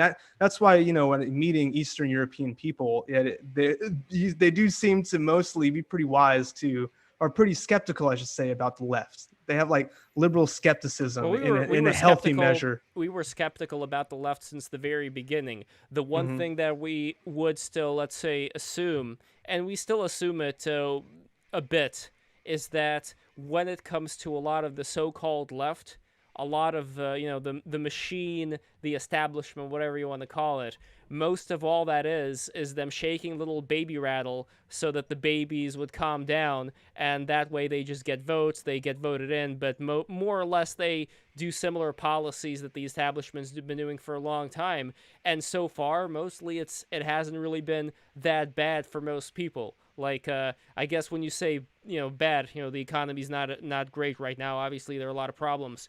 But when it just comes to, again, compare America to another country, compare it to Russia, or compare it to, I don't know, just any third world dictatorship, you know, the state that people are in, it is much better. And like, well, you know what? Yeah. I was going to say, in my opinion, and, you know, people can differ from this, but I think one of the great achievement of America is the middle class, is having such a big, and the middle class used to be large and strong and healthy.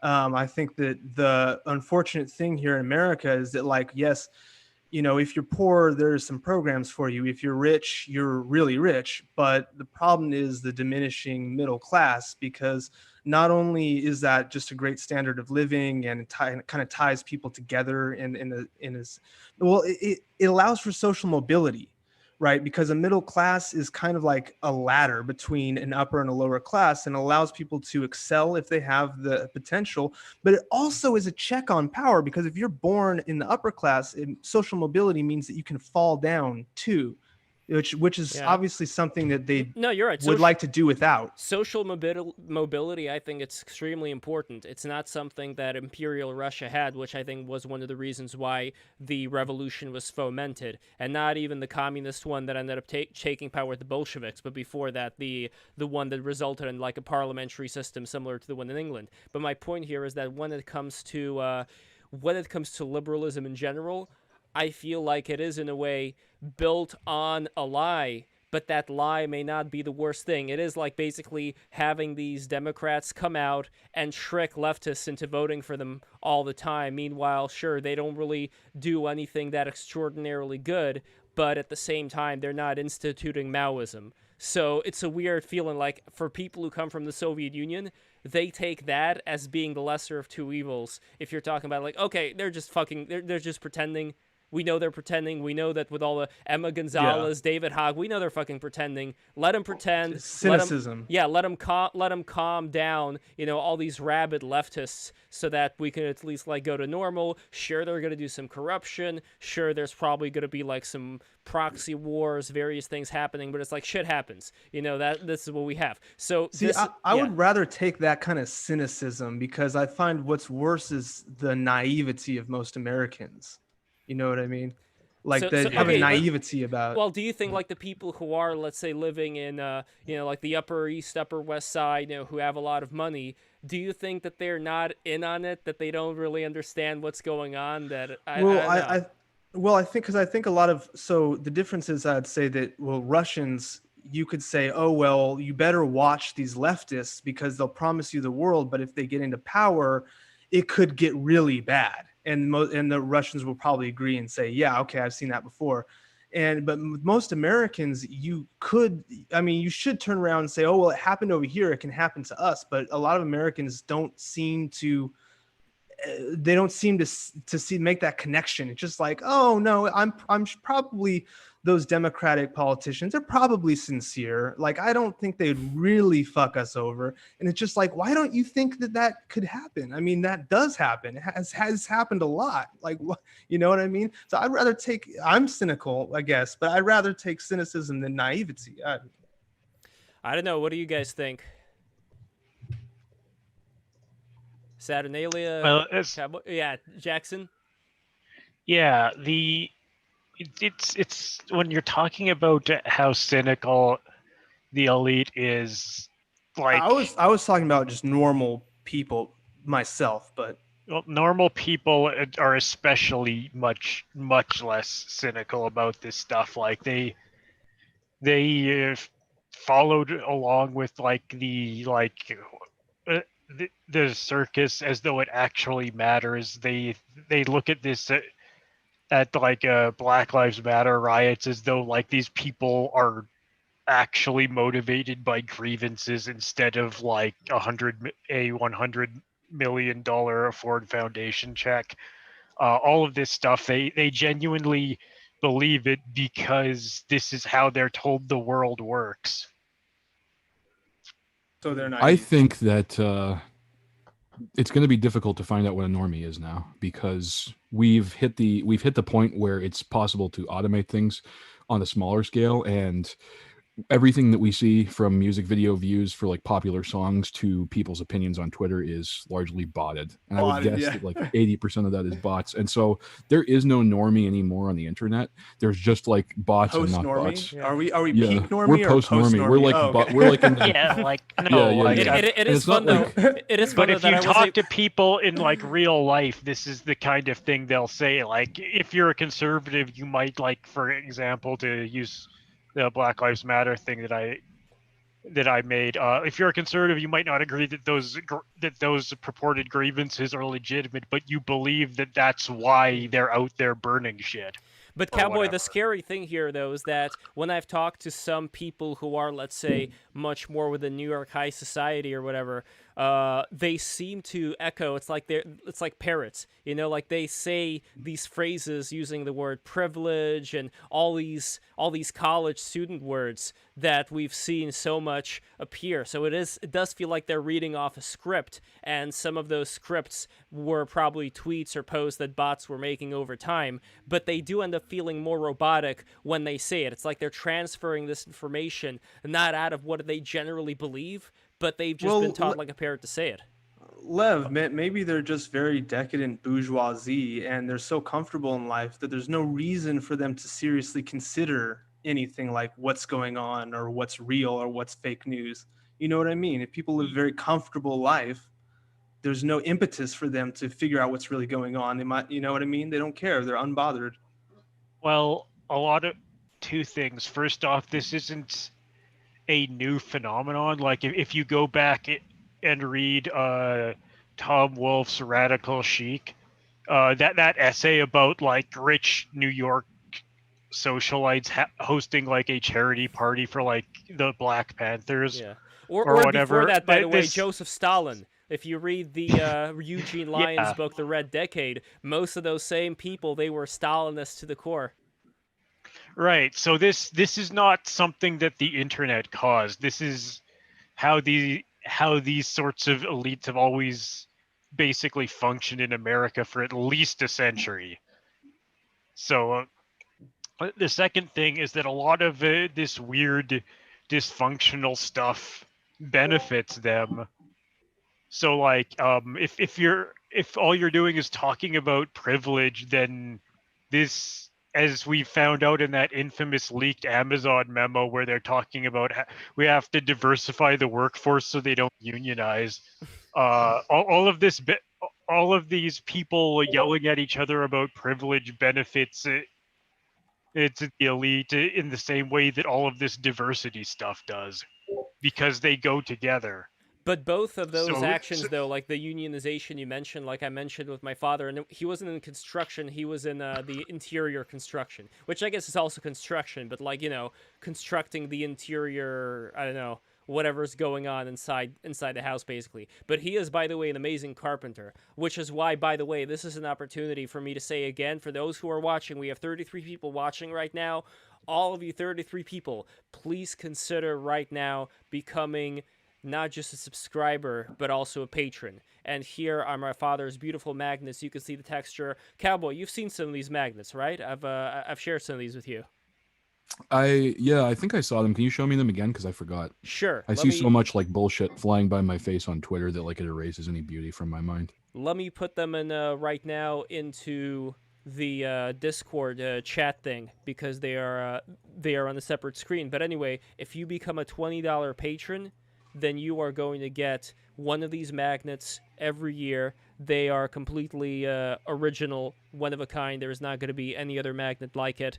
And if you become a $30 patron, you are also going to get a beautiful print from Giovanni Panacchietti.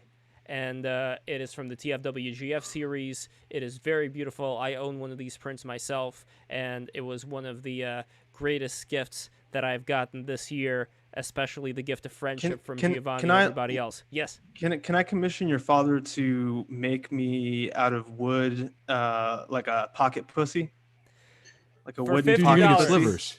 For $50. Okay. Yeah, you just imagine getting a sliver. I mean, that would be bad, but I'm thinking the craftsmanship here is just too superior. It'll be polished. But the thing is, dude, is that I don't know. I just don't want to. I don't want to do that. It's like pocket pussy, man. You know what? Like Rage Against Modernity. You know, return to tradition. You know, no, but in all piece of wood. Well, in all seriousness, if you become a $50 patron, then my dad will. I mean, there's probably our limits, but if you want any design that's made out of wood, just let me know, and my dad will make a custom design. Here, hold on. I almost had this right now. See, this is one of these things that I should have bookmarked right now on Windows. I typed in the word magnet, and now I'm waiting because my brain is somewhere else. Here we go. So here are the magnets. I am posting this on Discord for everybody in our conversation to take a look at as well. What if I wanted your father to make me like a wooden swastika magnet? Would he be offended by that? You are like the 5th person or 10th person who's talked about, so I don't know about the swastikas. I mean, this everybody says that. Honestly, I don't know. Those are really cool. I was just trying to get a rise out of you, man. No. I'm not one of those like those Hitlerian people. I don't give a fuck. What I do hope for eventually is that people do learn more about what the swastika is, as far as the primordial nature of it being around all these different civilizations. Unfortunately, right now it is tainted by all the things that have occurred. So my favorite thing is like the siege wignats that are like 2 IQ, and they look at like the opposite facing swastika, and they're like, oh yeah, femininity, death, evil, and this dualistic thinking is hilarious. Like, it's not what Savitri Devi said. You can see how they get time. By the way, guys, do you see the magnets? Yeah, one's a squid, one's a goat, one's a like I don't know, thing. Other's a like fish. A fish. Yes. Beautiful, man. Wow, oh my gosh. The Ashwood ghost octopus is my favorite. Well, that one has already been taken by somebody. So I thought these were like hundreds of these motherfuckers. Come on. No. Well, that's the whole point. They're all original. They are all original. So you are never gonna get another one exactly like. Even if he makes another octopus one, it's not gonna be like that octopus one. It's gonna be different. Those are really cool. I like the designs. Thank you. No, my dad has a lot of great designs, and for $50 members, it's also going to be a magnet, but it's going to be way more complex. It's going to have like moving parts and stuff, like a black sun or something. That would be way cooler than a swastika. Black suns are way cooler. That's difficult to carve, though. I mean, it's you need lasers and stuff. Yes. For that. No, my dad does it old school. He uses the equipment. But anyway, guys, I think we're gonna be heading off right now because it is almost 1:30, and I do have to. My room is full of right now. I had to unshelf all these things, all these old Power Rangers things that were just sitting on the shelf here. I had to unshelf them, unbox them, and show you guys. I totally had the black and gold Power Ranger Megazord. That is so swaggy, dude. It was like a gangster Megazord. Yeah, hell yeah. Yeah, hell yeah. Very, very That's beautiful mint. design. Mint. Yeah, and the dragon. Swaggy. Too. I don't know, Cowboy, if you saw this dragon, but this is such a very beautiful samurai-looking dragon design. I really like it. It's like Shenlong. Look at that. Yeah. Did you watch any mecha anime as a kid, Lev? Well, I saw Power Rangers. That would be the. What's close enough? Look at this. Zoids was fucking cool. Mecha people are seething when they hear that right there. You see this over here? Here, I'll show you what this They're like, is, by that's the way. Super Senkai. See this? This thing over here is just dangling here. I'll show you what this is, by the way. This is actually cool. So, I had a Sega Saturn as a kid, and I recently found. Oh man, this is dusty as fuck. Okay, the twin stick. Whoa. Do you know what this is for? No, is that was that a Sega? That is a Sega. That is a Sega Saturn twin stick. Yeah, And that this, would have been for like Virtual On or something like that, maybe? Yes, this is the only reason why this thing was made. It was made for one game. It was made for Virtual On.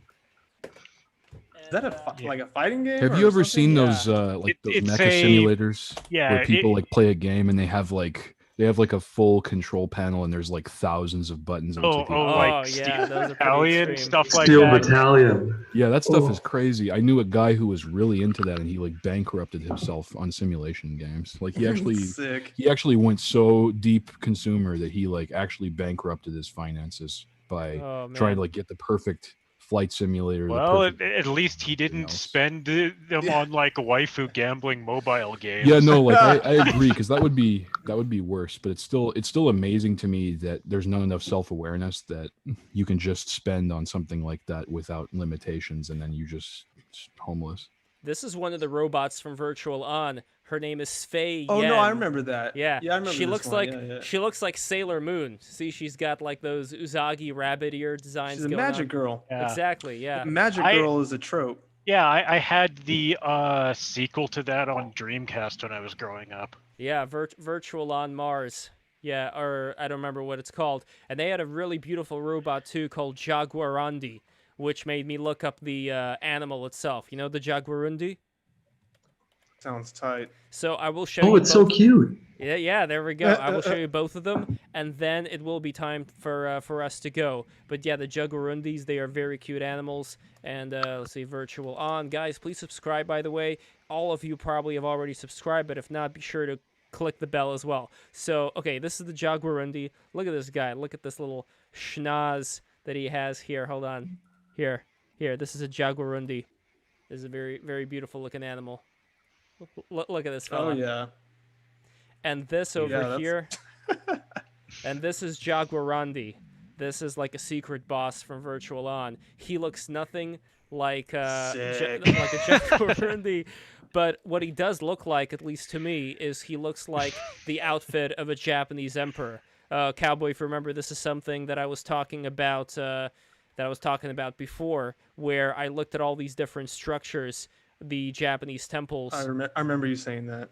And because it's like geometric with like hard edges and yeah, like I'm trying to find a photo here. This is the one of Emperor Showa. Here well, you know, they used to actually sometimes wear paper. Did you know that? Some ceremonial garb, it's literally paper, like paper suits and shit. Well, they do make a lot of paper crafts, and here, so this is origami. So this is the outfit over here. So when I take a look at this outfit, it looks like some kind of a final boss from a video game, you know, like some kind of Evangelion angel thing, you know, some DMT elf abstract thing. Because this isn't human anymore. This is like, I don't know, Cowboy, do you see where I'm going with this? Like, imagine being him. And your whole life you're like looked up to as a god, and then some like foreign nation that is pretty much antithetical to everything that you believe in drops a sun on your fucking nation. Two of them. Wow. Two of them. Yeah. Just think about that. I know. I suspect that the West had a lot of spies in the Meiji government, and that it wasn't even in World War II, the Japanese weren't as autonomous as the history books would suggest. Yeah. And that's never how it is either. It's that everything is so much more interdependent than even in like the distant past. Things are way more interdependent than it's made out. Yeah, absolutely. Yeah. Like the Bronze Age, before the Bronze Age collapse, which was like 1200, 1300 BC, there was trade from England all the way to China, everything in between, the Silk Road. Right, that's how they had to go to England to get the tin. Otherwise, there wouldn't have been any bronze. Anyways, definitely. Well, guys, this history is lesson. it. This is the end of the show. Thank you guys so much again for watching this, for being here all the way with us. Let me tell you what's happening next week, by the way. So next week, we are going to have John Billman on for Tuesday. And John Billman, for those who don't know, he wrote the book, The Cold Vanish, Seeking the Missing in North America's Wildlands. Anybody who's interested in coming on, let me know. Oh, that's like Missing 411. Yeah, it's going to be a blast. So I'm looking forward to that. And then we are, okay, I have not, I got to start sending messages out. I just compiled the list today. I want to do a Thanksgiving e-girl stream, which makes me kind of sad because I'm thinking Thanksgiving. Man, e-girls suck, dude. E-girls suck. That's going to be great. I'm going to tune in. Just look at them. You don't have to listen to them, bro. They don't have No, I anything want say, to see dude. that. I want to see that because people have I don't know, this man. idea of what it's going to be like in their heads, and I think it's going to be completely opposite. Because, like, the one thing I've noticed about this podcast, and the reason I watch it, and the reason it's good, and the reason I think it's not mainstream yet, is that it's like you get a lot of people that are out there, like people that wouldn't be invited elsewhere, and then they actually like show themselves earnestly here, and I've seen that happen over and over again. So there's something really nice about this podcast, and it's kind of hard to pin down, but I think it's the regulars, man. I think it's the solid core of people. Yeah, I think so too. I think that has a big part to play with it, but I also think they like have an just effect on the down into- people. Like with the transhumanist one, you remember we had a lot of people who showed up who actually they sent me wonderful messages after that. You know, they had a great time, and I really appreciate that. You know, we had a blue check. We had 2 blue check people come in, and they had a great time. Scary. And yeah, like I don't know, it happens, and I'm very grateful for it. I don't know what it is. We're just going to keep doing it. And just like Jennifer Gidley, again, like she had a great time. She messaged me saying, "That was great, Lev, with a great bunch of people. You are doing such good work. Very happy to do more of these down the track if you want. Best, Jennifer." And she, you know, she's a futurist. She's a futurist psychologist, educator, adjunct professor at UTS Institute for Sustainable Futures, director of research, Oceanic Institute. So, you know, like she's in Australia, like she's doing stuff. She's not just, you know, she's an active participant of whatever conversations are going on right now among people who do set policy in a certain way. Even though she says that she's not associated with like the Great Reset people and all that, I'm still sure that people visit each other and learn from each other at various conferences, and just to have more people who are in that environment come in here and talk with us and have a great time, that means so much to me, because that means that there can be a dialogue that we're generating that would, in a way, get into people and, you know, change reality in a certain way. Like, one last thing before we go, I want to tell you about a dream I had. I had a dream last night that I was like in the dark,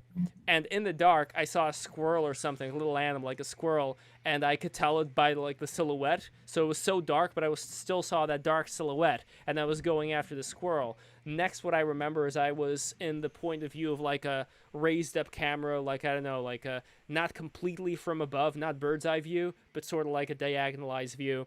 And I saw just some, you know, like in an RPG or something, just some land. And I think maybe it was even Japan, I wasn't sure. And there was something that said that, you know, you have the ability to, to create reality. And then I remember seeing all these puffy looking dogs that look kind of like fat Shiba Inus running all over the place. And I was thinking about, you know, like getting married at that point. And so that was a pretty interesting experience. So there we go. I don't know what exactly this relates to what we said, other than I think creating your own reality, however much we are able to do it. You know, I think people don't even think about putting things out there in the first place, let alone doing anything at a high enough level. So I think it's worth it. If you want to imagine what a better future would be like, I guess imagine it and work from there, and then maybe that will affect the way that you talk with other people, the kind of business decisions you end up making. I mean, so far this whole thing has been a gigantic fucking roller coaster that I could not be more grateful to, and you guys are so amazing, and I love you all, and this is it. Can I share a dream with you before we go? Go for it, Cowboy. Okay. I talked about this one with Landshark on Twitter. You know Landshark. He's of a cool course. guy. I hope you get him on the show eventually. I'm not sure if he's. I actually messaged him today I really wanted him on this show. Landshark would be fantastic. He's probably one of the nicest people on Twitter. Legitimately, he's just such a sweet man. Like he's got a heart of gold. That guy, I like him a lot. I also remember a deep arc that's buried deep in the Landshark lore in the history when he was like drunk and he went to a club for like he was like live blogging about it. It was the shit, and he was like, "Whoa, this is crazy!" And he just didn't expect clubs to be like that. But I was talking with him about a dream I had. I've never had like a BAP adjacent dream until like last week, and for some reason, I don't know if it was because I fell asleep listening to podcasts, but I woke up, and Chuck Person's Echo Jams, like that proto vaporwave tape. I'm not sure if you've ever heard it. Check it out. It's by with the dolphin. Yeah, it's got the dolphin cover. It's by that Onioatrix Point Never guy, however you say his fucking name. He did that under a different name. But anyway, as I wake up, it looks like your typical vaporwave dream. It's got Chuck Person's Echo Jams going on. But then like I walk down this narrow hallway. I'm like, you know what, this is kind of disappointing. I didn't really want to dream vaporwave. And it was like that self-aware moment where you're kind of getting into the lucidness of it. And then I saw this glass box and I saw this huge skylight and I saw Jupiter over the top of like an open skylight, and there was this lightning crackling across the sky, and it was just so vibrant. And inside the glass box there's this bodybuilder, and he's like 8 feet tall, 9 feet tall. He's got like golden skin. He's doing deadlifts, and he's surrounded by like priests who are praying to him, and there's a bunch of like Vestal virgins and women like surrounding him and like praying to him as well. And like as I approach, I notice there's men divided in two different groups, and they all look equally strong, but there was something that drew me to the right side. And so I joined one group of men, and then like I'm waiting for this whole procession, and they've brought out bull roarers and horns and all kinds of Bronze Age instruments, and they have like a procession, and everything's like, this guy's like this bespectacled wizard comes in, and he's got sapphire glasses and fiery hair. And then I see the lightning stop, and he speaks through the glass box with his voice that reverberates through everything. And he picks one group of men on the left, and he says, "You guys try to lift more than me." And so they start doing that. But then he like goes to the right side, and he says, "But you people are my rogues." And he sends us to an island full of mist puzzles in the Caribbean that just like rises out of the ocean. There's all these secret ruins that we go into, and there's this Asian guy that gets paired up with me, and we're trying to scale this wall, and we have like an earnest discussion about the Han Chinese people. And he like corrected some problems I had with China, and he like instantly explained a bunch of stuff to me. And as we're going up this wall, I reach the top of it, and I see the sun rising, and it's just green. It's like filtered through the clouds, and there's all these tropical birds flying everywhere. And we end up solving all of them in sequence. But the people that actually won, there was a team of like a Jewish computer scientist guy and like a Japanese guy, and they actually ended up winning the Rogue Challenge. And so we go back to the Temple of Iron, and all the walls are just glowing green because someone's holding up this emerald. And they take it up to the demigod guy, and he says, "You may each stay in this hall if you place an emerald in the Gallery of Heroes." And then we all get passed out emeralds, and I'm like making this decision in my head. Is this do a I want to Sonic do that? reference? I wish. It Emerald might Grail. have taken place in the Sonic universe. But the central skylight opens up, it lifts, and then Jupiter strikes the central emerald with this bolt of lightning. And he hands it to me, and then I put it in the wall. And the wall starts glowing green, and then I wake up. So that was the dream. You're a prophet, man. You're Beautiful. an oracle. Thank you. I've never had a coherent dream like that before in my life. That's pretty dope. And I was imagining it the whole time, and I wonder, like, I mean, you've seen the dream. We can only imagine what it looks like. So I have like that image of the hall and the emerald and the Vestal virgins and the golden one. I'm thinking of the golden one when you were talking about that golden 8 foot demigod that you saw there. One final thing, I just want to say related to the dream, because you were talking about China. I don't know if this came up as an inspiration to you in your dream realms as well as to everybody else.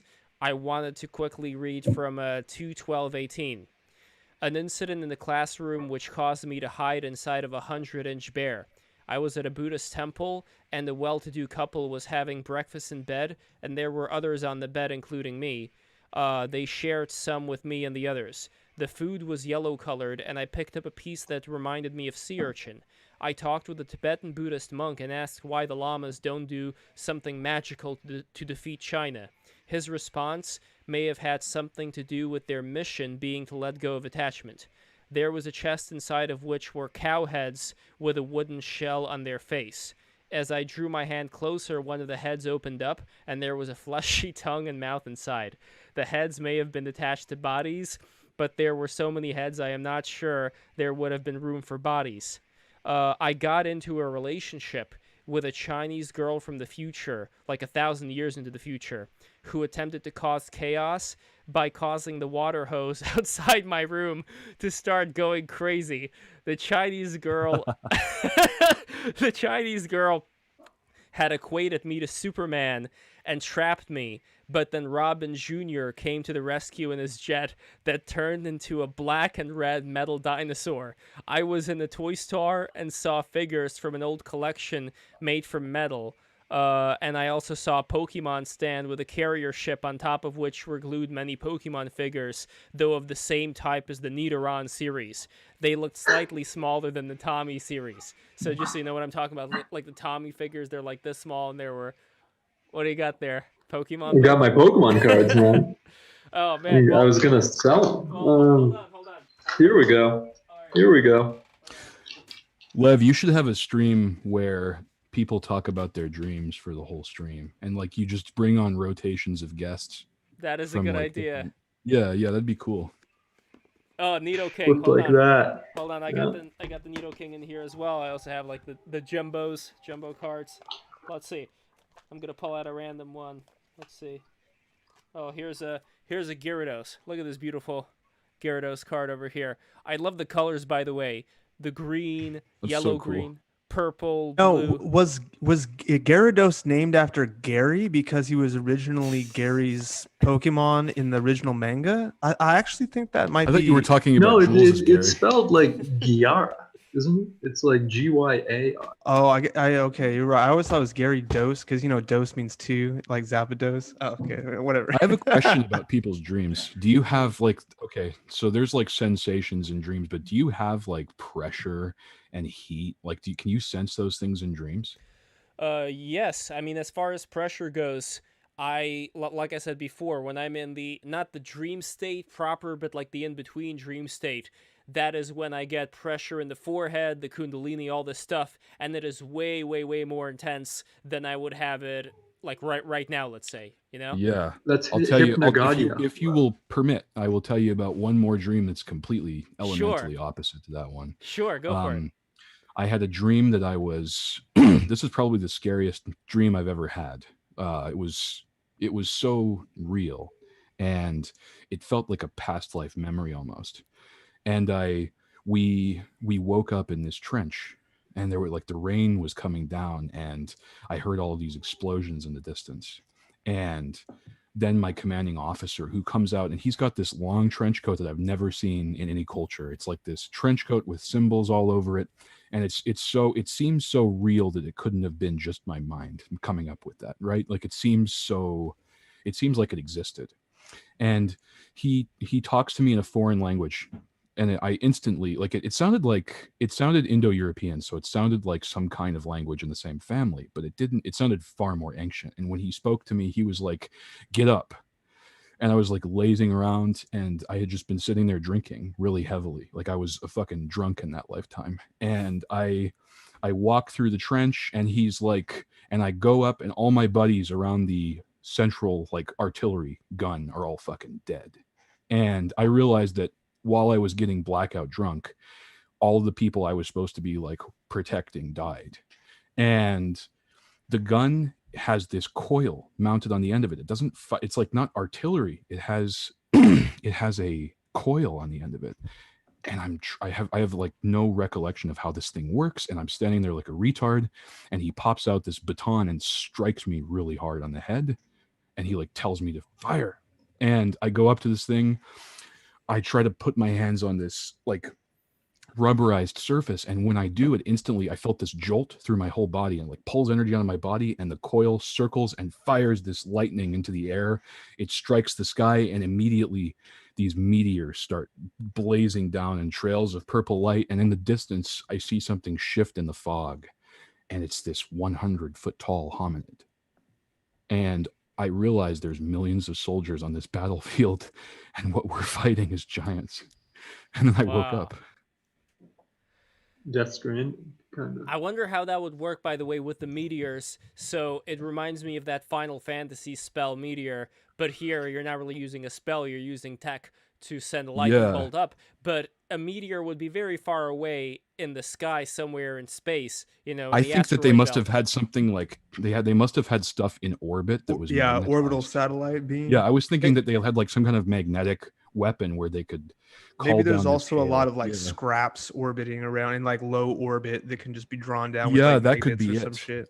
That could be it. The other thing that I really distinctly remember about that dream is that every time the giants, it was on the side of a mountain, and there was the trench that we were in was dug into this valley below this mountain, and the giants walked over the mountain like it was nothing. And every time they shouted, it was like they took this deep breath and all the grass moved towards them. And every time they shouted, someone would like prolapse their entire intestines and just die right on the spot.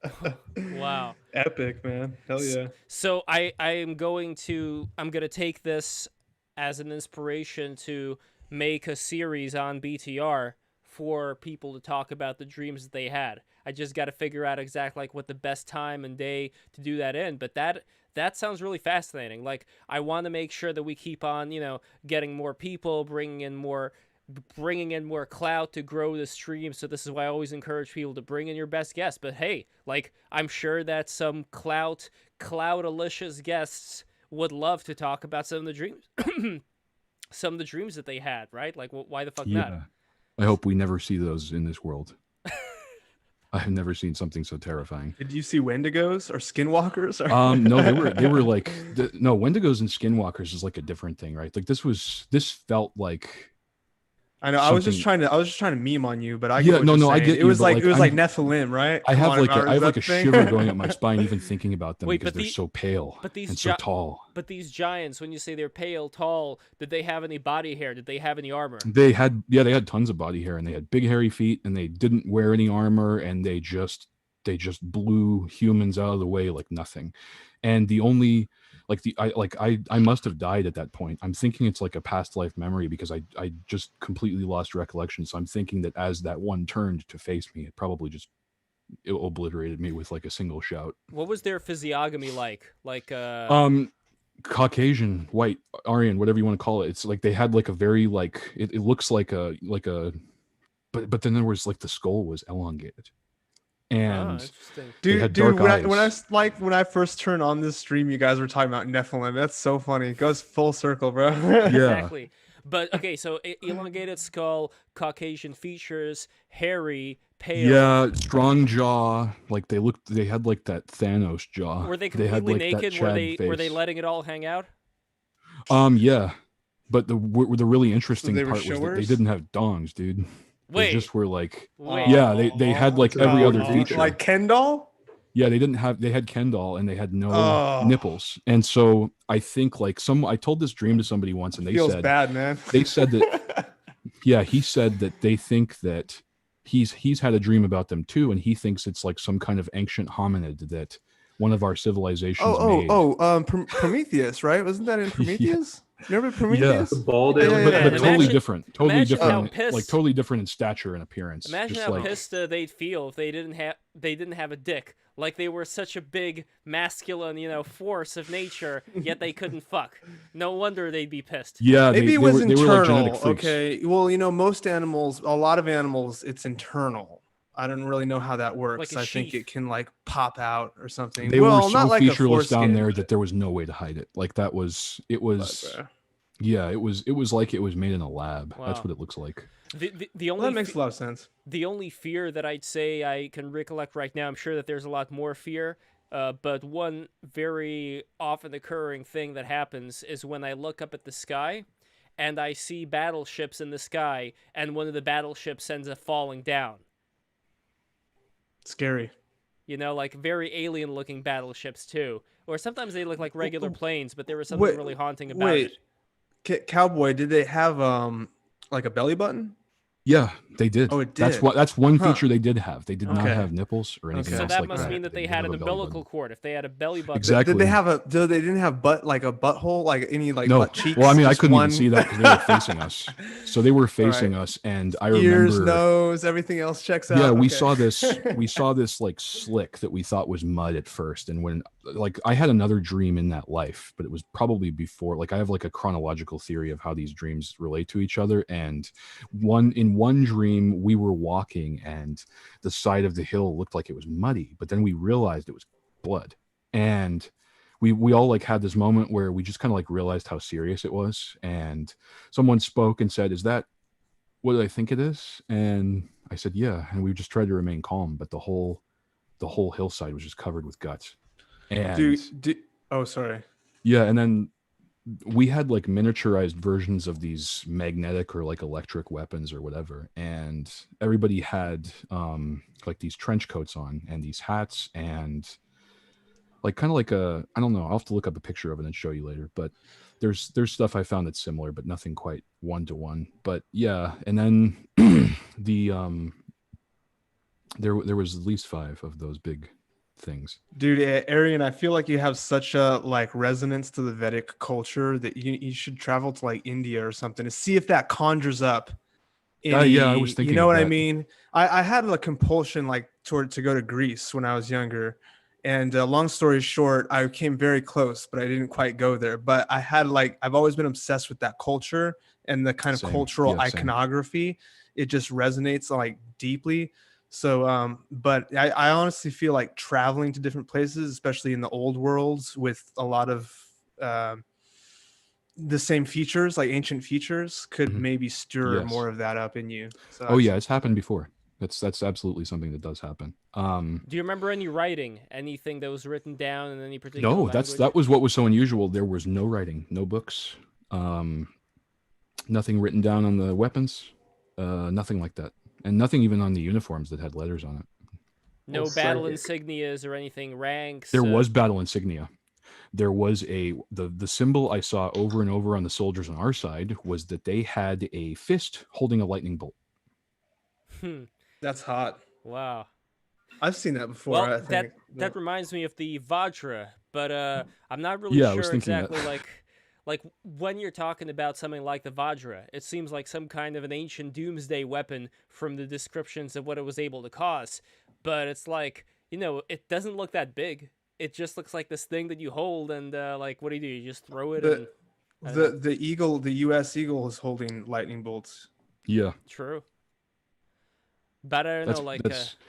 Yeah, I pointed out how a lot of the top of the U.S. Capitol buildings kind of look like a Vajra, and then I put Benjamin Franklin getting the kite struck by lightning in the same thread, and I was like, that's just kind of interesting, isn't it? That America starts with a lightning bolt, and they master the air and they master the lightning, and that's America's elemental power over other cultures is the command of the air and fighter jets. Dude, do you have any Vajras? I'm kind of obsessed with those. I was thinking about buying some, but they're very expensive. Because I don't buy something like that unless I know I need it. It's interesting though, like England, the British Empire, that was water, and America is air. Exactly. It's like a succession of transformations. Dude, Lev, do you have a Vajra? Because you have a Tibetan singing bowl, so that's pretty similar. I got a lot of stuff. I do not have a Vajra, but I do have a candle over here. It's cool. Like some of them are like 2-prong, some of them are like 4-prong. Oh, sorry, I took away my pop filter. I hadn't, and by the way, someone was talking about Attack on Titan real quick. I just want to say something. I had never seen that. I had only seen, there was a girl I knew who was a weeb, and she linked me a few clips of it, but most of the stuff she sent me, I'd never seen it. It's weird. Most of the stuff she sent me, I kind of ignored just because I was like out of my anime phase at the time. And she, like, I don't know. I just thought she was kind of a normie. And at that time I was still like stuck on only 80s Dude, anime. normies liked Attack on Titan, like way like in 2014, 13. 14. Yeah, like at that point I was watching 80s romance anime, so I was totally off that wave. Dude, DNA Squared. Have you seen that one? It's pretty good. I have not, but I will add that to my list. It's fun. So when you saw Attack of Titan, or did you read it? I haven't seen it.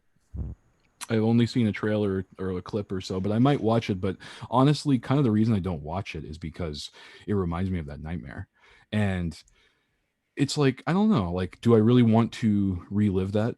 Like, maybe that's a life that just needs to stay buried. Like, maybe that's just something that humans aren't meant to know about yet. Well, one final question. When it came to that insignia, was it a cartoony looking insignia, or what would you say was the style? Yeah, it was kind of like, it was an embroidered, and this kind of suggests something about the technology, but once again, it might just be my mind filling in the blanks with what I know. But yeah, it was an embroidered patch, very clear, like it was square instead of a shield. The heraldry was a perfect black square, the fist was red, and the lightning bolt was bright yellow, and it was holding it downward facing, like it was stabbing something with a lightning bolt. Like that. Interesting. Exactly. Yeah, I mean, it's very easy for me to imagine. And what are the colors of the uniforms? The Black. Black. Black as night. Black as cloth I've ever seen. Black, like Vanta black trench coats. Were they baggy? Because you said it was like a trench coat. The suit underneath looked form fitting. The trench coat was black, and it had yellow symbols all over it. Like I can't really describe it. It was more like it's kind of like a quilt almost, but it was like, yes, exactly like that, but facing downwards. Yeah. Wow, very interesting. I'm going to edit that later on to look like the black That's dope. square. Yeah. Any hats? Anything on the head? Yeah, the hats were what you would consider like a modern military hat. Like they were really similar. The only thing was different is they had a tassel at the very back. So like out of the back of this military hat, there was like a tassel, and it was tied over itself several times to make this like almost bundled fist shaped braid. And all the tassels were red, and they hung off the back of the head, like right at the back of the skull. Damn.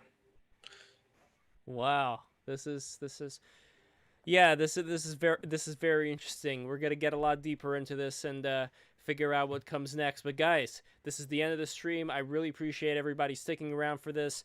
Don't forget to go to patreon.com/breaktherules, become a patron today. You are also going to get access to our secret Discord server area, which is not available to anybody else. You will have access to it, and we are going to be doing a lot of stuff there later on as time progresses. So I want to thank everybody again for watching this. Subscribe right now. We are one subscriber short of 2,150. We are 2,149 right now. So one more, get to subscribing and click that bell. Thank you guys so much. I am going to end this stream right now. And again, love you all. Thank you so much for enabling us to do this through your support. And we will have the Dream Talk later on. Take care, everybody. Yes.